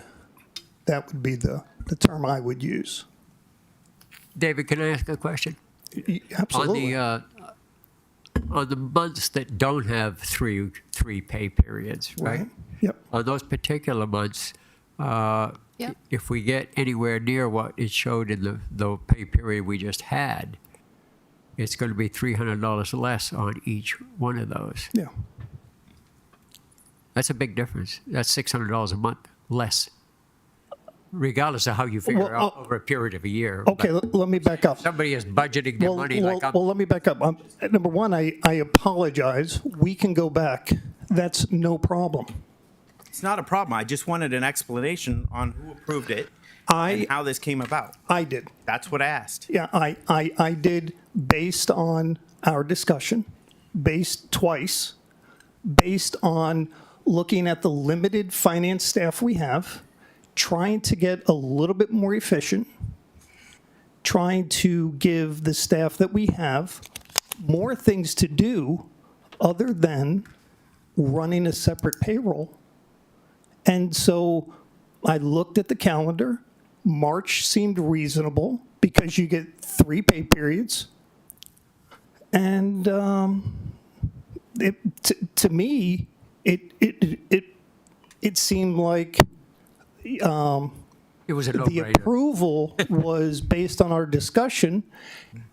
And even your email said that you've been trying to do this for I don't know how long. 3 years. 3 years you were trying to do this. But the last finance director said there was a reason why we couldn't do it. I don't, okay, well. I was waiting for an right. explanation So I was successful at delivering to you something that takes 3 years to do. I pulled the trigger, got it done. And also, this is the month of May, not March. I'm sorry, thank you. Okay. That's, yeah, thanks. Okay. But I mean, I did not mean any disrespect. I did it out of trying to be a little bit more efficient. I've been trying to make it more efficient for this whole time, but I've been told over and over again we couldn't do it. The commission pay had to be something separate. It had to be different. No. There was excuse after excuse why. Right, and again, I spent about 11 years or 15 years in government. I came from the private sector. All my email was asking why. I apologize. I was caught off guard because I was like, oh, it caught me off guard because I sat there and I was like, well, I interpreted everybody's approval as go forth, get it done. And so that was on me. I came in, I looked at what still needed to be done. I looked at the amount of staff that I have here to work with, and I said, you know what? We got to get more efficient. Here's what we're doing. I got on the phone with ADP. They walked me through all I needed to do. And yeah, it was, I just pulled the trigger to get it done. So I didn't mean any disrespect. When there's thought I been got- future changes, it needs to come before the commission. Yes, sir. We're going to make big changes. Absolutely. The other thing is respond to the emails. We have a policy here in town that you're required within 48 hours to respond to emails. I understand. Still haven't been responded to. It's okay. I'm still waiting on things from almost 2 years ago. So I didn't mean any disrespect. I really didn't know. I guess I knew how to respond. It just caught me off guard, and I was like, maybe you'll talk with the attorney or whatever. Maybe you had conversations with the attorney. And matter of fact, I wanted to make sure that I didn't do anything that violated anything. And so, but I understand. It wasn't to be any disrespectful at all. And he costs a lot of money, so I try not to call. yeah, No offense. So anyway, that's Okay. that's what it was. Good. All right. That's Thank good. you. Yes, sir. Okay. Thank you, Dave. All right. 13.1, Chief of Police Daphne Donovan hearing scheduled for continuance to Thursday, May 16th at 6:30 p.m. That's Do you just for, wanna just for notification, Mayor. Just want the record to be clear because this is the next regularly scheduled meeting, which is statute required. I wanted an item on the agenda to confirm it's been continued to May 16th. One other item, just very quickly, if I may, unrelated. At the last commission workshop, Mayor and Commission may recall that you all received a presentation from Sidney Calloway. As an outgrowth of that presentation, we were asked to look at a mechanism to enforce the Code of Conduct through Chapter 162, which is the code enforcement process.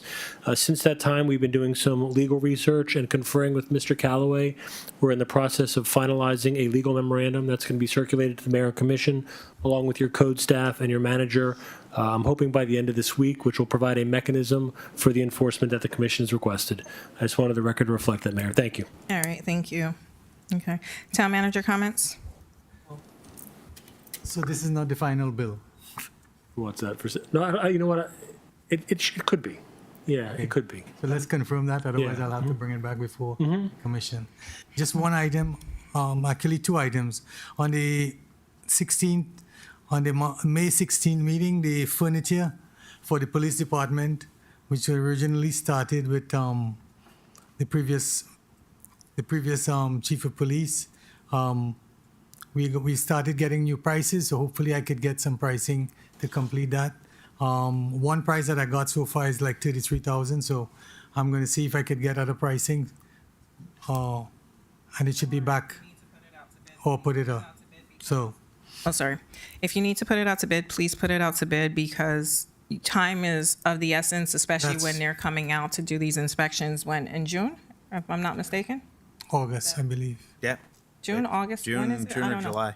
And the furniture is going to take, if we end up with the office supply warehouse, office furniture warehouse, whatever they're called, it took, I think, 4 weeks for Ms. Vika to get her furniture. Yeah, it's about a bundle more. So, yeah. and that's a lot of furniture versus just one little office. So if you need to put it out to bid, I think you have the direction of this commission to go ahead and put it out to bid if need be. I don't want this to come back before us again unless we're. We had the pre-bid for the AC system last Friday. We had 9 companies came out and did the walkthrough. Hopefully we get pricing back from them and I can bring it back before the next workshop. The last one is the 211 for Broward County. This is actually a non-profit. This is actually services that are performed to the Pembroke Park residents, 178 referrals. This is like one of those hotlines and they're requesting or asking for a $500 donation. So I thought you did it already. no, not this one. This is a separate one. All So right. it's like a suicide hotline. So All right, so basically what it is that 211 wants their fair share contribution of $500 for the town of Pembroke Park to service however many number of people. So if you guys are okay with it, we can give him direction to go ahead and give them a $500 contribution for our fair Okay with that. Everybody's okay with that? All right, cool. All right, anything else? I got a question for the town manager. Yes. I've been told about some door that you measured for the police department that was thrown out because it was the wrong measurement, and this door costs like somewhere around $40,000. What's this about? There was a door that The electric door that Mr. Nunez ordered? David Howard ordered. Oh, David. thank you very much.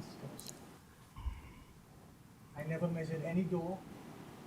Okay, I'm getting this third party. That's why I'm asking. Okay. Okay, explain the details then. I never measured any door for the police department. Okay. I never approved any door for the police department. All approvals went through your architect and came before this commission. Okay. It's a 40,000, it's actually not a 40,000. 46,000. Exactly. So, and the door is sitting in there at in the enclosure at the back there. And that door was actually ordered and approved by this commission. Is in one of the change orders. I don't think so. Like one of the change orders that came, in one of the change orders that came before this commission for approval by your previous manager. Okay? Okay. And if you need the record, I could provide the record to you. Please Yeah, email it to me. What happened, And I'll email the record of the commission approving it as well. Okay. Okay, are we surplusing the door? I asked the company who provided it if they want to buy it back. I have not gotten a response. If not, can we go ahead and vote to surplus it and try to recover our money by I'll try. selling it if it's not going to be Yeah. utilized versus letting it sit outside and get rust? yeah, I suggest we surplus it. Do you need a vote to surplus the door? Yeah, Mayor, Sorry. I'd like to look at the code. It may require a resolution, but we'll take a look, and if we need to bring something back, we will. A resolution? Candidly, I'll confess, I've never looked at the surplus property provision for this code. Some codes require a reso, and if that's all it takes, Mayor, I'll defer to you. Okay. Something new for you to do, different. I would just about say that's the first time I caught you not knowing. I will procedure. confess, we have not looked at your Pembroke Park code as it relates to surplus property. That's impressive. So you got me, Vice Mayor. And on another note on that, I think Commissioner Hodgkins could back me up on this one. When we were doing the final for the police build-out, the direction that was given by the previous building official on the AC system for the police department, when the AC system was designed separately and a decision was made to actually combine it with what is existing. So these are some of the things that the town paid additional funds for, and it was approved by this council, this commission. So Previous. not only the door, there's the AC system and a lot of things that went wrong and mismanaged. And I will show you all the change orders that was approved and came before this commission for stuff that was done over there. I think that door, if I remember right. It's part of it too. The date, Yes. the date that door was ordered, June, it was approved in June at the June commission. I have the backup. I I'll think show it was to you. ordered before.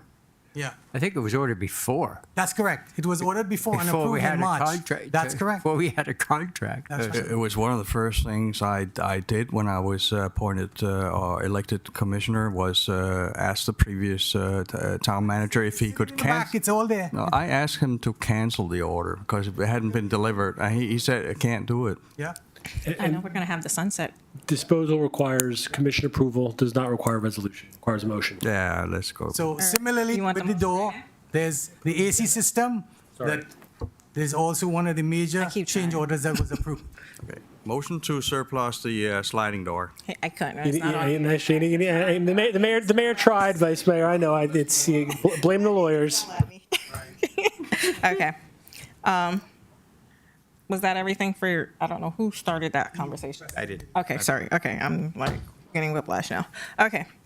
Town clerk comments, housekeeping items, summer hiatus, the clerk's going on vacation, and the open position.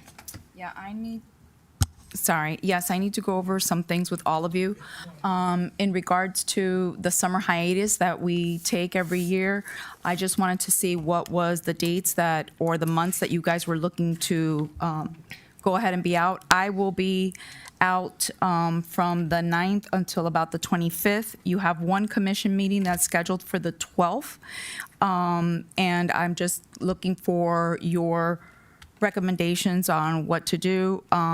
Isabel, the reason why the position is there is because Isabel will now be in the police department. She's already been transferred there. And I do not have someone to cover the meeting.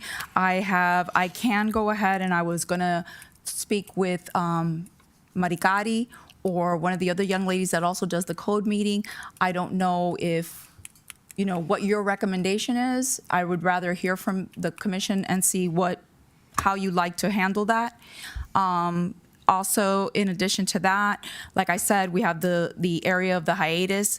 I also have the calendars. I would appreciate if you could all share with me when you are out of town. And those that do not want to, that's fine. It is only so that I could schedule meetings. I'm having a real difficult time. The meeting that was supposed to be scheduled for Renee Lockhart for June, I still don't have any dates to be able to schedule that meeting. So I'm not able to do that. In regards to, I did want to bring something up that came out earlier. Back on January 24th of 2024, I went ahead and I put, as part of the agenda item, I had put down about all of the new committees that had been adopted.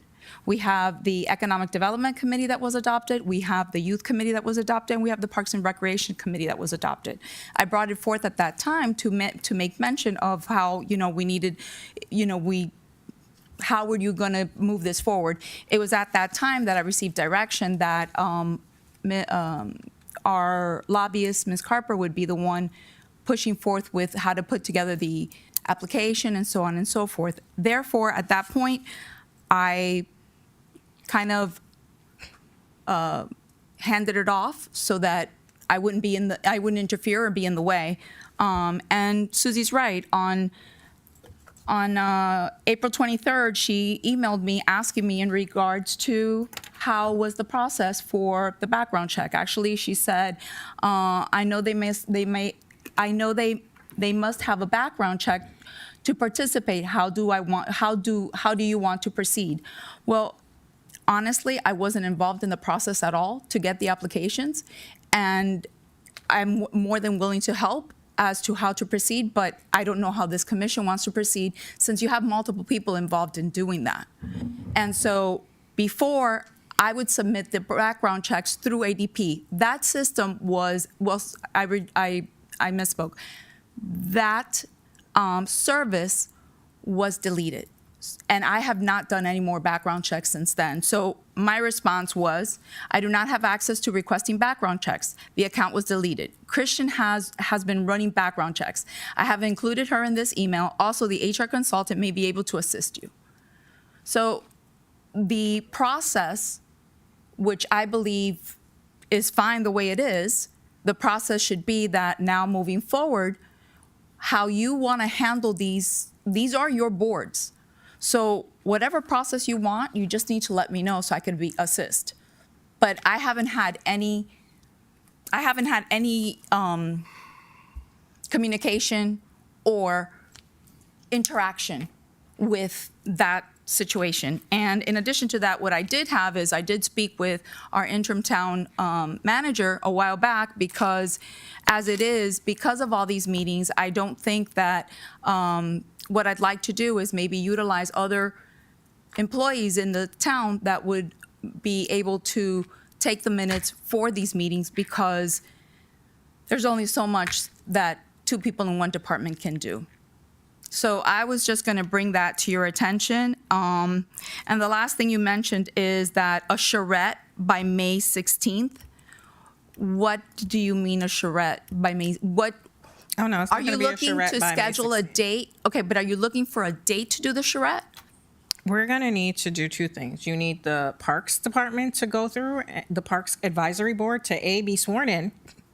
So I'm hoping that we can have their background checks ready to swear them in. Well, actually, no, I didn't even say that. I said, go ahead and swear them in subject to the background check so that we can get this started so that they can start meeting to discuss what should be in the park so that we can move forward with moving this master plan along. Okay, and all that needs to happen is it needs to be just put in through iCompass for the meeting that I put the people's names there. Well, we have to vote to approve them first. Well, I know, but I still have to, Yes, still have so- to put them in the agenda. Okay, so I would like for that to happen on the 16th. Then afterward, they can be scheduled to come and start meeting and discussing their park stuff. And then we can also have a separate meeting once they kind of get their ball rolling on what they see they would like. And we can base, some of our stuff on their recommendations. And then we can give the direction to Lewis. Because the Parks is going to come back with, hey, we'd like to see a 200 square foot amphitheater versus da-da-da. And they bring back what they would like to see in the park. That's why they're there. Okay. That's fine. So going back, And 200 we square feet. have the summer hiatus. So do you guys want to have that discussion now as to when you have it, on when you're going to be out?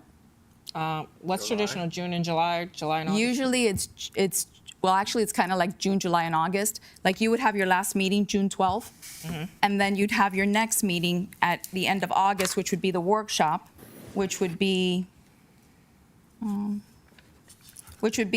28th. And then at that point, then you'd be able to vote in your September meeting, which would be September 11th.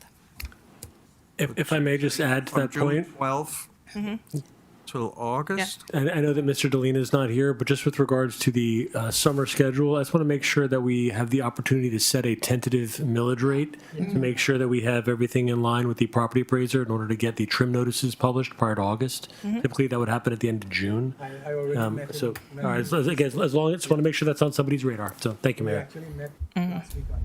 Thank you. Okay. So you guys think about it and come up with a day on May 16th. Okay. And I'm not there. Well, you're going to be on the phone. I'll do my best. If not, we you shoot just her do an it the email. same way we do it every year. Yeah. Same as every year. So that's approximately July, August?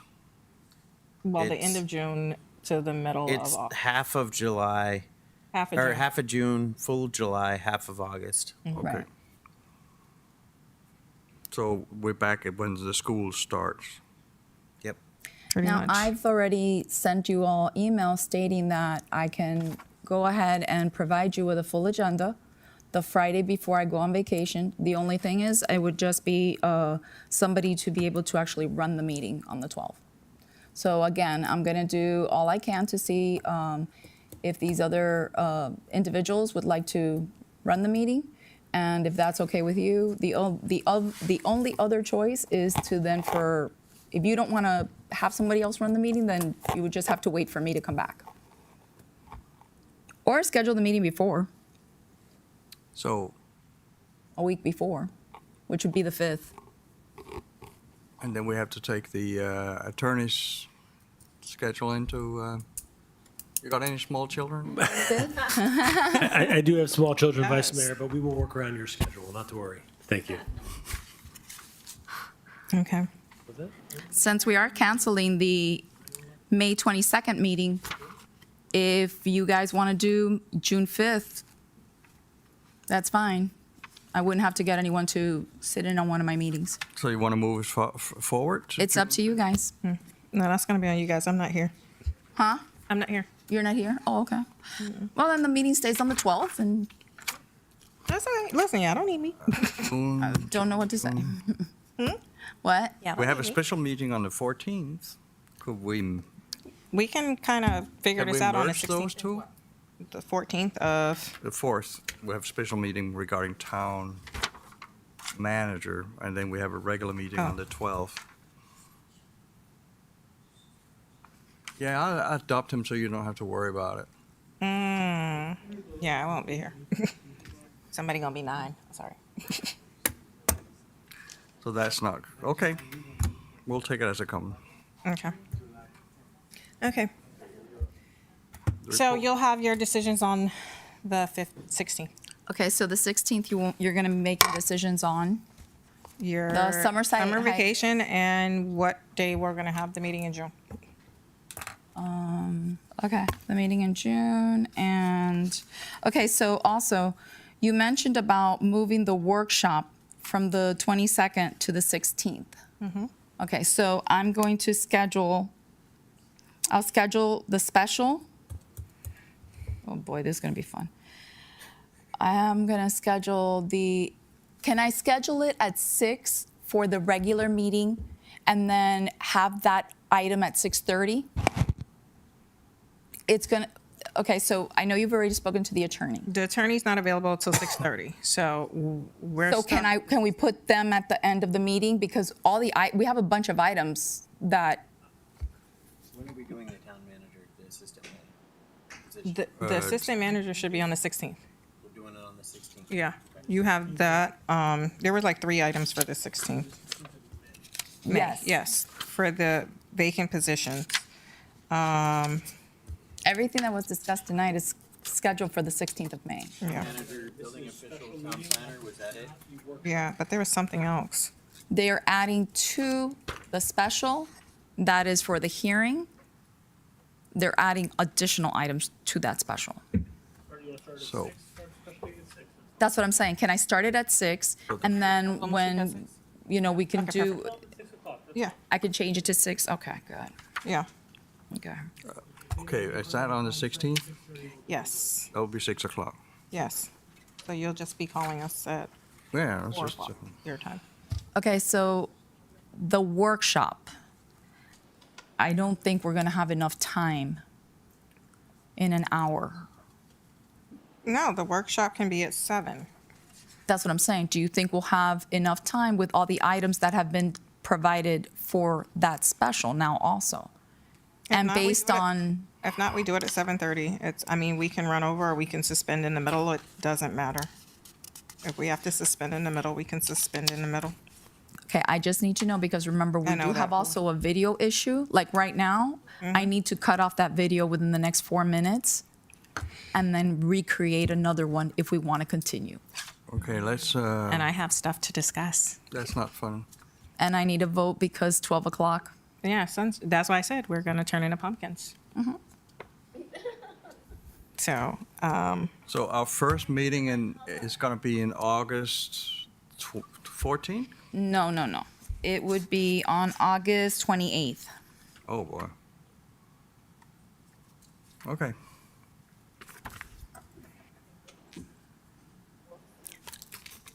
I mean, in June, I am here the week of the 3rd through the 8th. Oh, that's a Saturday, sorry. Is anybody here in June, that first week of June? not me. No? I'll be in Disney World. No. Mm-hmm. Okay.